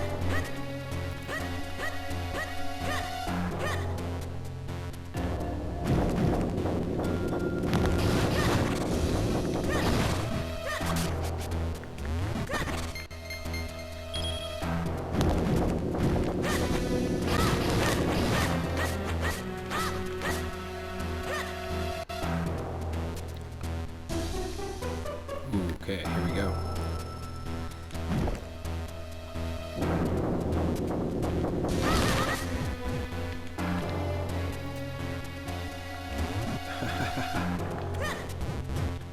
Wow.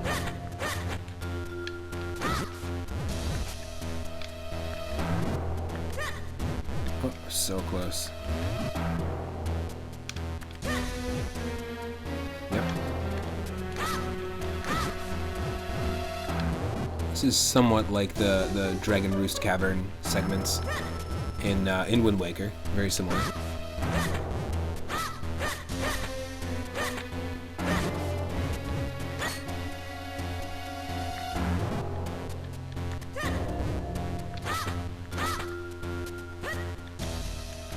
Okay, I've got 50 rupees for that. That's why you have to do it, because you have to use it for progression. I gotcha. That's cool. Cool little simple puzzle.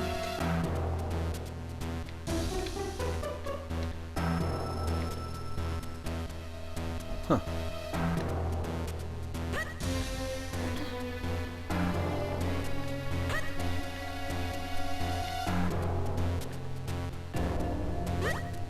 Really?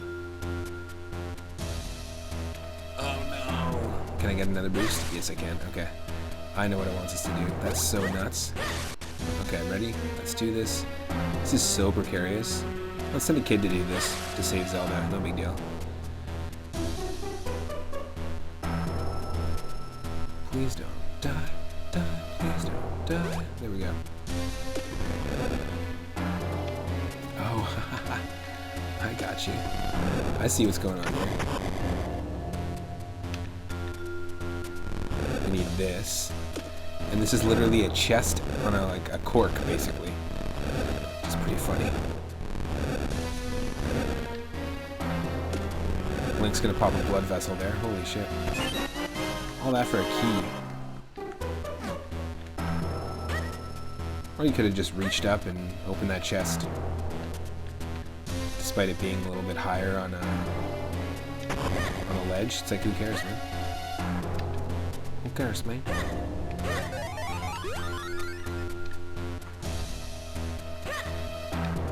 So there was a room. There was a room with a door.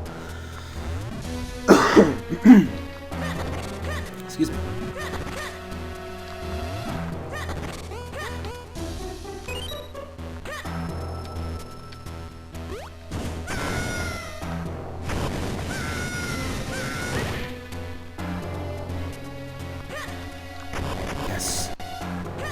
Progression.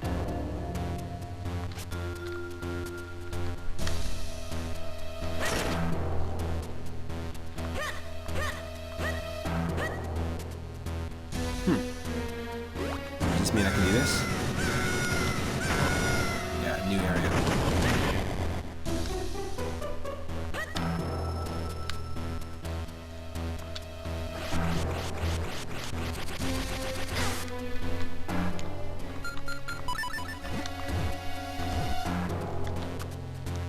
Yes, perfect.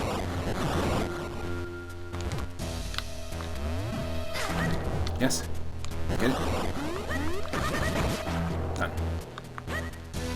Absolutely worth it. Let's go. Keep going.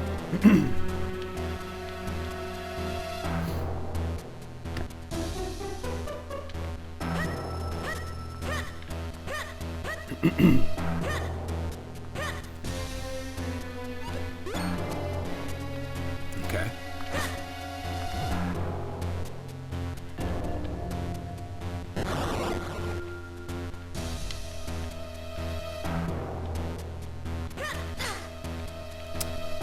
That was dumb.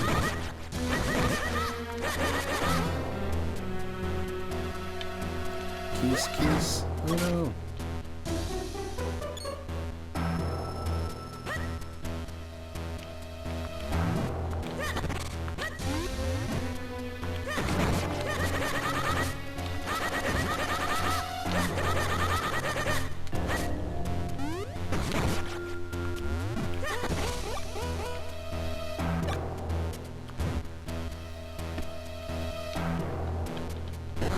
Yes.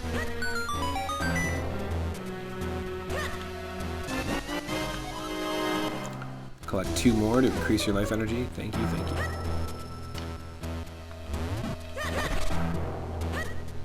Now, everyone in the chat, what's your favorite Zelda game if you had to pick one? I love Link's Awakening and Link to the Past. I spent a lot of time with it. But I also really, really enjoy Ocarina of Time, Wind Waker, and this one. Those ones stand out. Not that there's many that I don't enjoy, but those ones stand out for me. Is there a favorite Zelda game that you have, or what was the first Zelda game that you played? For me, the first one was Zelda 2. Got a collection of NES games from my uncle. And Zelda 2 was in it.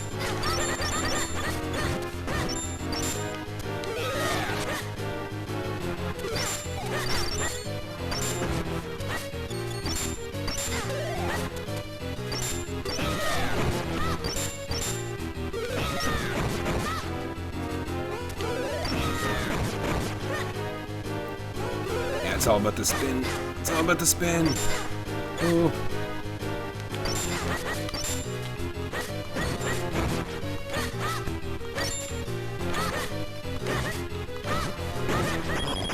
Done. Nice. So there's always like little mini sub-bosses in the dungeons in this game. We took on like a Super Mario Sunshine style Wiggler. It looked like it was an enemy from Super Mario Sunshine in the Minish Woods, and then our boss fight, we were very small because we were like, this is the first dungeon where we're human, like full size, and then there's the previous dungeon was our first dungeon as Minish Link, and the boss was actually just one of the green choo-choo jellies, which I thought was really interesting. Now we got the Cane of Pachi. This mystical rod has the power to flip things over. Use it to charge up energy in holes, and then flip up on out of it. Flip up on out of it. I don't know about you, but I'm flipping up on out of here.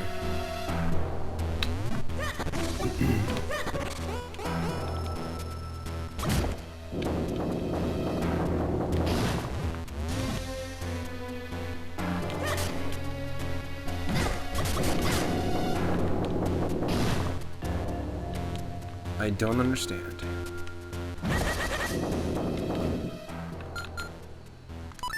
Got Cane of Pachi. Excuse me.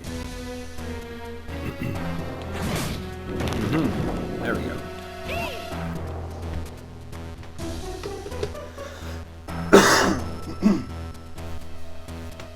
Just a second here.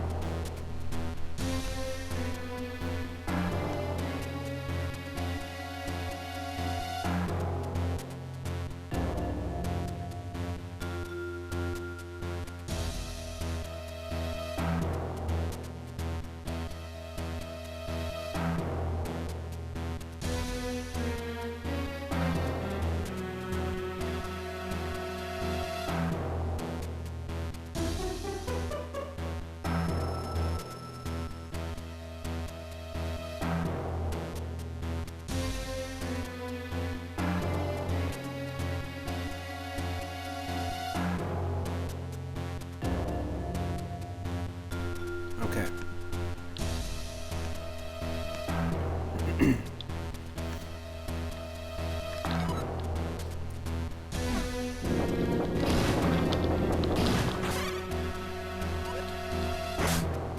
Gives you a little extra boost of power. So there's so many of those holes all around the Hyrule Field that we were in earlier, and South Hyrule Field. So that's going to help us big time in terms of traversal. The cane is very useful in this game. Obviously, it's a different cane than the blue and red canes from Link to the Past. Completely different cane.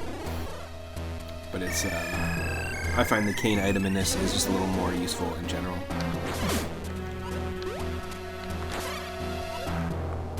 And you don't need to use magic, which is kind of nice. That's another thing. There's no magic. If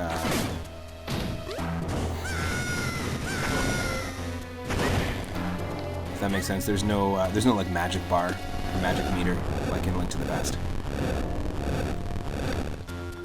Yeah, feel free to share your very first Zelda game experience in the chat, or your favorite Zelda game.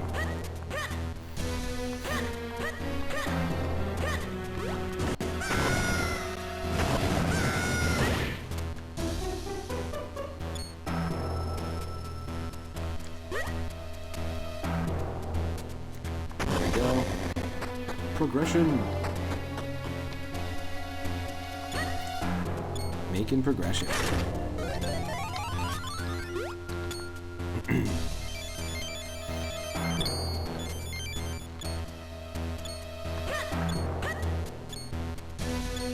Where can Minish Link go?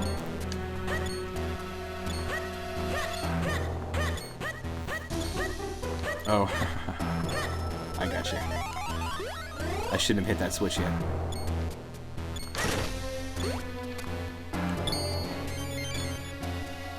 As Cypher said earlier in the stream, this game really knows how to implement its mechanics well into the game. Oh, that was crazy. That was so close. Holy shit.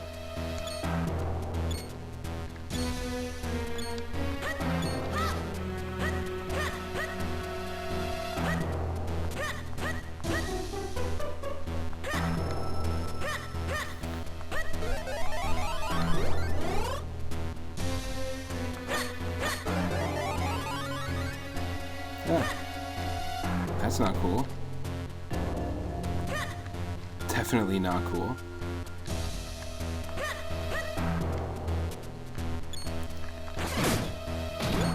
Nice. Oh, I like this. This is a really well designed puzzle. I have to say, so far all the puzzles have been absolutely fantastic in this. I haven't felt frustrated.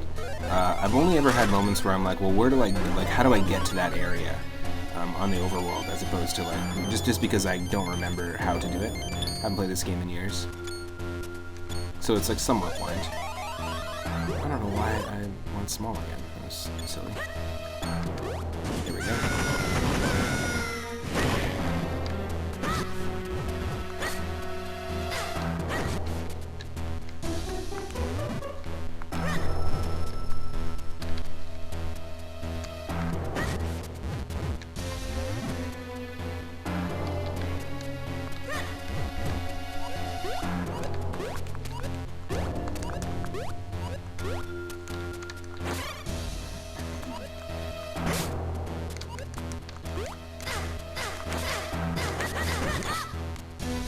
There we go. I was like, how do we get out of this situation? Alright. This is cool. I'm a fan of this mechanic. It works.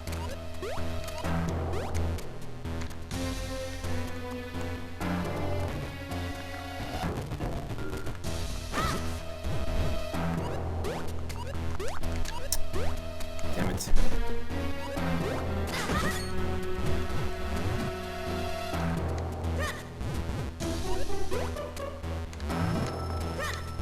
There we go.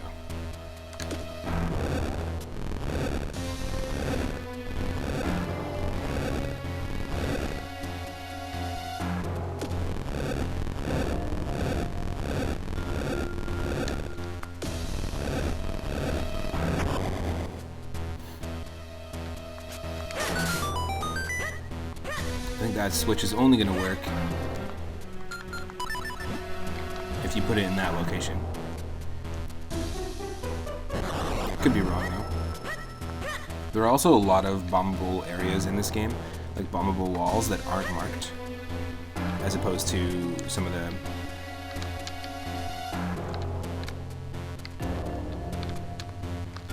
the other Zelda games.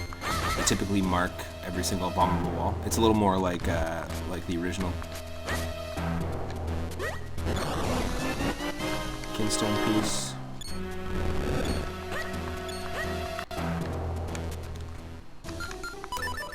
Ah, cool. Okay, so we just have 2 ways to go.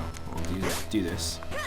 Another Kinstone piece. We're collecting a ton of those, and we're not running into many people to fuse Kinstones with yet, though.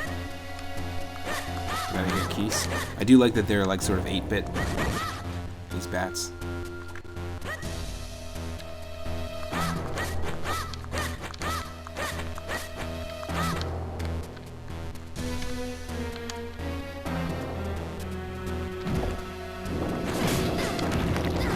Oh, shoot.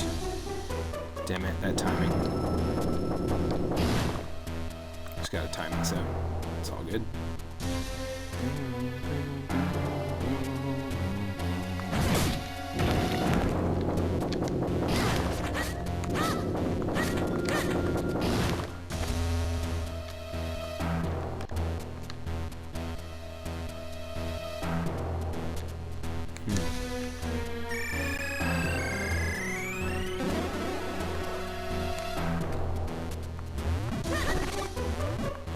Is that what I want to be at the beginning? No, it's not.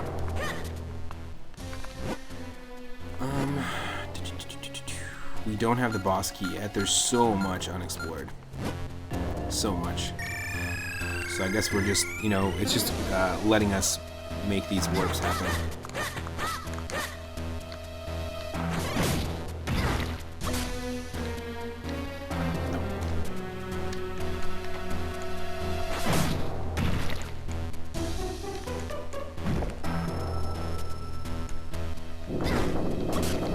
Oh, wow. Okay.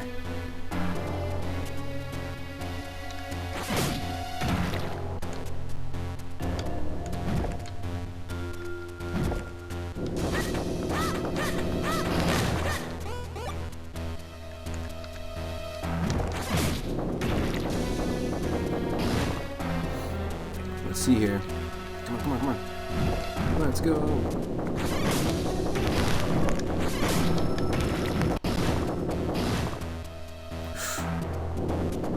Oh, yes. Just made it.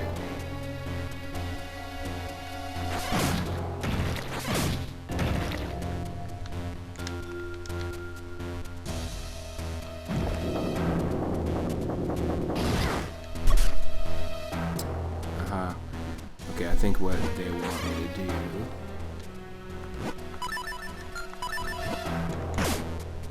Gotta utilize a little bit of this. And just like using the hook shot and Link to the Past can bring items to you, the Gust Jar can actually bring items to you too. It's such a useful item.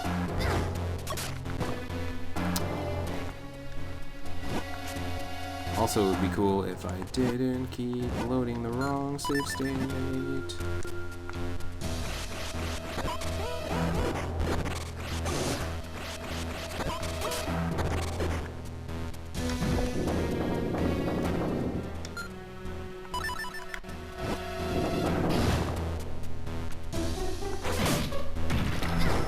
Oh. God damn. It's so annoying. Okay.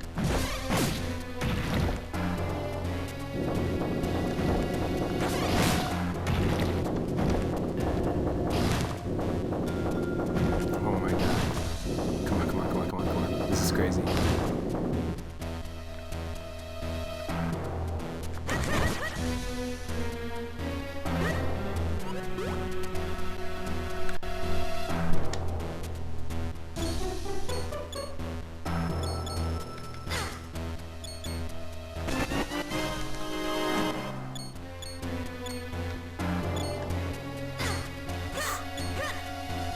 They don't do that much damage to us, so that's okay.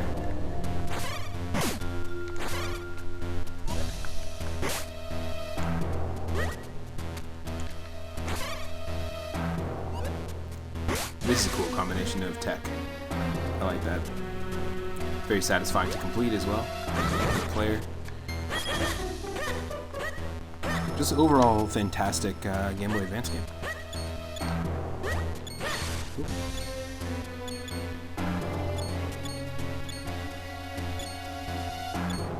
Yes.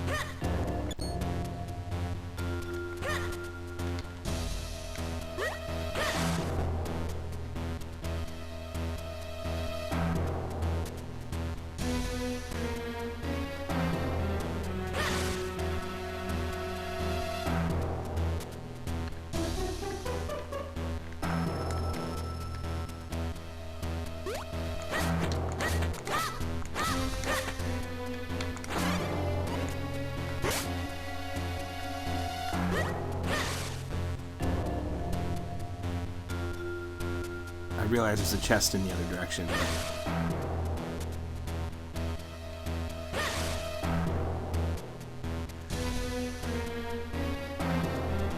You might be able to go back.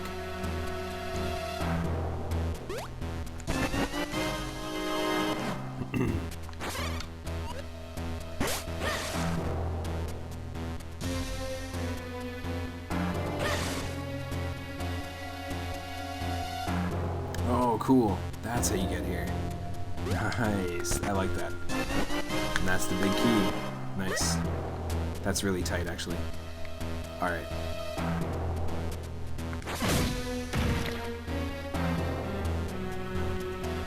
What happened? Oh, no. Come on. I'm sorry, folks. This has happened multiple times now. But that's fine. It's just annoying.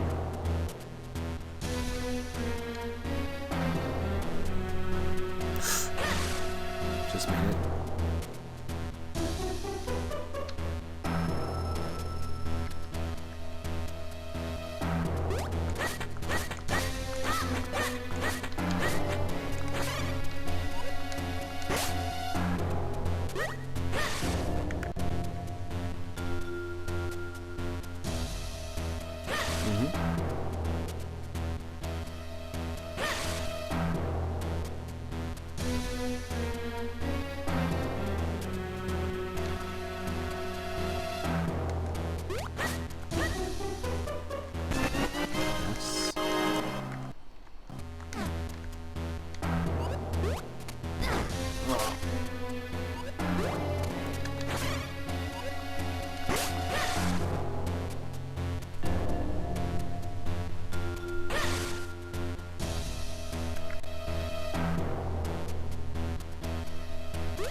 It's so nice to finally actually get like a breeze going on after all this crazy heat wave.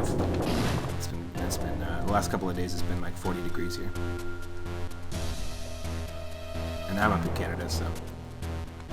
Oop. God damn it! Just let me do it.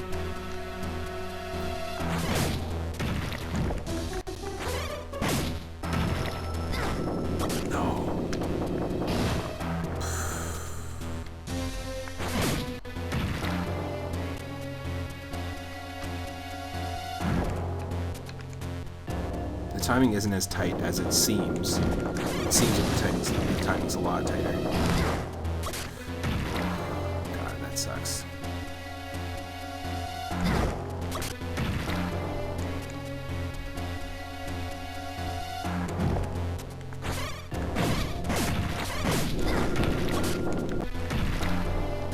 Wow, this is nonsense. Sorry, folks.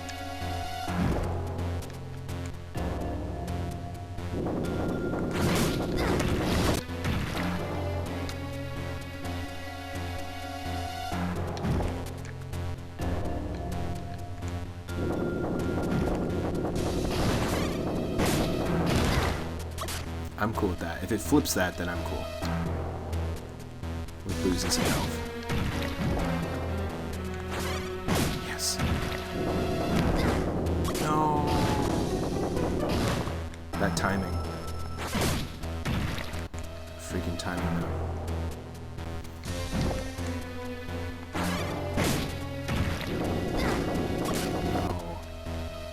It's awful timing. Like they will line up eventually.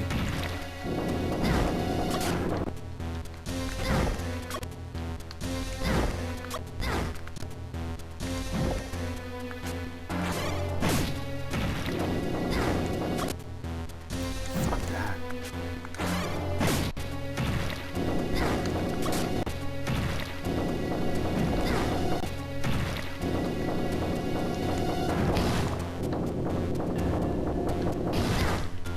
What are you supposed to do? Just hope that the timing works out? Fuck that. Yes! Just run fast. That's crazy. You know, it's not doing too much damage to us though, but still.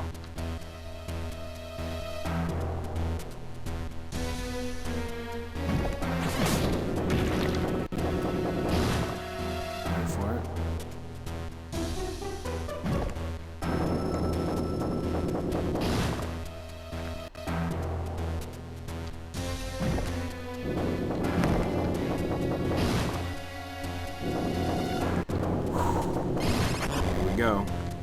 Big boss door, just like in Wind Waker. Very similar aesthetic.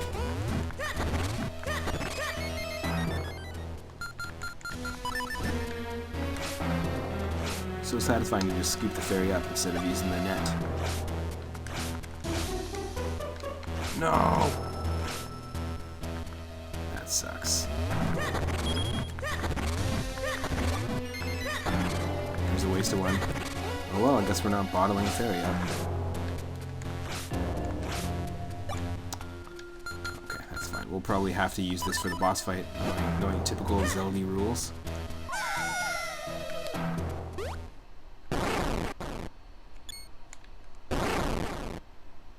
Second boss fight. First boss fight as full-size Link.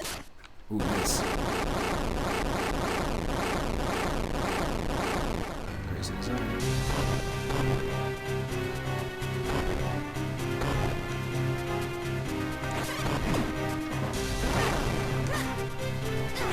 Oh, cool.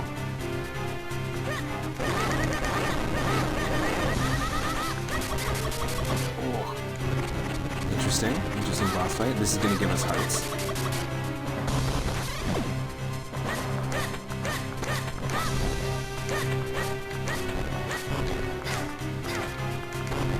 Oh no, it's like Wario Land 4. Become Scorched Link.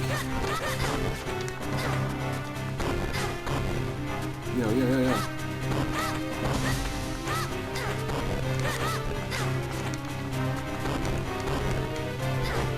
Yo, holy shit.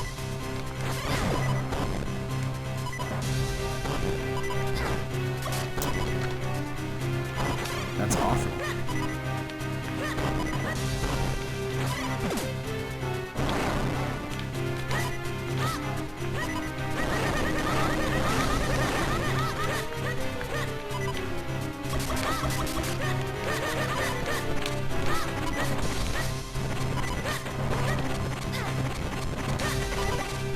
Yes.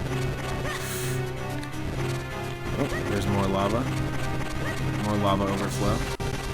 This is pretty crazy. Watch your feet. Such an inhospitable monster this is.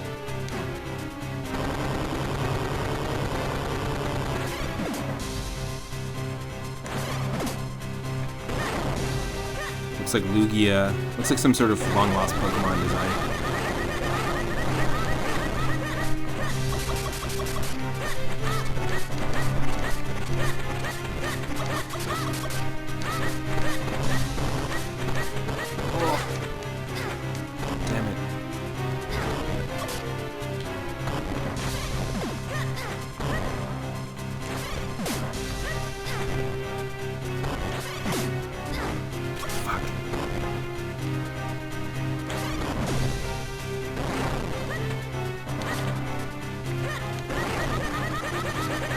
Got it. I think we won.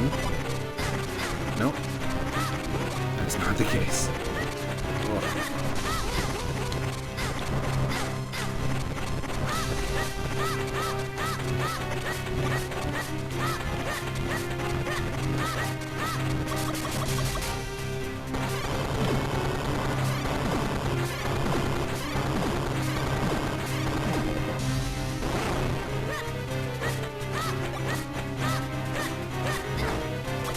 Nope.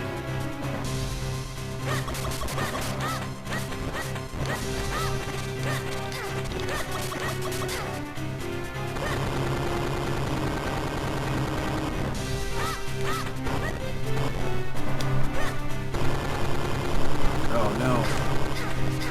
Damn it.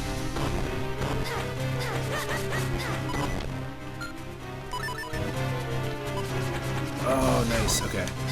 So we can use the gust jar and we're gonna die. That sucks. Let's start over.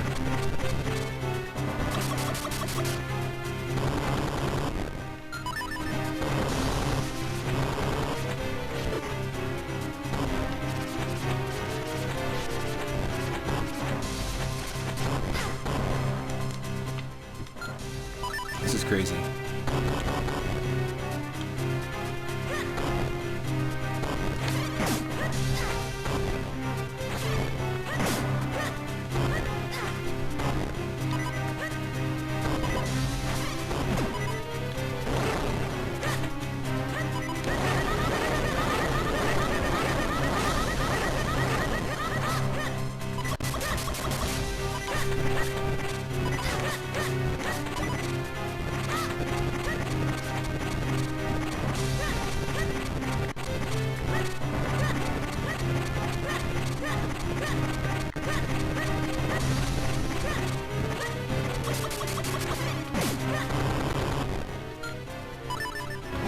Oh,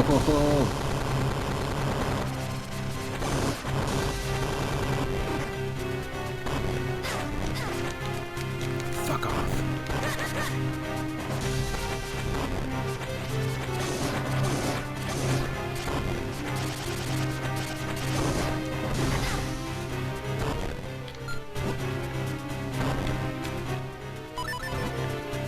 This is a pretty crazy boss fight.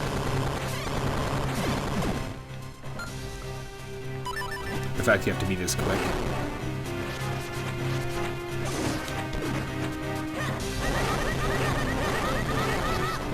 Did we get it? Yes. Nice.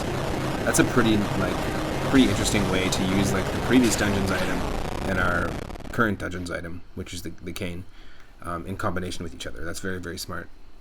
Boss level design. Boss fight design. So there's second element here. Nice.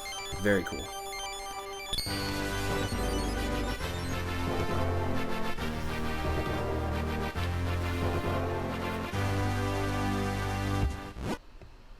Got the fire element. Let's go.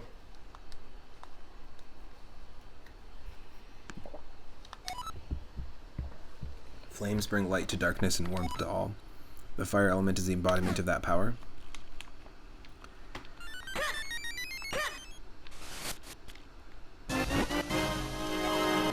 Full heart container. Yeah, the detail in the pixel art in this game is just great. Oh, that was hot. It was so hot, I thought my fibers would catch on fire. But it's over now. I suppose we should go back and speak to Malari.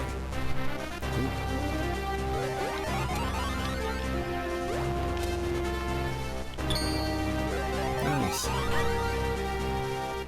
So back to the Minish part of the mine, Malari's mines.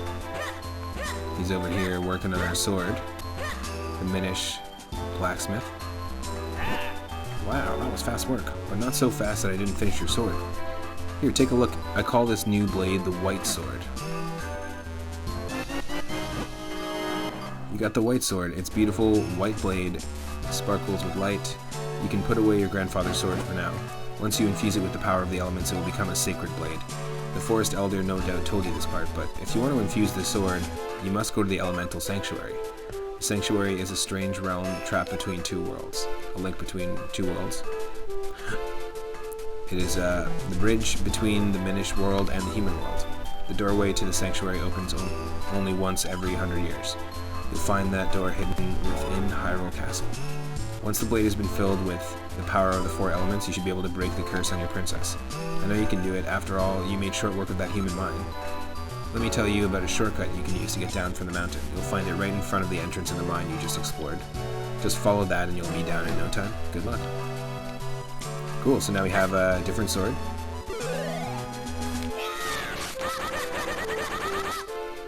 So basically our level 2 sword, which is awesome.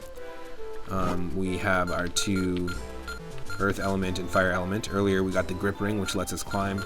We got tons of kinstones at the moment. We're good there. And we only have the 1 tiger scroll that we've learned from, what's this guy's name? Can't remember this guy's name now, but basically like the character in Wind Waker that teaches you the different sword tech. There's different unlockable abilities here. Not that dissimilar to Wario Land 3 when we were unlocking all our abilities, but we have to, now that we have a different weapon, he said, come back when you have a new sword. So in Hyrule Castle Town, we'll have to go back and do some training there to unlock some new tech. We'll save it, of course, at the right time.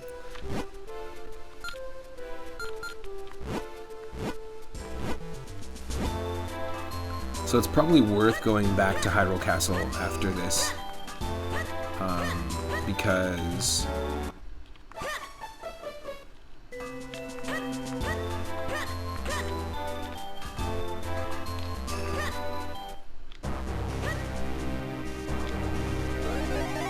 Hyrule Castle Town, because a bunch of stuff was kind of blocked off earlier, but now we have the cane which can flip some pots in Hyrule Castle Town and turn them into portals, into Minish portals. So we'll be able to explore people's houses. I'm sure we can go back to that cobbler's house. There's definitely something going on there that we need to be small to explore.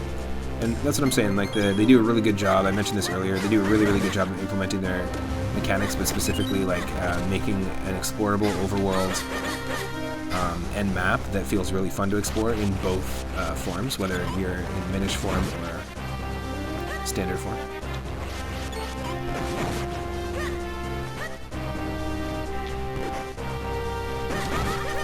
Not again, tech tights.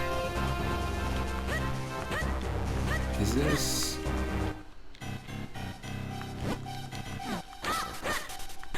I knew there was a fairy fountain somewhere, but we'll have to climb down and see.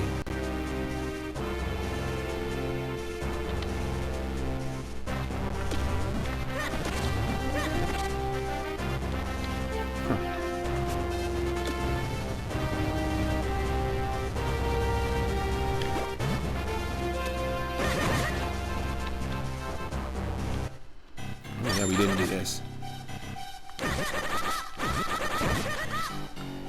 See, that's a really smart design too. It leaves us caves to explore. Or did we do this? We may have, actually. We may have.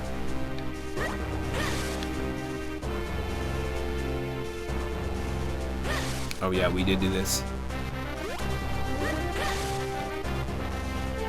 We did do this.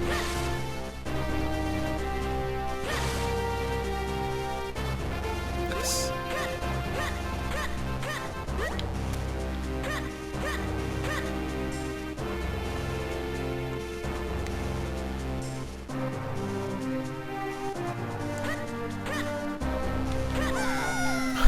Great. That was dumb. Dumb and unnecessary.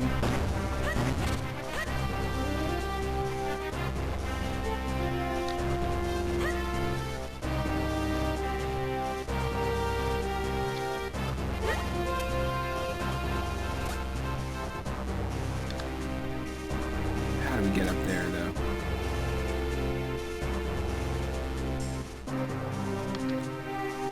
Yeah, that's definitely a Minish section. How do we get here? Huh. How am I not myself? Oh, maybe... Did we do this already? No. Yeah, we might have. This looks very familiar.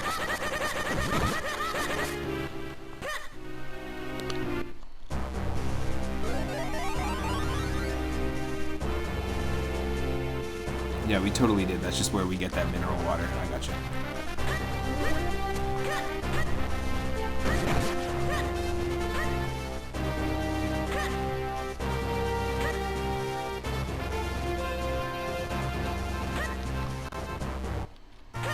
Nice. There's gonna be so many more explorable things now.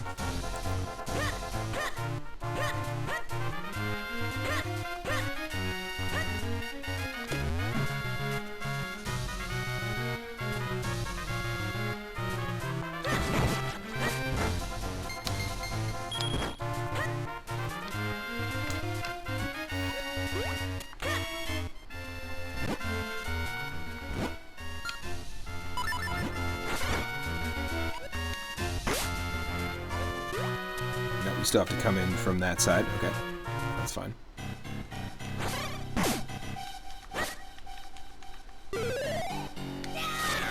Nope, we still can't use or explore this area yet. That's also fine.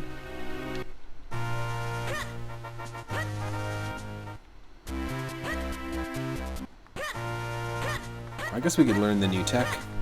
Let's go back up to the Royal Valley real quick, though.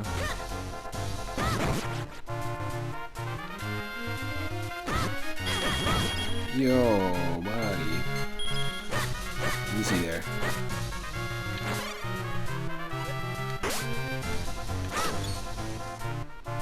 Yes, please. Build that bridge.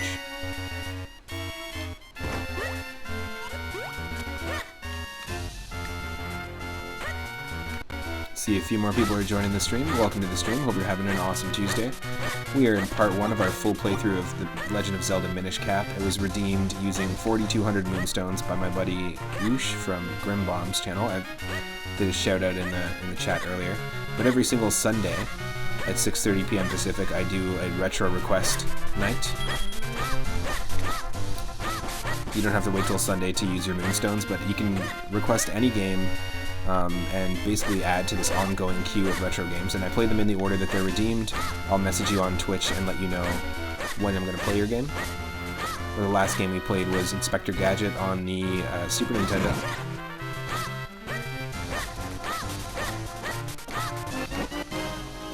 Nice, another Kingstone.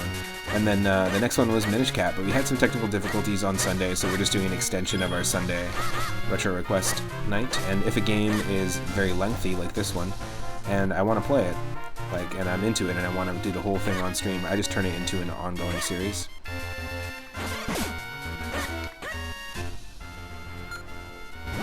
Still can't reveal these shining trees. There's a couple of them. Still can't reveal what's going on there.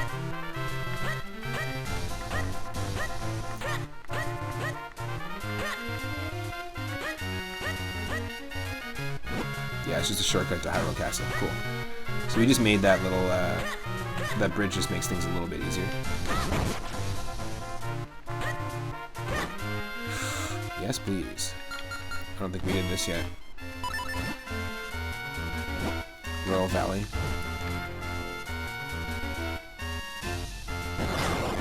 Ooh, somehow that hit me. Oh no, that was Octorok hiding in the tree.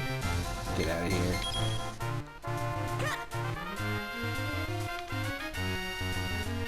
Let's head down here.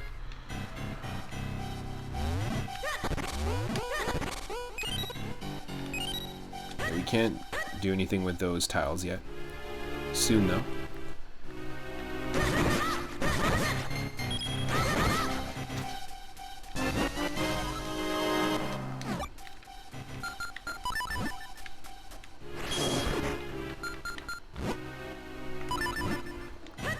Nice.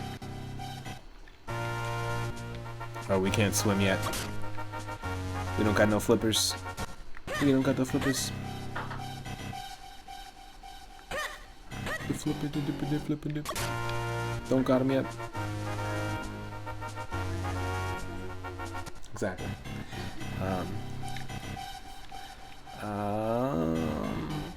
That's nothing. That is nothing we can do until we get flippers. Okay, we just have to remember that. Oh. Nevermore.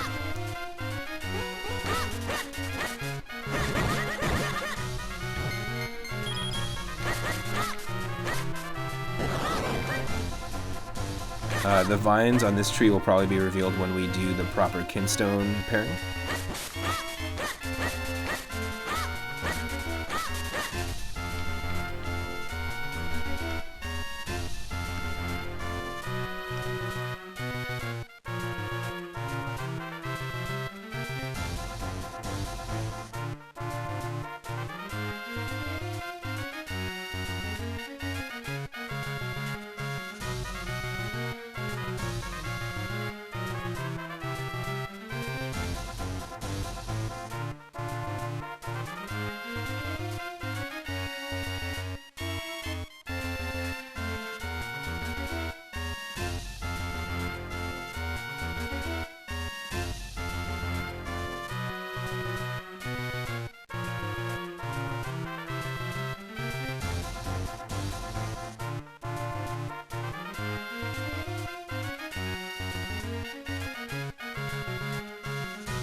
Just one sec here, I was just chatting with my partner. I'm gonna be right back, and then I will continue.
Okay, I'm back, folks.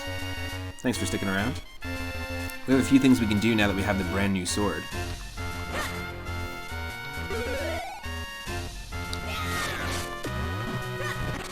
Ooh. Is there a portal here?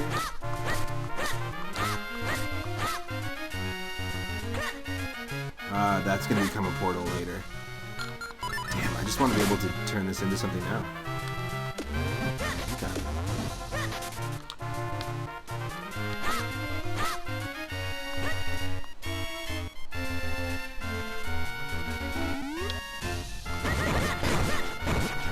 mentioned it before, but I think it's pretty cool that this game, I think, is the only 2D game that actually has like a Lon Lon Ranch, like a version of Lon Lon Ranch in the game, in its overworld. Vale Falls. Ooh, interesting. What is this all about?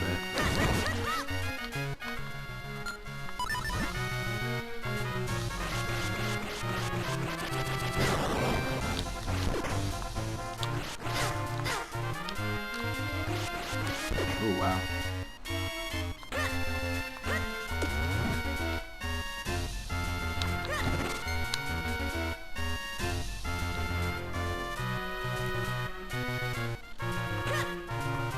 We probably can't do too much here yet, but I will take that, absolutely. Completed a new heart container. Yes, please. 7.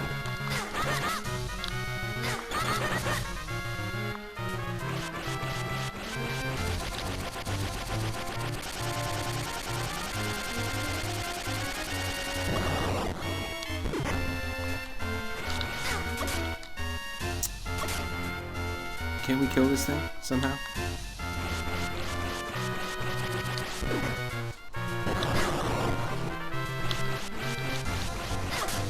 Nope. Okay, so we can't kill it the standard way.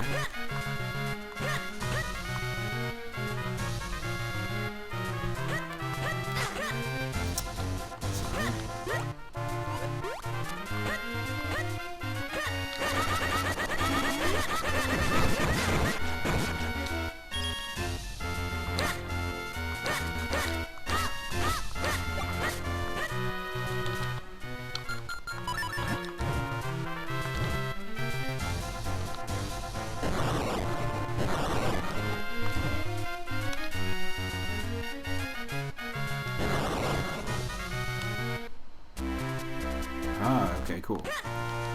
That just leads us straight into Hyrule Town,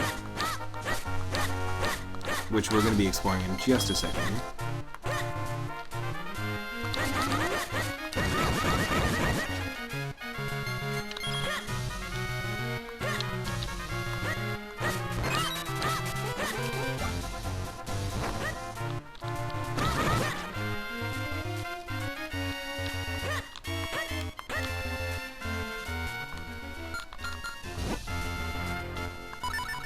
We can't do this, can we?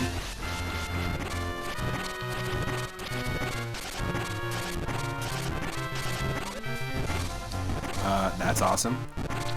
Just a Goron just punching the shit out of this wall. Hell yes.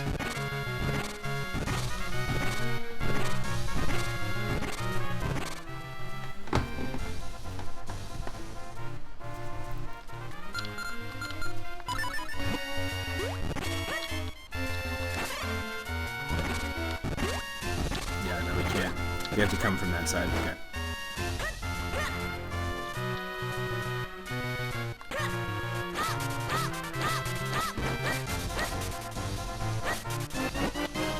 Okay, stone piece.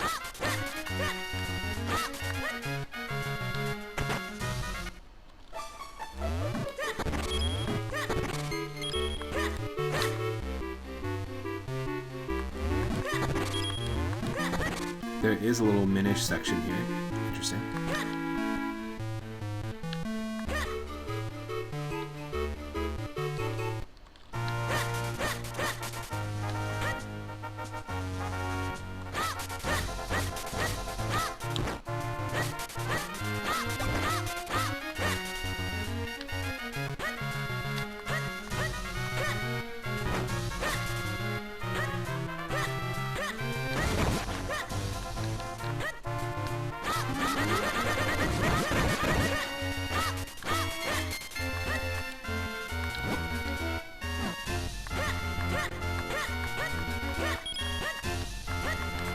We unlocked something at Lon Lon Ranch way earlier in the stream, so let's try and see if we can actually do something here.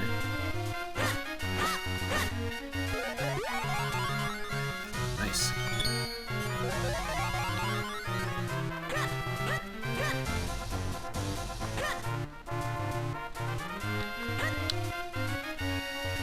Oh, nice. Oh, okay, I was like, can we sneak through there? Nope.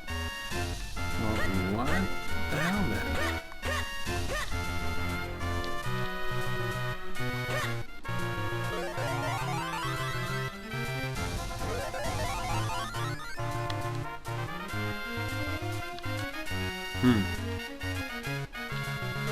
Interesting. Okay, we can't do anything with it now.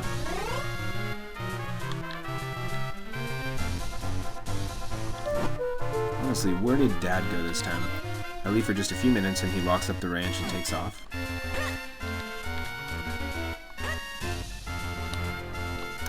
Okay.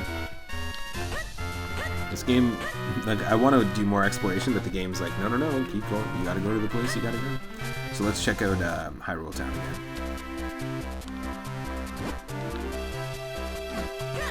See if anything's changed in here. I think the mayor's doing a fine job no matter what people say. What do people say? I think I've finally got a good grasp of how things run in Hyrule. Things run so smoothly around here, I haven't even done a thing. I wonder how much better this place would be if I actually did anything. That's the mayor.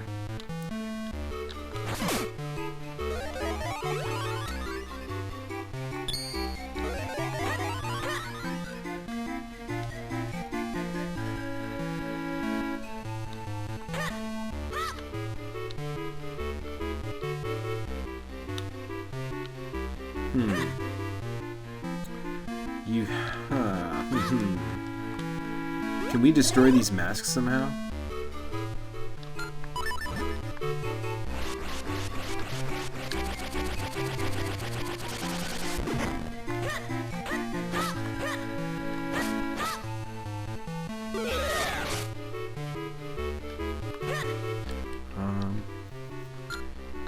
Is there anything we can do with these masks?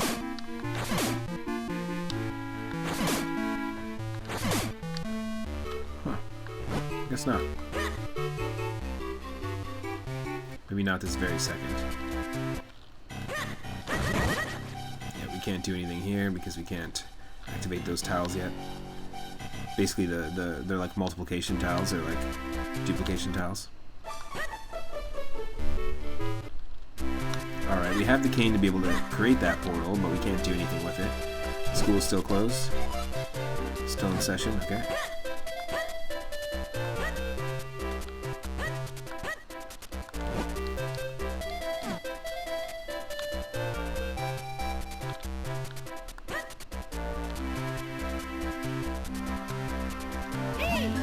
It's unfortunate they're not open yet. Okay.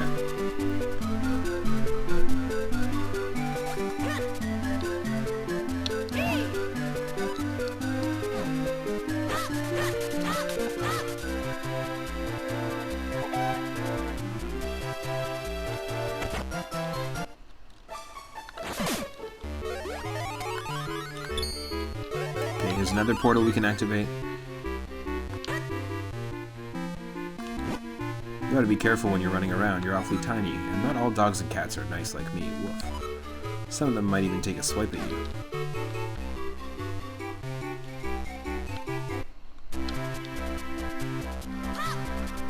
Ah, okay. We need to put this out. Ah, interesting. I like that. I like that puzzle. So this isn't, it looks like it's a hole you can walk through, but it's not. And let's see what else happens here. It's our first foray in town as Minish Link. It's a lot easier for me not being anyone's pet. I don't have to wait around for meal times. I just eat whatever I can find. Maybe we should be careful. Hopefully he doesn't eat us. We have to scare that ghost as well. We have to somehow get rid of the ghost.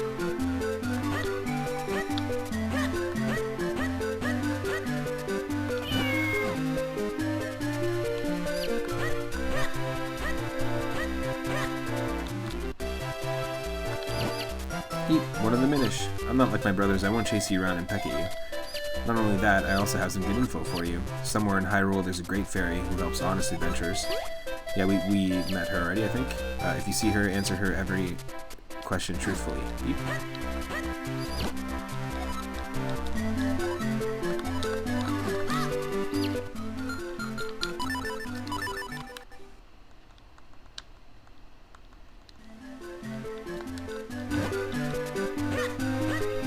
Hope everyone's enjoying the stream.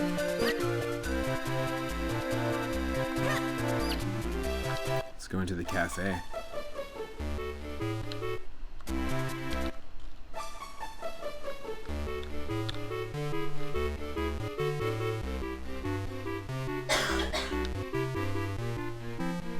Yeah, we pushed that already.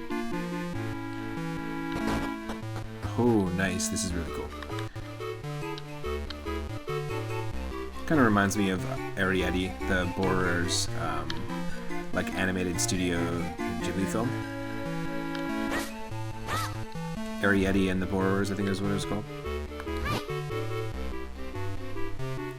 What a nice smell. It's funny, this is like the cafe. They have their own cafe above the cafe. I like that you can see the hidden cafe below. I like these blue hats the town Minish wear. I like those red hats the forest Minish wear. That's funny. Cheese. The forest Minish have come for a visit. I knew the city life would be exciting. Everyone here is so refined. Also reminds me of like Fievel Goes West, an American Tale. So it's similar vibes. That's really cool. Yeah, this is what I mean. You can explore the entirety of the town in such a different way.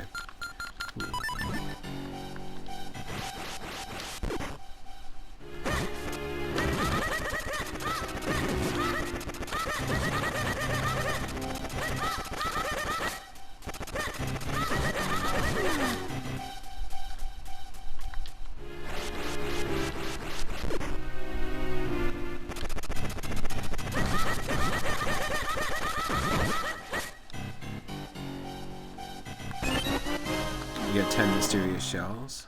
This is obviously somebody's bedroom.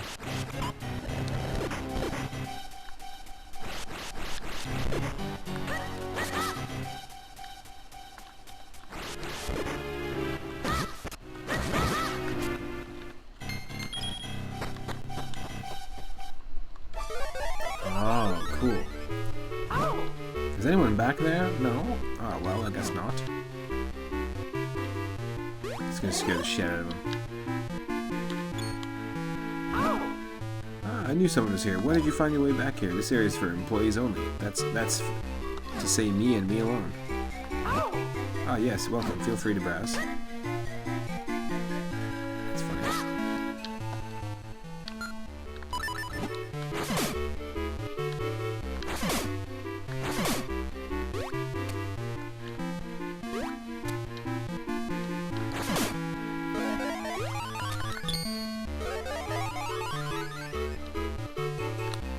Oh, can you trade kinstones with him? Is that what... Hold on a second. Let's just see. Nope. Not trade. Can you fuse kinstones? It's just like a little collectible mini quest that we've been on. Oh. Don't die.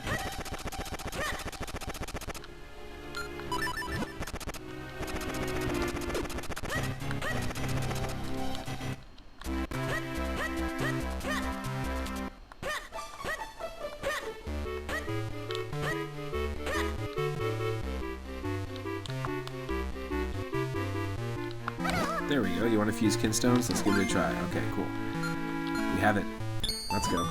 And when you do this, cool things happen on the overworld, like portals open up, doors open up. We did this once and something happened in Lon Lon Ranch, and this is in Hyrule Castle Courtyard. Cool. So yeah, some water dried up in Lon Lon Ranch and Hyrule Castle Garden. Here we go. And it'll tell you where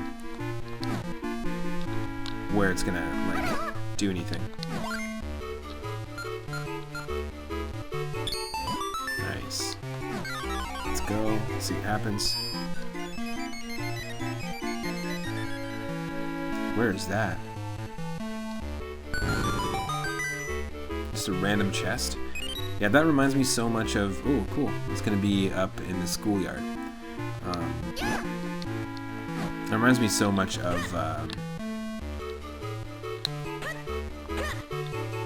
the original Legend of Zelda. on the NES. Like burning bushes and stuff, and just like, I don't know, genuinely they're just finding really cool secrets. We fell all the way down, somehow survived.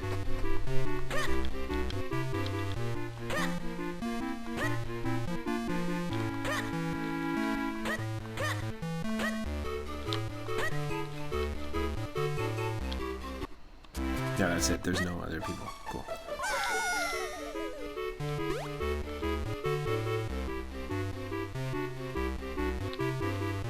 Oh.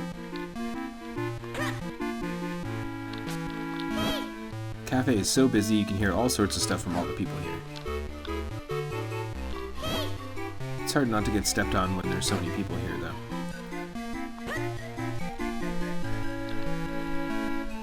Cute.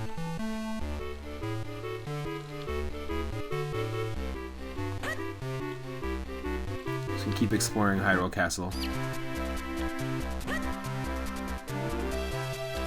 Come on. Ah, okay.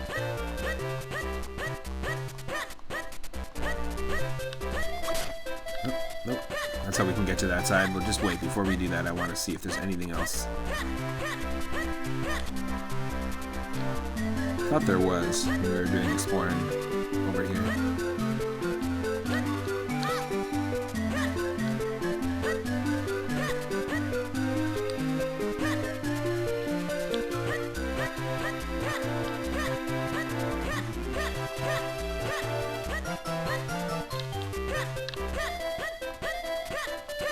They do a really good job with defining, you know, like with making it like seamless between when you're normal Link, you can walk over all this stuff, but defining boundaries as Minish Link.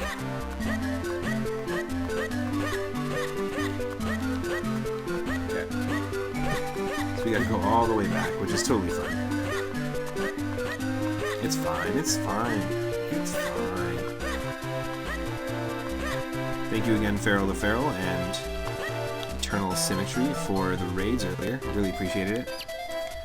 And one more thanks to Idarama for that re-upped sub.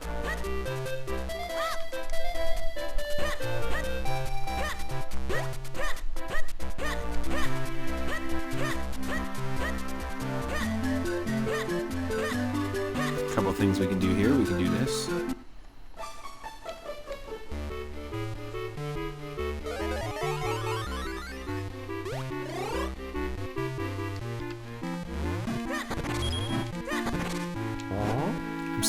So busy. Gotta finish here so I can go repair the steps next.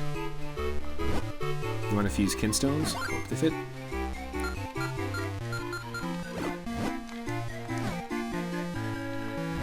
Listen up, you. I'm a skilled carpenter and I'm looking for a challenge. You want to fuse kinstones? Let's see. Yes. What's gonna happen here? Doyle. Doyle.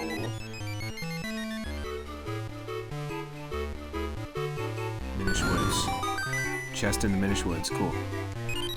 Yeah, we're gonna have to go and check our map pretty frequently now, I'm realizing, so we can go like this. Yeah, because it's gonna tell us where there's treasures. It's nice that it marks it for you, and yeah, I really like how they've set up the map in this. South Hyrule Field we've already checked. So basically, Minish Woods, Lon Lon Ranch, once we can get into it. Hyrule Castle Garden, we've just opened up. We've already checked the one here in South Hyrule Field.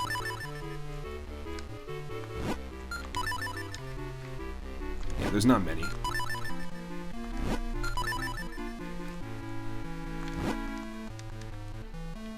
Okay.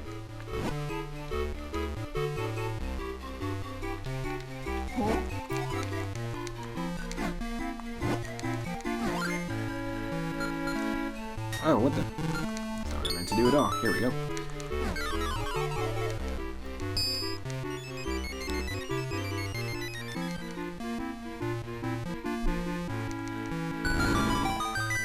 So 2 treasure chests in Minish Woods.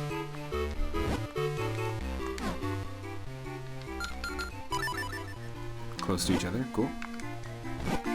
So we could go and do that.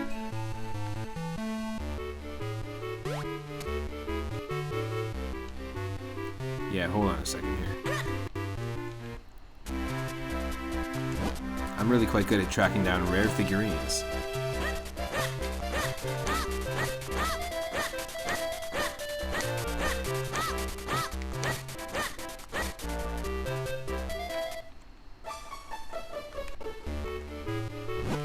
I collect those mysterious shells you've scattered all over the place. Or you've seen scattered all over the place, sorry. If you bring those shells to me, I'll trade you these figurines I've made. Ah, is that a mysterious shell? I've got an offer to make you. What do you say to trading it for a chance at winning a figurine? Well, oh my god, I'm getting a third raid. 3 raids.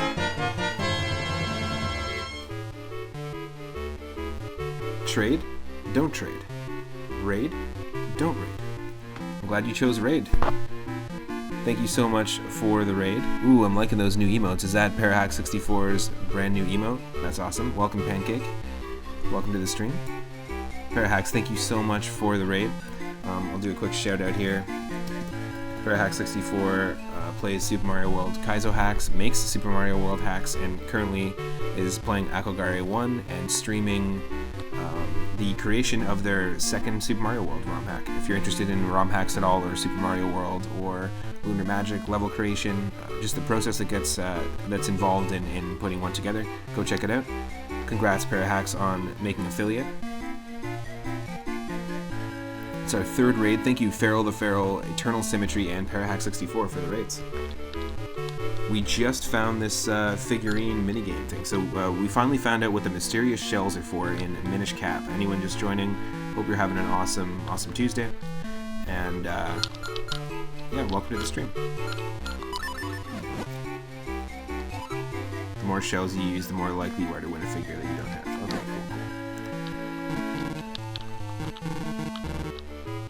cool. We'll just use one.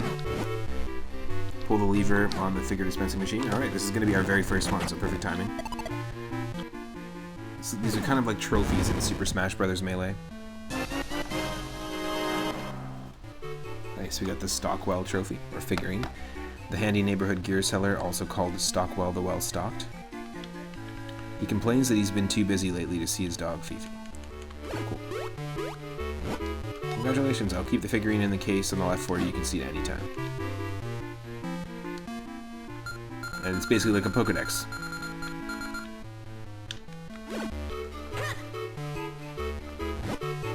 Want to try another one? Yeah, totally.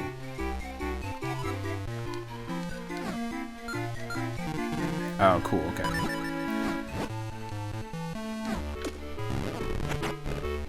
It tries to ensure that you get one you haven't had before. It looks like a Yoshi egg. That's funny. And we got the spiked beetle, clearly a Spiny from Super Mario, the Super Mario franchise. In our second dungeon that we were doing here in Mount Crenel, we've got spiny beetles like this. There were some that don't have spines, so they look more like the Buzzy Beetles. And there's also Bob-Ombs, and they look just like the old school Bob-Ombs. Exactly. Copyright infringement. That's funny. Spiked beetle appears in dungeons covered in hard spiny shells. Few attacks work on them, you have to flip them over to hurt them. Kind of like a Pokemon style minigame. It's cool, it's not like, not terrible.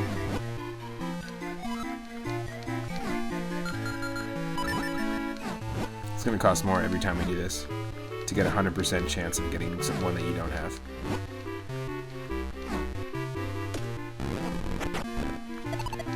Nice, got that blue Yoshi egg, everybody. Let's go. Festari, a Minish living in Minish Village. He speaks some human languages. He sees that 3-Up is human with one look. He's a bit of a human enthusiast.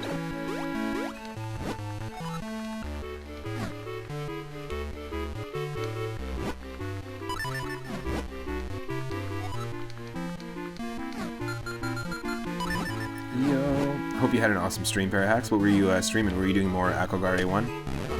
Which is a very, very difficult Super Mario World Kaizo hack. Requires a lot of precision. Hell yes. Waiting in PETA. This couple bakes bread in Hyrule. Their tasty pastries hold a secret. If you're extra lucky, there'll be a helpful hidden item inside. Yes. You can potentially get kinstones in croissants and pie and stuff like that from Hyrule Castle's bakery. We'll go try to get a few, because it seems like our rupees are capped at 100. You can buy a wallet in the Hyrule shop, but it seems like our rupees are capped at 100. And I've actually bought the wallet twice and wasted 80 bucks every time. We can increase it. I mean, we probably need a bigger wallet or something else, but you made that emote? Nice. And then you're working on a Voyager level. Very cool. I really dig the emote. Voyager is the name of Parahack 64's Super Mario World ROM hack. I think the first one you did was called, or I know the first one you did was called Curse of King Boo. Highly recommend checking it out. Blue, yo, sheep, egg, blue, yo, sheep, egg, blue, yo, sheep. We got Eslo, the cap. A strange creature that looks at first like a cap. He speaks roughly and treats 3-Up like a child, but he actually really likes 3-Up.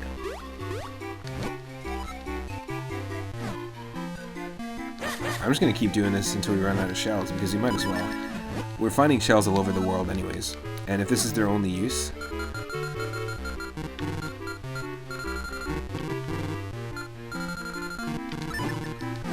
We have 100 of them, so we might as well go for it.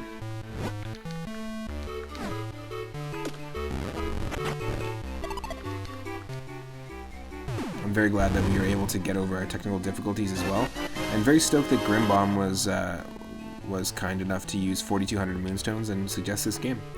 I'm stoked we're doing it. We're going to be playing this as a full playthrough. This young woman tends to her cuckoos in Hyrule Town. If you help her gather her loose cuckoos, she'll give you a reward.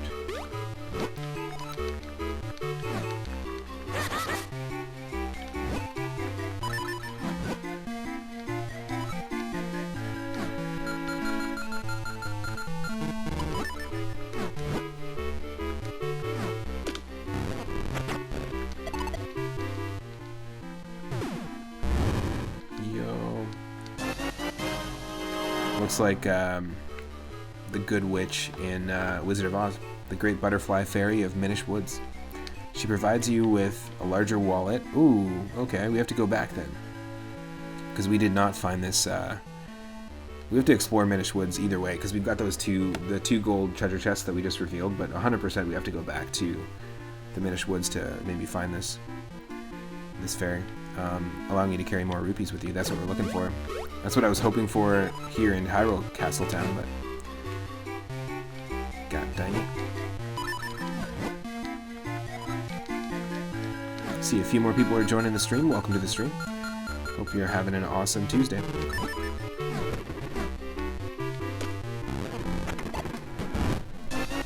P-Hat appears on Mount Crenel, etc. What a pointless sentence. These strange beasts hover on propeller-like leaves. You can pull them out of the sky with your gust jar. Oh, I know.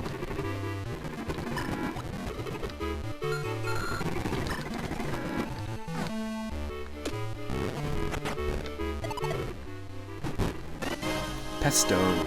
That's what they're called? That's funny. Appears in Minish Roads, dungeons, etc. There are red and blue pestos. Ew. Both of those don't sound good. The blue ones are stronger and throw things down on your head.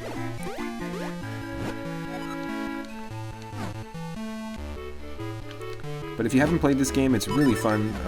You can explore the world as Standard Link or Minish Link, which is just like a small, shrunken Link.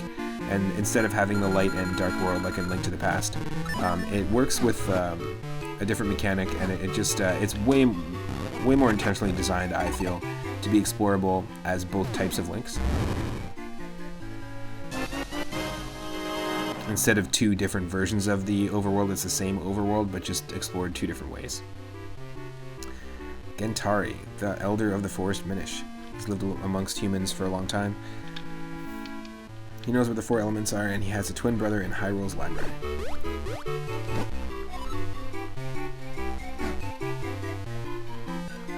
Which we haven't gotten access to yet because it hasn't been opened. Every time we go to the front entrance of the library, it tells us, oh, they're not open yet, we'll have to come back later. So.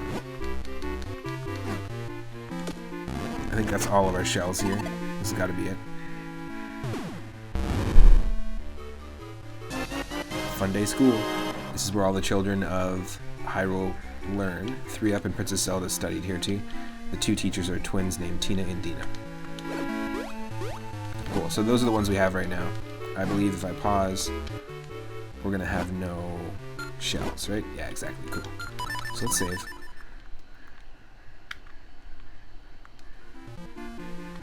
I was asking it earlier, and if you want to drop it into the chat, what was the first Zelda game you ever played? And what's your favorite Zelda game? Or what are your favorite Zelda games that stand out to you? For me, Link's Awakening and Link to the Past, this game, Wind Waker. I do like Ocarina of Time, I just haven't spent as much time with it, but Wind Waker for sure is up there. Those are the ones that stand out to me as my favorites. However, there's not a lot that I don't like. I actually like all the Zelda games. Zelda 2 is one that's a little tougher for me, and it was actually the first game that I played. It's when my uncle gifted me an NES back in the day. It was in the original collection there.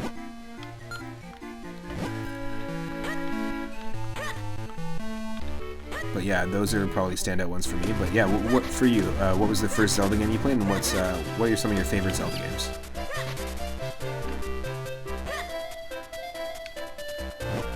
What is all of this? I'm busy. Don't you see that? Do not disturb my research. If you have no business, be gone. You heard me? Holy shit, dude. But relax.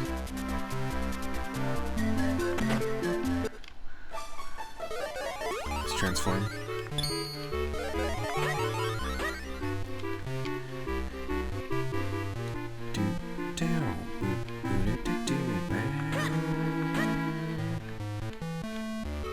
Yes, now that is art. Look at this. On plate stands, there's buttons. You get this glowing mushroom as their houseplant. A ribbon used as the like their duvet and as their tablecloth. That's pretty cool. The Minish in the forest used leaves and stuff like that. And I really like that. In the forest, they have clovers, like single clovers and single flowers as their houseplants. This is some cool art. Like, I know in Stardew Valley you can unlock all sorts of really cool stuff for your home. This would be a cool mod, is to maybe take some of the stuff from the Minish houses here and mod it into Stardew Valley. Cool idea. I don't know how to do that, but I know people have tons of mods out there. Itarama's like, let's see that research. The boss might seem rough, but he's really a softie at heart.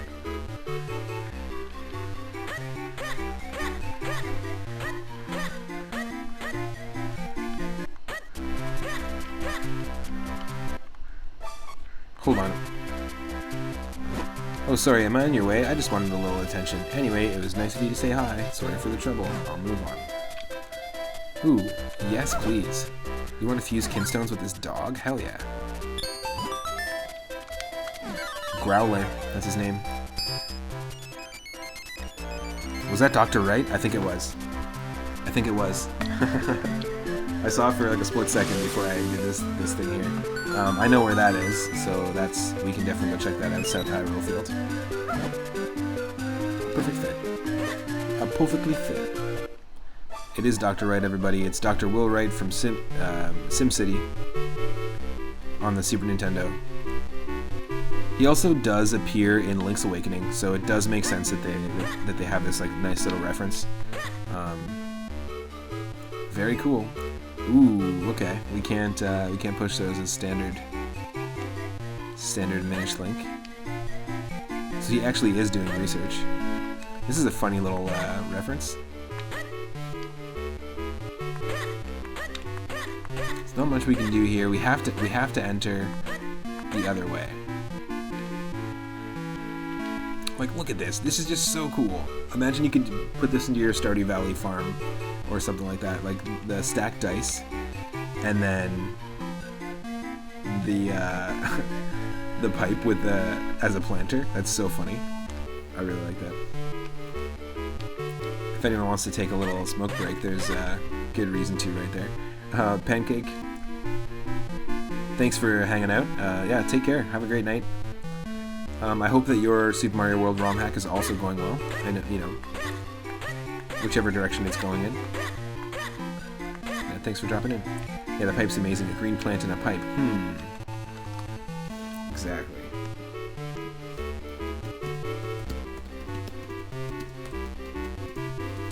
I also want to do a quick shout out to Itarama. What's up?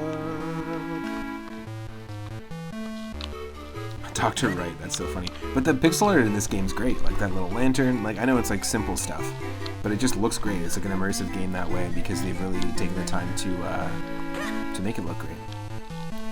Oh yeah, you were playing Star Wars Jedi Fallen Order. That just came out, right? Or that was just didn't just come out, but it was just announced on the Steam Summer Sale, which is available right now. And you were saying, Itarama, that that's sort of like Dark Souls. It's like a Dark Souls style Star Wars game. I think we've almost explored everything.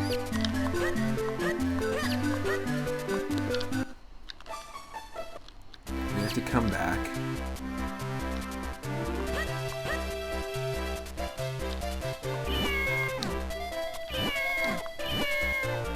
You want to fuse kinstones? Cool, yeah. Let's do this. Purry.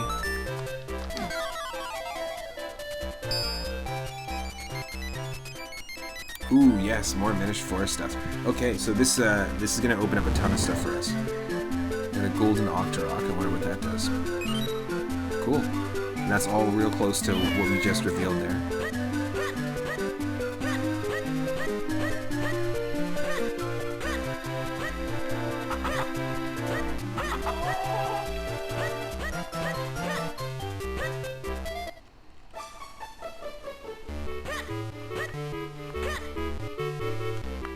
Kinstones. I never thought about trying to fuse kinstones with the puppers. Rolf. He says his own name. Rolf.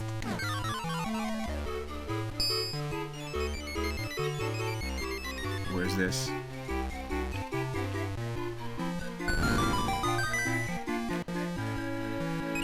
In Lon Lon Ranch. Okay, cool. So once we get access to Lon Lon Ranch, we'll be able to access that and the steps that we've already revealed. Cool, cool, cool. And I think we can do this, if I'm not mistaken.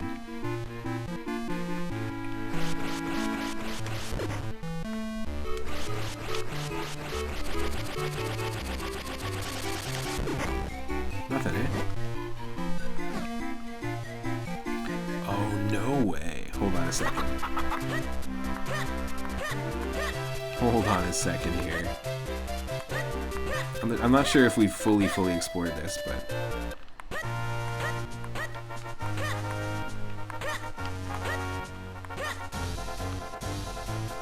Okay, check this out. Can we do this?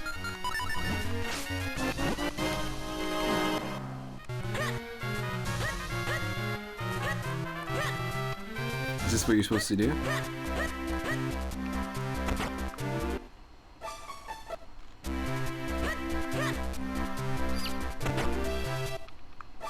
Oh, wrong house.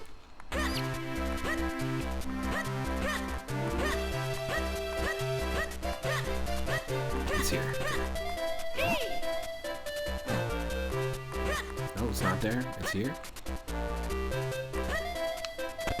Here it is. Okay. Yes.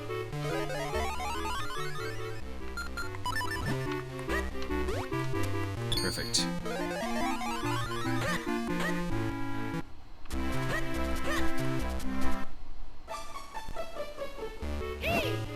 Whoa, do you see that cat looking at me? I know it wants a piece of me. Would you like to fuse kinstones? Yes. Yeah, so we're revealing a bunch of stuff in Minish Woods. So Minish Woods and South Hyrule Field. That's what we gotta check out here. There's a few things in South Hyrule. North Hyrule Field, interesting.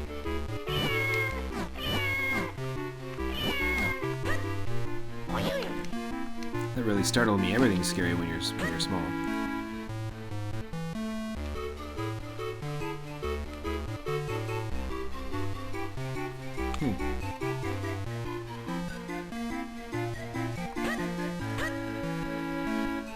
Okay, okay. A little bit of a puzzle going on here.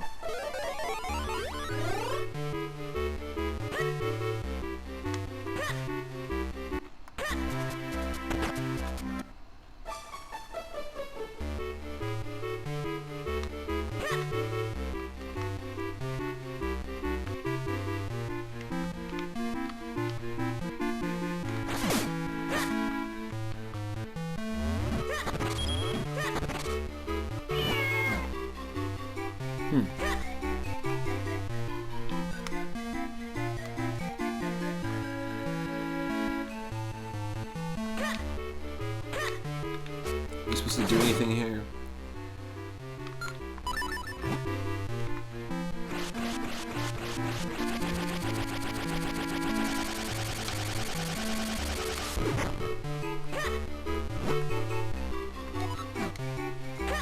Okay.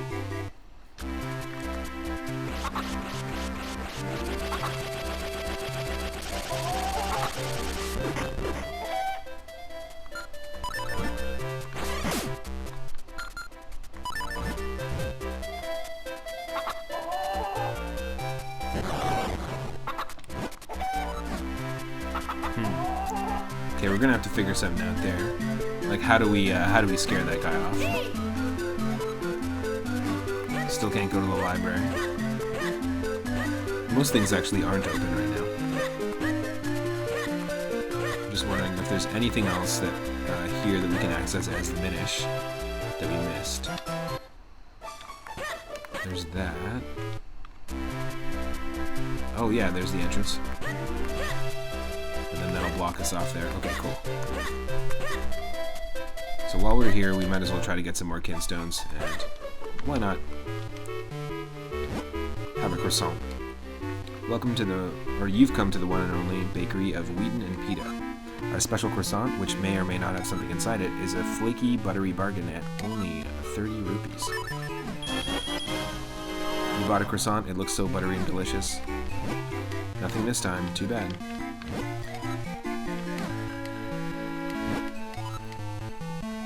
Our delicious brioche, which may or may not have something inside, is a filling and fulfilling bargain at only 20 rupees.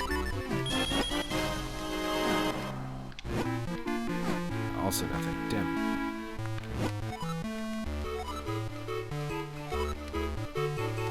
$40 for the pie. Also nothing. Damn. Okay. Bad luck.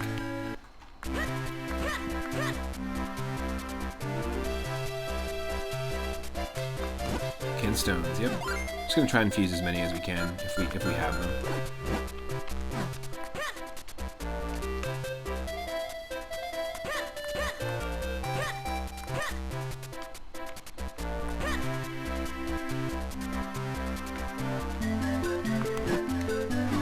What's this kid got? Nope. Same kind.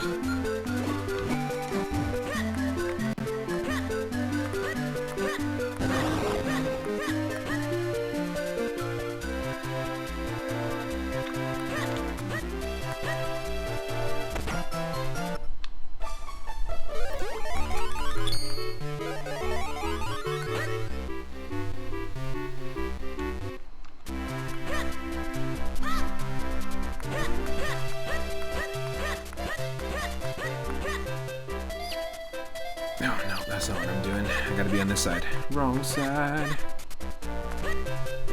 Let's try and go to the bakery. As a Minish. Ooh, wait, hold on. We haven't done this either. Yes, please.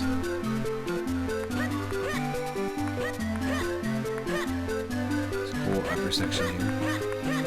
A few things. Okay, let's do this first.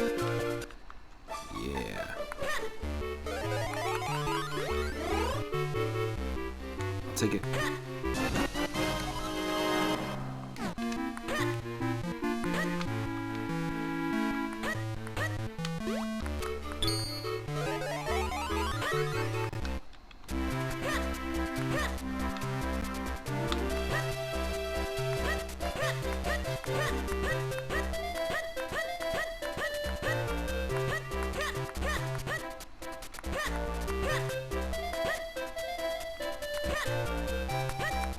Oh no, I'm stuck.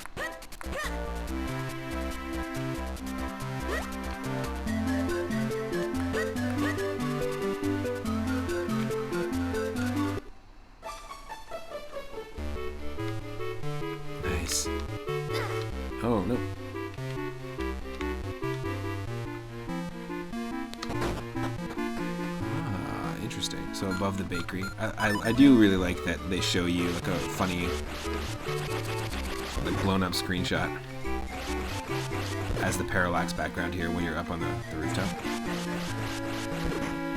A little bit of a Yoshi's Cookie style cookie. They're doing okay for food over here, that's for sure. Sometimes I sneak off with a little nibble of leftover bread. The bread Wheaton makes has to be the best bread in Hyrule.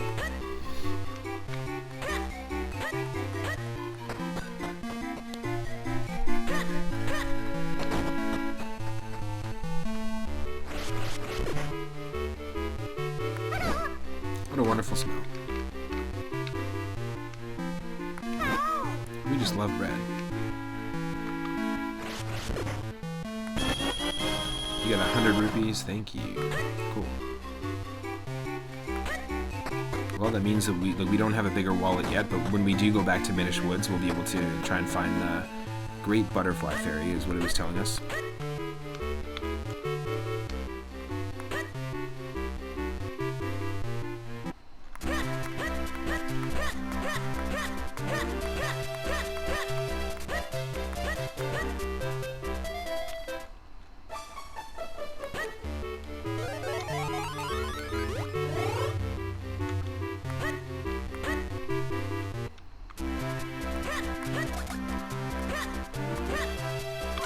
How does the well stop us again? We came here and we couldn't do anything. Yeah, not yet.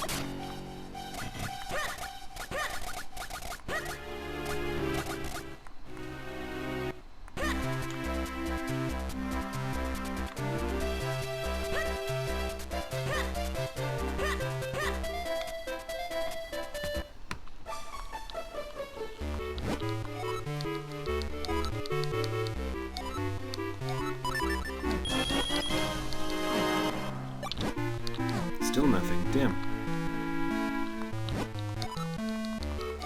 This tasty slice of cake is 60 rupees. Nothing. Ah, what a waste. What a waste of those 100 rupees. I mean, we'll get them back, but still. That's kind of annoying.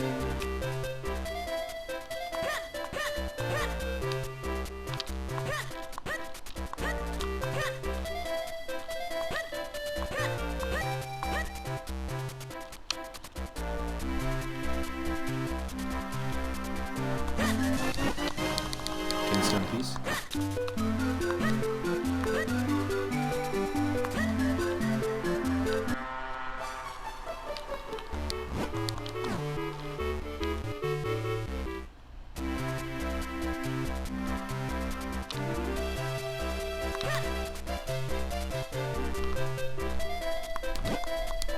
Swiftblade School in the south. Oh yeah, totally. We should go there. We should go to Swiftblade's place. Interesting. Oh, interesting.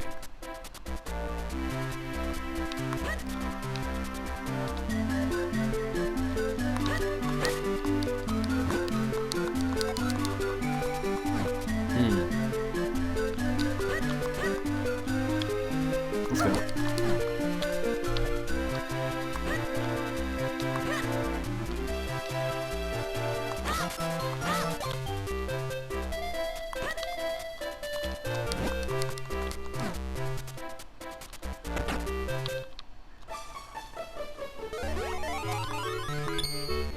A lot of this transformation back and forth, though, in this game. But it's got good flow to it. It's not badly done.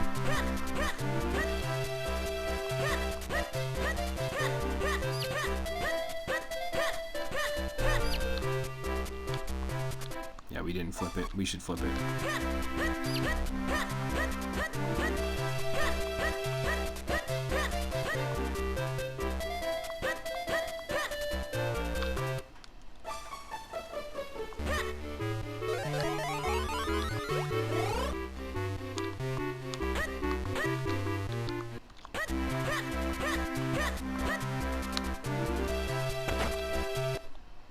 We have our second level sword as well too, if you're just joining.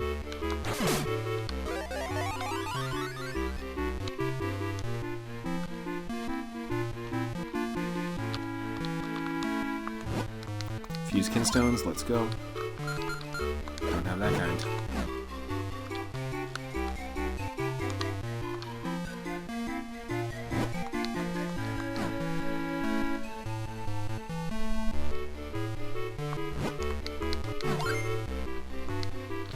Nice, another kinstone fusion with the hurdy-gurdy man.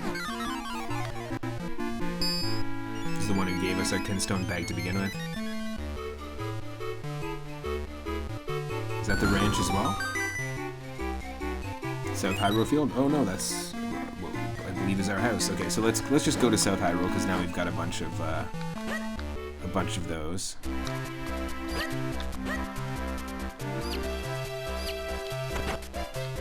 Yes. Here we go. A new sword, fantastic. And you seem to have acquired new skills with it. I love how much this is just a reference to that one guy that teaches you all the sword tech in Wind Waker. Yes, I'm ready to train you again, young swordsman. So will you accept this new training? Yes. I will now teach you a technique called the Rock Breaker, so pay attention. First, swing your sword to break pots. Actually, that's all there is. Yeah, see, I knew it.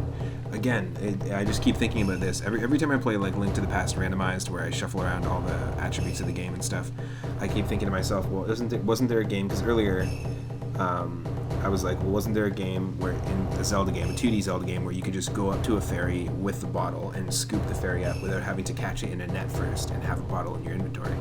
And it was this game. And then I kept thinking to myself, I swear there's a game where you can actually just use the sword, a 2D game where you can use the sword to just like clear out pots. And of course it's tech that you have to learn. So it must be all my memories of like all the cool stuff you could do in a 2D Zelda came from this, funny enough. If you had said you didn't understand, I would have serious doubts about you. But one must feel the technique, not just hear about it. That's why I'll possess your body. This is his weird technique where we're like a puppet and he controls us and shows us what we're doing. So much better. I'm pretty sure you can do this in later in Oracle of Ages, Oracle of Seasons, perhaps. Got the Rock Breaker fighting technique. Shatter pots and pulverize boulders with a single blow.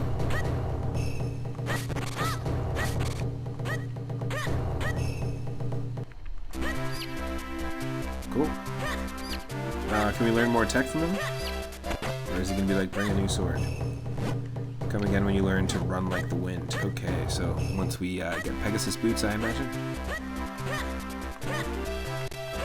Okay, and now we got to check out some of the stuff that's going on in South Hyrule Field here. And thankfully, they mark a lot of stuff for us. So we got to go to the left.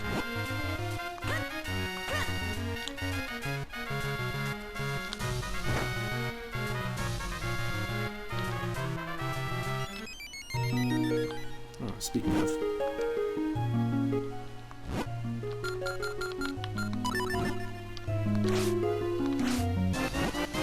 Fairy.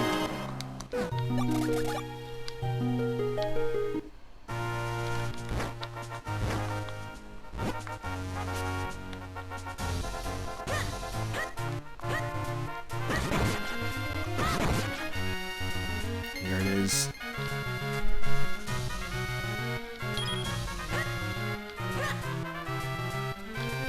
We drain the water just to get this. Is this going to be our like rupee farm, like a pot farm? Like the pot farmer in Link to the Past? No, it won't be because it's only going to let us get it once. Okay, that's fine.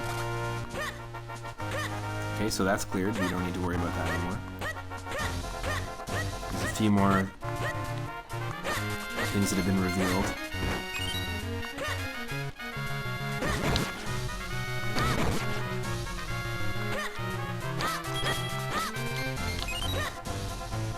Yes, please. More mysterious shells so we can get those figurines.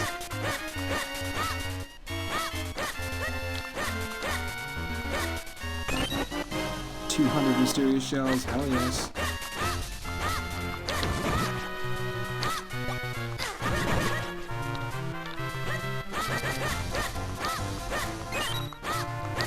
This was revealed to us already. I think we already got it.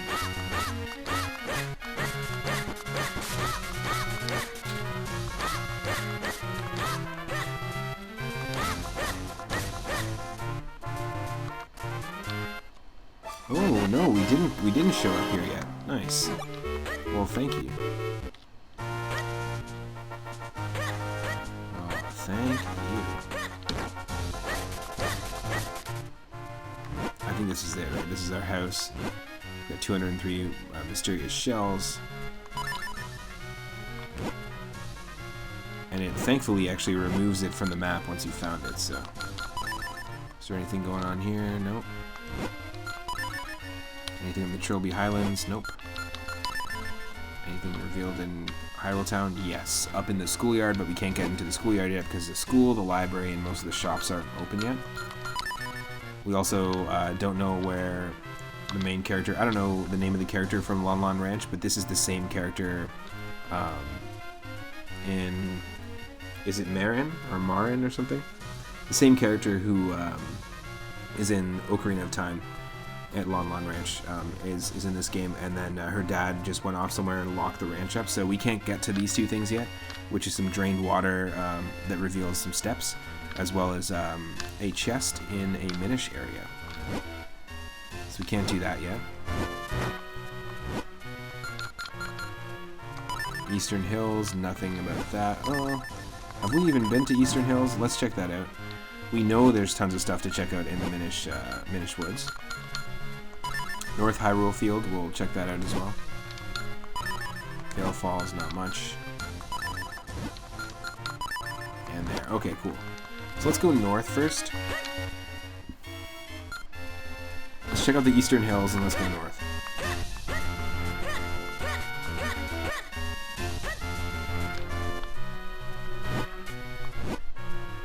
Thanks for the shout out earlier. You were taking the puppo out. Nice. You said go Pichu, I choose you. Go take a pee or poo.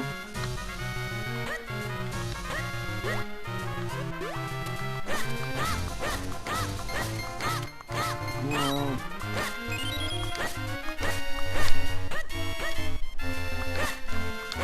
no worries. I was asking how when I did the shout out, I had asked how you enjoyed Fallen Order. It's a newer or new Star Wars game that you got on the... You said it was available for the Steam Summer Sale, which is pretty cool. And you described it to me as like a Dark Souls-like Star Wars game, which is really sweet. Thank you for the follow, Miss Kylie. Welcome to the stream. Really appreciate the support. And I hope you're having an awesome Tuesday.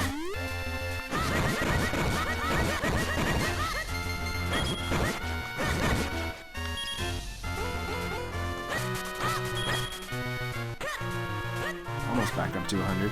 Yeah, this is it, I guess. We've already checked this place out. We're just doing some due diligence and just taking a look at the Eastern Hills and what we can explore still. Yeah, that's just going to take us to the Minish Woods. There's just two different places that we can... Oh, what? Wow. Raided again. That's crazy. 4 raids, folks. Wow, Miss Kylie, thank you so much for the raid. Thank you so much for the follow. 96 people. Wow, wow, wow, wow. Thank you. If you don't know me, my name is Matt, otherwise known as 3UpMoon. I stream every single day. I'm a session drummer, and I also make my own ambient electronic music, and I stream every single day from 1 p.m. Pacific onward. I do retro games. I do randomizers of retro games. Often I'll play Super Mario Bros. 3, World, and Link to the Past randomized. Yeah, I really appreciate that. Thank you so much. Loving the tingle emotes. Thank you, KTN Jared, for the follow. Welcome, welcome. Miss Kylie, I hope you had an awesome stream. How did your stream go today? Yeah, I do all sorts of different content too. I also do roulette streams where I have curated lists of video games. Right now, every Friday, we do more games about eating and food, and I have a curated list of 420 games that are themed around food or eating, whether it's like the Kirby games or collecting like an edible item like the Donkey Kong Country games.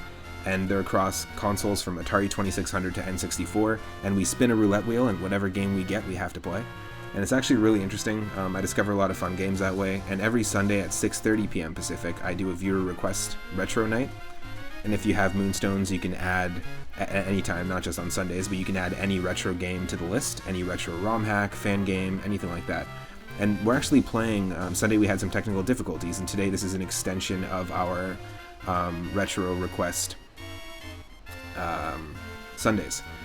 So we played Inspector Gadget on the SNES on Sunday, and then we were going to play this. This was the next one in the list. This was redeemed by a good buddy of mine, Grimbomb. And yeah, it's been super fun. We started earlier today. We started the playthrough. This is part 1 of our Minish Cap playthrough. And I grew up with this game. I have it up there with one of my favorite Zelda games, like that, Link to the Past. I really love the Oracle of Ages games. Like, there's not a lot of Zelda games I don't like, but my favorite ones have to be Link to the Past, Wind Waker, Minish Cap, and Link's Awakening, the original ones. And feel free, let me know in the chat what your favorite Zelda games are, and also what was your first Zelda game. For me, my uncle gifted me an NES when I was younger, which was his collection, and in that collection was Zelda 2, and that was the first Zelda game I played, but I associated it more with Metroid and a few other games like Castlevania. It felt more like that anyways, and Link to the Past was the one that really, really hooked me, but I didn't play the first one until way later. Ghost7883, welcome. Thank you so much for the follow. Welcome to the stream. We just recently hit 400 too, and I've only been streaming since January, so I really, really appreciate that.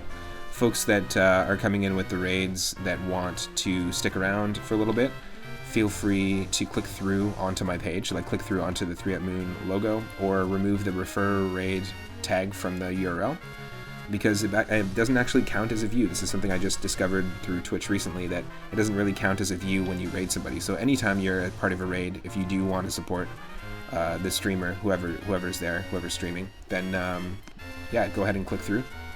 Thanks, Michelle, for the moons and the 3-ups. And yeah, wow, it's the 4th raid. So thank you so much to Feral the Feral, to Miss Kylie. If you're not following, I'm gonna actually just do a quick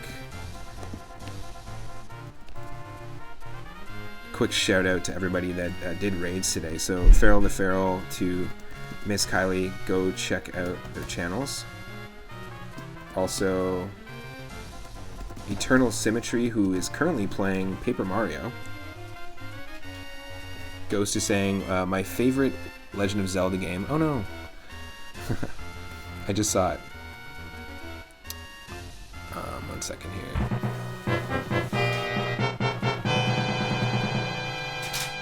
Favorite Legend of Zelda game is Ocarina of Time, but your very first, and will be a top fave, is A Link to the Past. Nice. Yeah, I do really enjoy A Link to the Past. Sorry, just getting a little bit of a delay here. Itarama, what? Oh my god. Thank you so much, Itarama. Thank you, first off, thank you so much for being an awesome mod, and thank you for the resub for 4 months in a row to Tier 1. But you did not have to do that. Thank you for giving out 5 Tier 1 gift subs to the community. Really, really appreciate that. Enjoy those emotes, whoever got the gift subs. I'll be able to see here in a sec. But if you got a gift sub, enjoy those emotes. We've got some really cool emotes from Super Mario World, from The Binding of Isaac, from Super Mario Land 2, all games that I've played on stream. And I have YouTube as well, so if you want to subscribe to YouTube and check out anything like not live, like if you can't catch me live for whatever reason, I've got full playlists of all the games we've played so far. I'm just going to do a quick shout out also to Parahack64 who rated us. So those 4 raiders, Feral the Feral, Miss Kylie, Parahack64, and Eternal Symmetry, thank you so much. And thanks again, Itarama. Wow, wow, wow. We, just to catch people up on the game, Zelda was turned into stone at the very beginning. Link is actually the grandson in this universe of a blacksmith in Hyrule Castle. And Vati, this evil sorcerer, is the one who released all the monsters into Hyrule, as well as turn Zelda into stone. So our goal was to communicate with the Minish, this like ancient type of miniature people that only reveal themselves to children. And we went to Minish Woods and started a quest. We did our first dungeon there, fighting our first dungeon as Minish Link, or Tiny Link. And then we went up to Mount Cornell which is sort of like Death Mountain. It reminds me a lot of Death Mountain meets Dragon Roost Cavern in Wind Waker. And we just beat our first full-size Link dungeon, basically.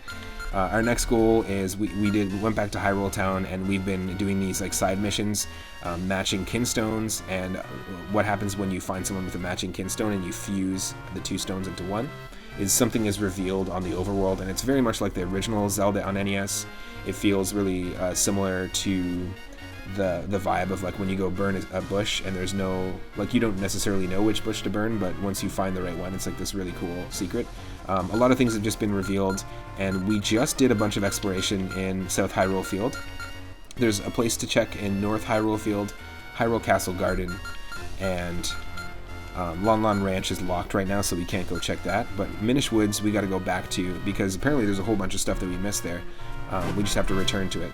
So at least that's how I understand the story at the moment. We have this second level sword, and we just learned to be able to break pots and also do the spin jump. But the second level sword was made for us by one of the Minish blacksmiths. And in terms of items, there's really interesting items in this game. To me, it makes the game stand out, not just the amazing pixel art or the music, but it makes the game stand out when you have items like this, like the Gust Jar. And you can basically pick up enemies, you can lift up pots, you can clear the area, like check this out. Obviously there's an Octorok there. Right? And then you can do this. Clunk. So there's like a really cool flow to this weapon, or this item. Also, the second boss was such a cool mix of, like, it required us to use our first dungeon item and our second dungeon item together. I thought that the flow of the boss fights were pretty fantastic. We got the bottle really early, and in this game you could just take the bottle and scoop up water, scoop up mineral water, or scoop up fairies without having to use a net, and I was just talking about that before the raid. I love that you can do that. Cane of Pachi is the latest item that we got here, and what that does is it flips things upside down. So I'd like to take a moment to sit right down. Basically, it just flips things upside down, so enemies, platforms, that sort of thing. But you can also do this. You can be Diglett Link.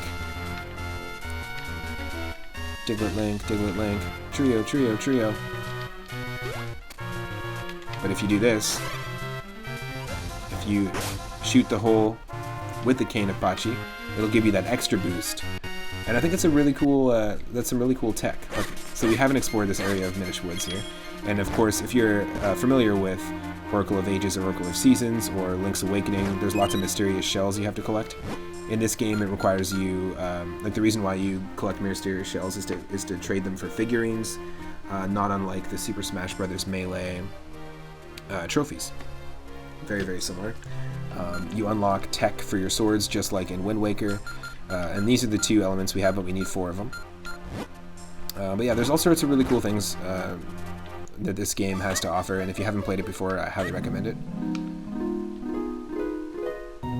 We recently, when we hit 400 followers, we recently basically beat all of Wario Land 4, and last month we reached 300 followers, and we beat all of the first 3 Wario Land games. So if you're interested in those games at all, they're very fun. You can go to my YouTube and check it out. And it looks like we found ourselves the Great Butterfly Fairy, so this is going to allow us to carry more rupees, finally.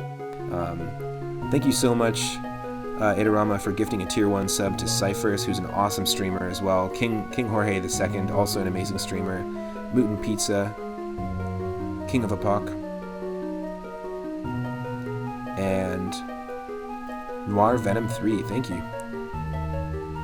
Really, really appreciate that. Let's see here. Idarama, glad I could budget out some for your space, man. Oh, I really appreciate that. And thanks for just showing up on the regular. Everyone that shows up on the regular, it really means a lot.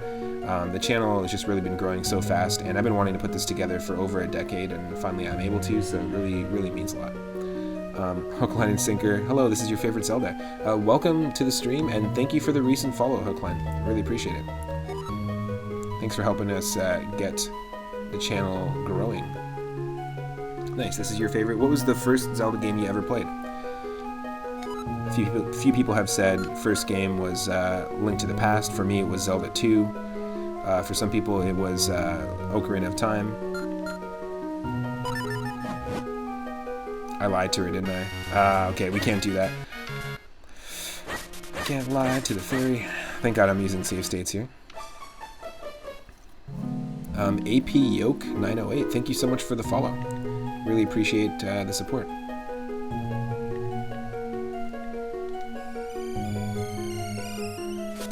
Really great pixel art here.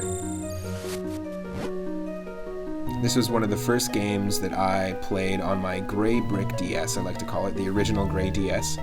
The first Game Boy Advance games that I played on that, because it did have a Game Boy Advance port, was this game and Kingdom Hearts Chain of Memories.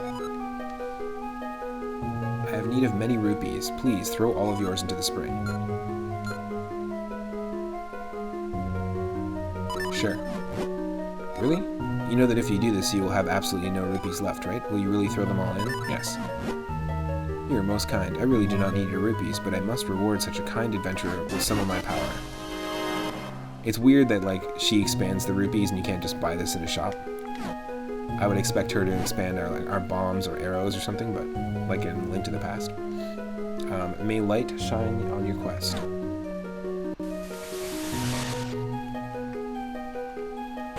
Okay, cool. Yeah, I hope everyone's having, like I said, having an amazing Tuesday. I am so stoked. Like, what awesome, incredible raids that we got. Like, 4 raids in one stream, and 2 incredibly huge ones. Very, very kind, supportive folks here on Twitch that I've met in the last little bit, so it really means a lot. I think this is like the next place we have to check out is just the little sections of Minish Woods. So this is actually where our first dungeon was. And there's a lot of sections in here, I think, that require us to explore as Minish Link. And this is something that was revealed via a kinstone. So let's see what we get. 200 rupees. So we got 300 total. That's our cap. Okay, cool. Thank you. Thank you, man.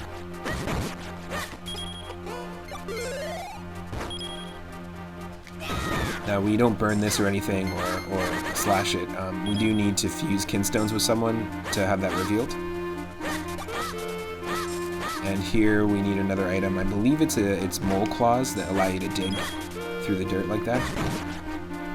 We've seen a lot of sections like this in the Mount Cornell area, which is very similar to Death Mountain. And that means we're going to have to go back. And I think they do such, I was saying this before, this game does such a great job at, like, instead of giving you the light world and the dark world, like, instead of giving you two very, very similar with not that many differences, like 2 versions of an overworld, they give you 2 forms. You can be Standard Link or Minish Link, and they really do a great job at implementing mechanics and making each section explorable in both forms. There's a lot of replayability here. This is cool. We can't do much here though. Yeah, we need to be able to, because we don't have flippers, right? So that's just gonna happen there. Just 1 second here. I'll just be right back. I'm just gonna take a moment, use the washroom, but I shall return.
Awesome. Just fixing the lighting in here. My partner is also just heading out, so I just wanted to just say bye to her. I'll see her in just a little bit.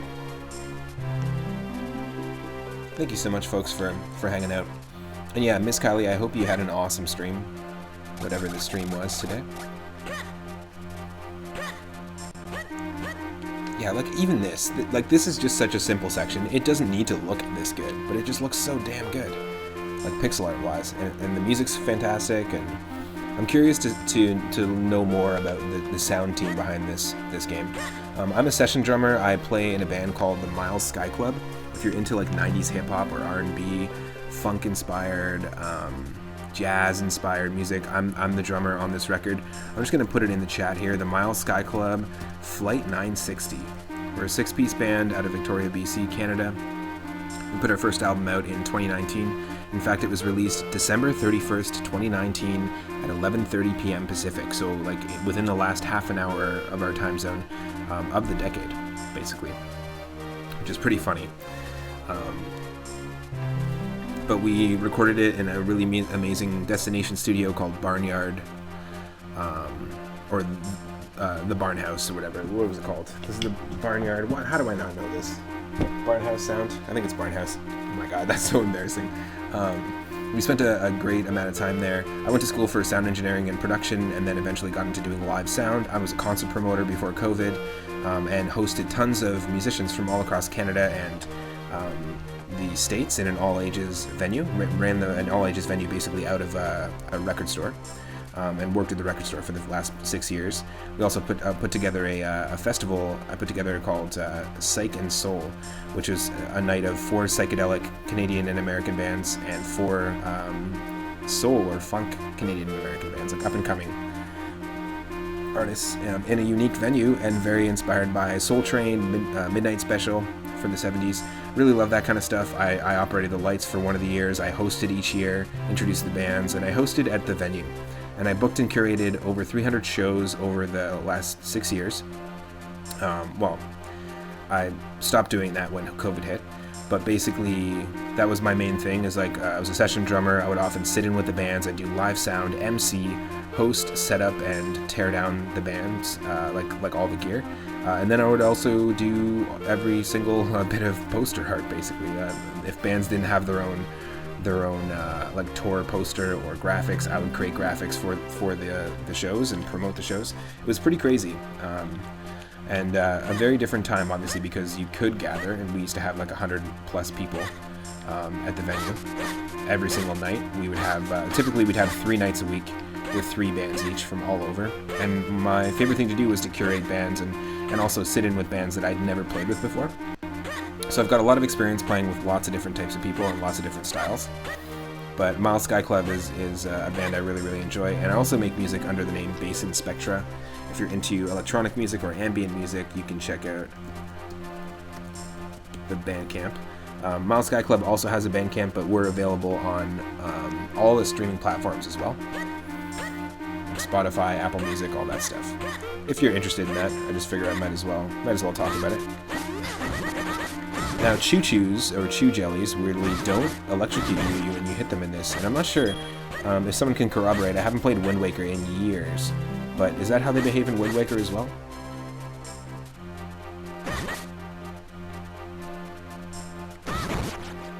Like, normally they electrocute you when you hit them with your sword in Link to the Past, and I'm just not sure why they're not behaving. Why don't you behave the way I expect you to behave? Chew jellies. So yeah, I've been wanting to put this channel together for over 10 years, and finally have the access to a computer and the ability to do it. And I'm just super humbled at the support we've been getting. I also do co-op streams with my partner Michelle. We'll sometimes do Tetris streams where we play 4 or 5 different types of Tetris, and also we have been playing Mario Golf on N64, not the new one on the Switch. And every Wednesday I have an ongoing co-op playthrough of Pokemon Emerald with my buddy Rathe V. Marie. Let me do a shout out to Rathe as well.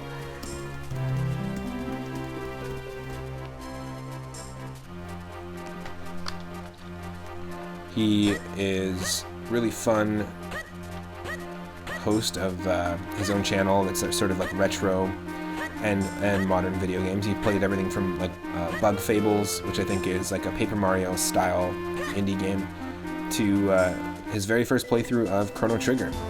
Both of us often do Pokemon randomizer Nuzlocke, so we will randomize all the Pokemon and movesets and stuff, and then play a hard mode moveset.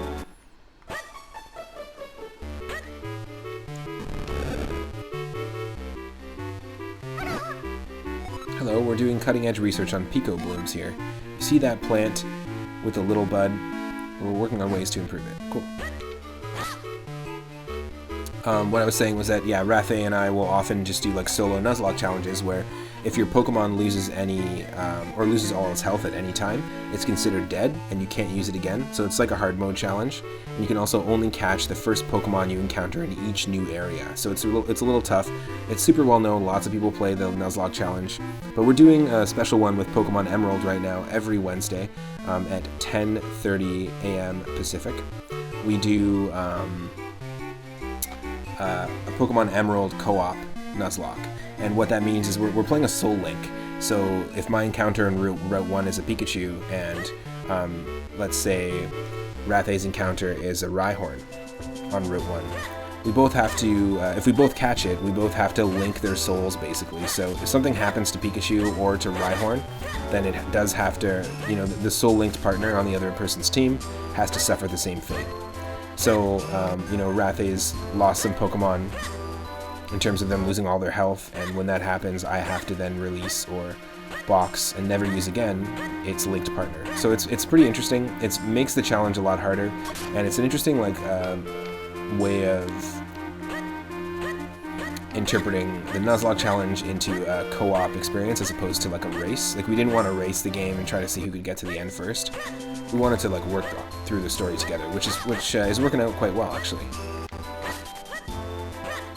And so you might be able to catch me tomorrow at 10:30 a.m. Pacific, but otherwise I'm going to be streaming every day from 1 p.m. Pacific. So there's all sorts of different ways you can catch cool content on the channel. I love this too. I love that because they're Minish, their idea of a houseplant is like a single clover or like a single rose. It's just like little aesthetic things like that just make me smile. Like this too. The golden leaf duvet. Gold leaf duvet. How fancy.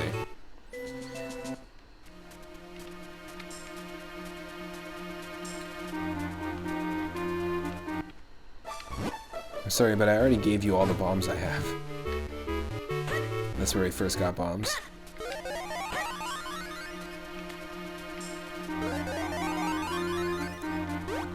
I feel like we're missing something here. Let me just quickly take a look at the map.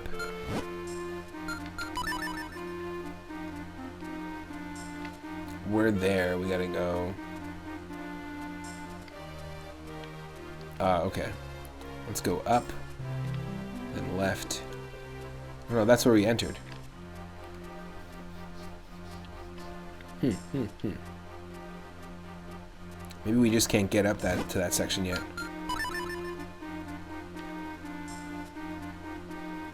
Yeah, and we can't get up there either.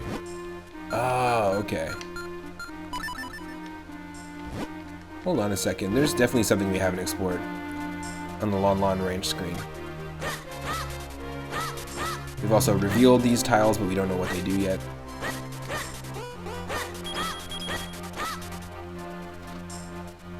I think we should do... There's a few things we can do, actually.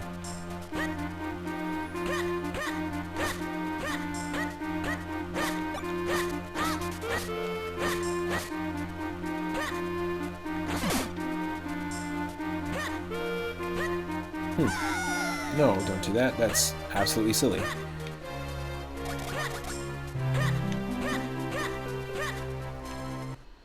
Yeah, that's Eastern Hills.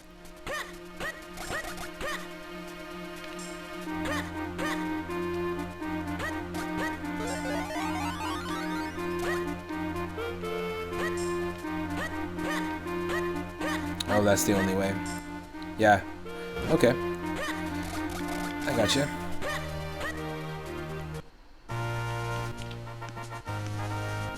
Are there many people playing Minish Cap on Twitch these days? I know lots of people are playing Link to the Past. Oop. I would love if there was a randomizer for this game, to be perfectly honest. I mentioned it earlier. I do want to try out the Link's Awakening randomizer, but I just haven't played Link's Awakening in so long. I highly recommend the game, and a lot of people have recommended the Switch version. I'm going to play the original on stream, just because I do want to experience the retro Game Boy Color soundtrack, the sound chip. You know, there's something about it that I just really like. I need to go north.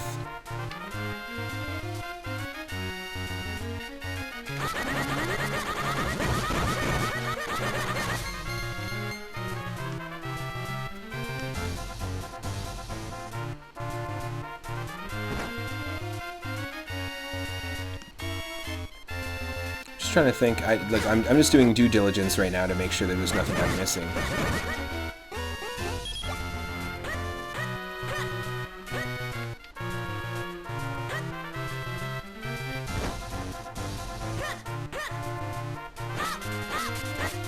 Ah, okay. So we actually don't have access to that area because we need to come in from the other side. We have to unlock the ranch to get the... Oh, no. Interesting. Okay. Can we go this way?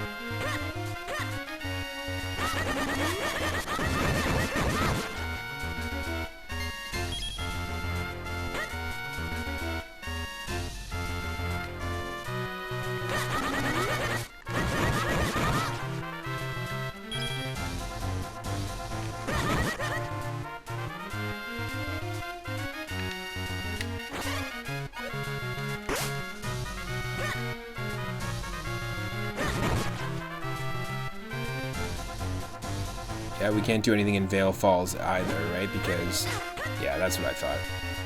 So there are stuff blocking, like these two things. These areas are blocking our way. The only way we can get here, like we can't hop over this. We also can't use the cane to hop over it. We need to be coming in from the other side and push that rock, which is a rolling rock, into the little crevice there. So unfortunately, we can't do anything there. So let's just take a look. And let's find the elemental sanctuary to fill the sword with elemental power. I'd never have looked for the elemental sanctuary in Hyrule Castle, though. You know how to get there, so let's go. All right, let's do this.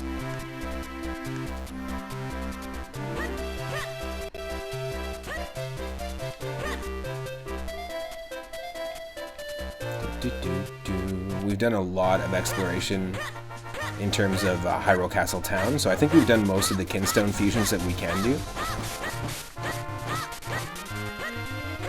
At least at the moment. Hey! No. No thanks. Yes, this is a lighter colored tree, and it also is sparkling. But I don't know how... I think we have to get a Kinstone fusion to reveal that. I think what's going to happen is it's going to turn into a Minish portal. That's the same sparkling graphics you normally see.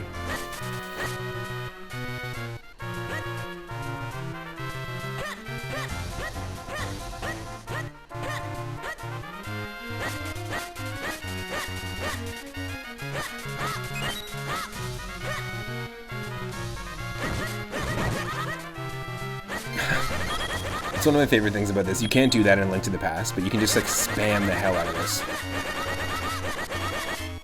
It's the best. Best for boss fights. Like there's no limit as to how many times you can, or just like you don't have to wait for the sword animation to finish, which is very, very nice. There's something here. It's up that way. We definitely revealed something using a Kinstone. When you do fuse Kinstones, something very akin to the Legend of Zelda NES, like when you burn a bush or reveal a secret, happens on the overworld, and it's usually pretty satisfying. There's also, oh yes! Oh, the Golden Octorok. Okay, I was gonna say there's also a Golden Octorok that we spawned in the north of Minish Woods, but we can't get to that section of Minish Woods yet.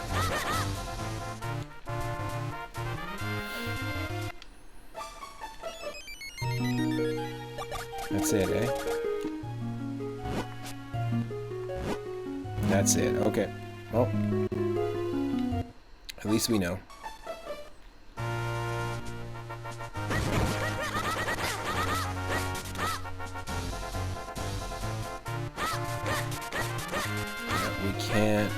access that yet. We've revealed it, but we can't access it.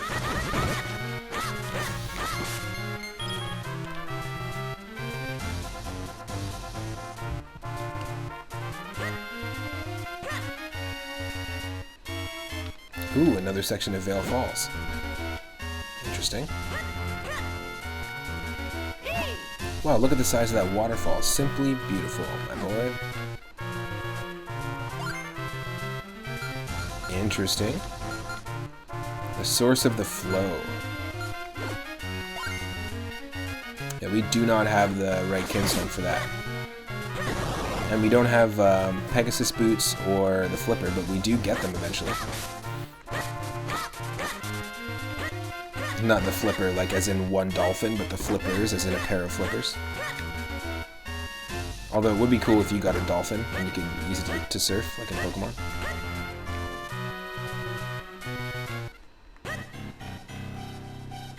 Alright, there's nothing we can do here yet.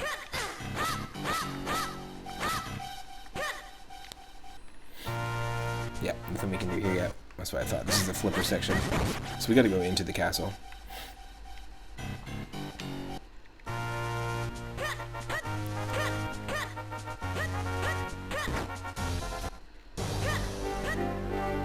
This reminds me so much visually of Mario and Luigi Superstar Saga. I mentioned it earlier in the stream multiple times. But Princess Toadstool's, like the Mushroom Kingdom courtyard, is exactly like this. I feel like it almost uses even the same graphics or palettes as and layout too, even as that game. There's a lot of weird similarities. There's also tornadoes in the Death Mountain area, like Mount Cornell, that are like the same technique, like the same mechanics that are utilized in Mario and Luigi Superstar Saga. I never would have put those two games together in terms of comparisons, but you know, this was made by Nintendo and Capcom. Of course, they also made Four Swords. They did the LTTP Game Boy Advance port, and then they made the Oracle of Ages and the Seasons games. But you know, Mario and Luigi Superstar Saga was made by Alpha Dream and Nintendo, so I don't understand like why they're so similar, but so still a lot of this stuff is going to be blocked off to us, eh? It seems. Can't let you pass. We've sealed the area off because of Vati.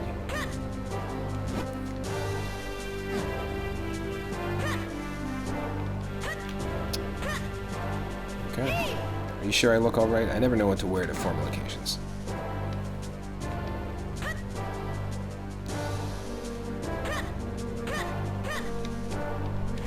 Sanctuary. You know, I think I'd have seen something like that in the castle. The Minister's fairy tales mention a sanctuary, I think.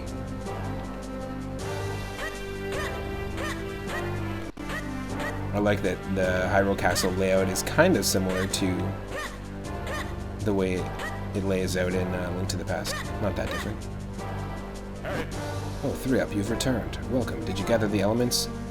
What? A sanctuary, you say? Why, I've heard of no such thing in my castle. Yo, we can friggin' fuse Kingstones? Let's go.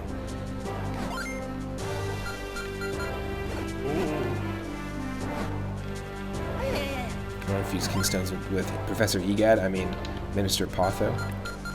I also can't do that? Okay. A sanctuary. You know, I do recall a story my grandmother once told me long ago. She said she saw a doorway appear in the palace courtyard as a child.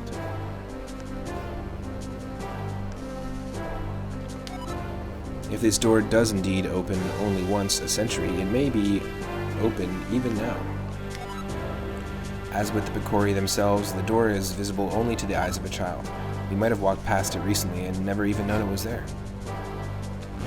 Even turned to stone by Vati's curse, her eyes are filled with life. Hurry, save her. Okay.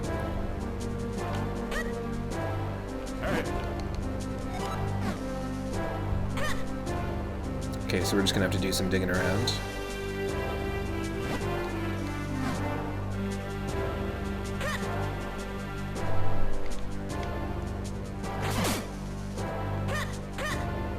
Crazy.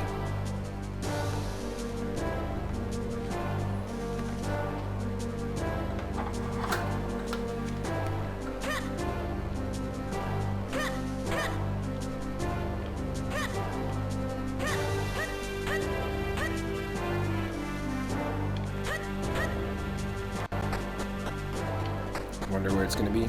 In the basement, maybe?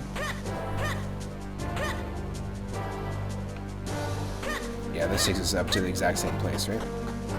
Yeah, that's what I thought. Cool.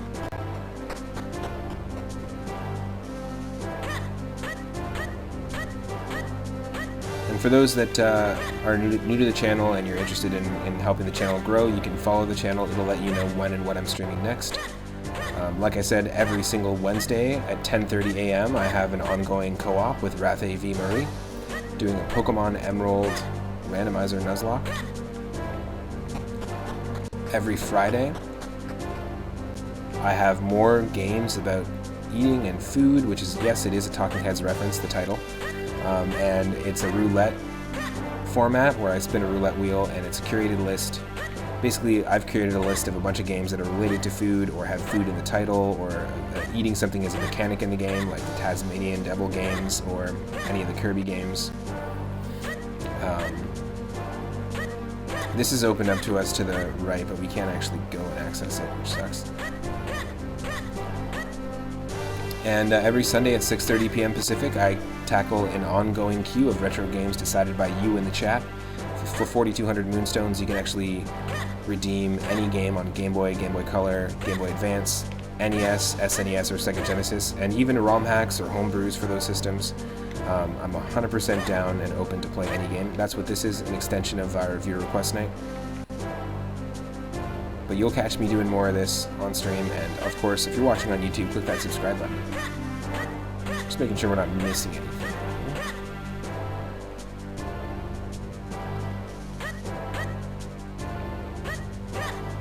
Yeah, I feel like we've explored all of this.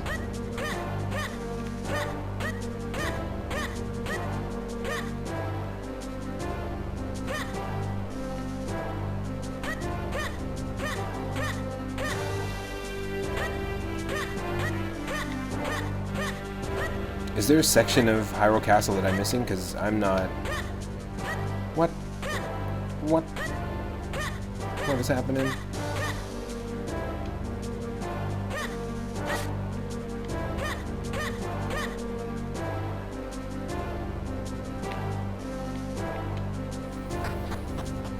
We've done this already.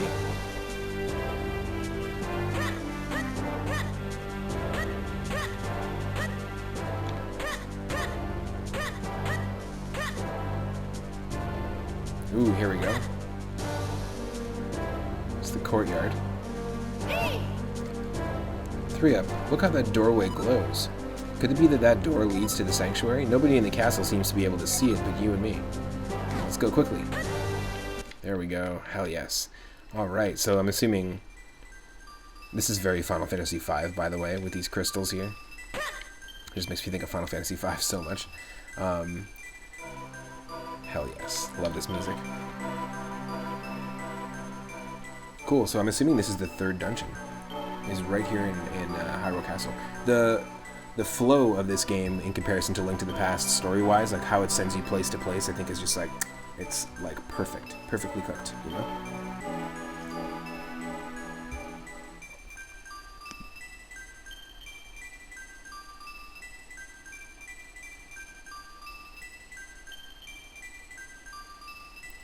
Just 1 second here.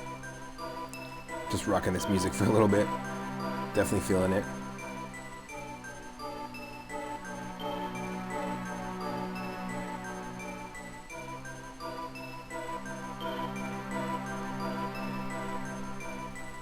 Wow. I'm enjoying the music. I also want to say thank you again to all the folks that rated.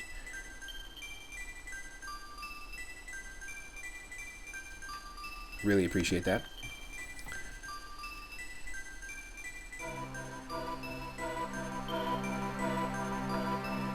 Miss Kylie, Feral the Feral, Parahack 64,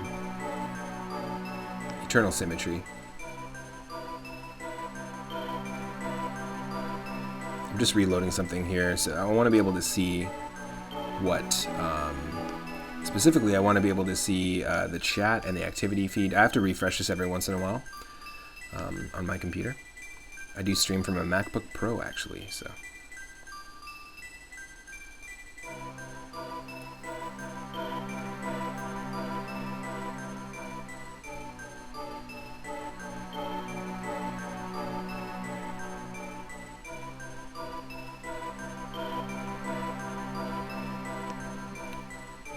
Yeah, really beautiful music. Really beautiful pixel art, just great in general. You know what I think I might do, though?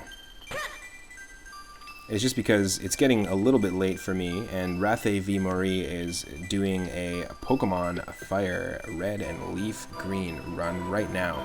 And tomorrow at 10:30 a.m. we're going to Pacific time. We're going to be doing a co-op again. We're going to continue our Emerald playthrough, but right now he's doing a solo Fire Red playthrough. Same challenge I described before, a Nuzlocke challenge. I just want to say thanks again to every person who's been raiding, every person who is hanging out here. Stick around, you earn extra Moonstones when you're part of a raid. Thank you, Miss Kylie, thank you, Feral the Feral, thank you, Parahack64, and congratulations on hitting affiliate. And thank you, Eternal Symmetry. I'm really, really grateful for the support. Those who just followed recently, KT and Jared, Rug, Miss Kylie, really appreciate the follows and the support. Follow me on Twitch if you are not following already, and I will see you in Rathe's chat. So let's go ahead and do a little surprise raid here, share the love, and I will see everyone hopefully in the next stream. I've got YouTube. I'm here every single day from 1 p.m. Pacific onward, and tomorrow I'll be on at 10:30. Thanks again, folks. This has been such a fun start to Legend of Zelda Minish Cap, and I couldn't do it with such a low audience, so thanks for showing up. Let's go. See you in Rathe's chat, folks, and I'll see you in the next part if we're on YouTube. I'll see you in part 2 of Legend of Zelda Minish Cap in the Elemental Sanctuary. Take care, folks.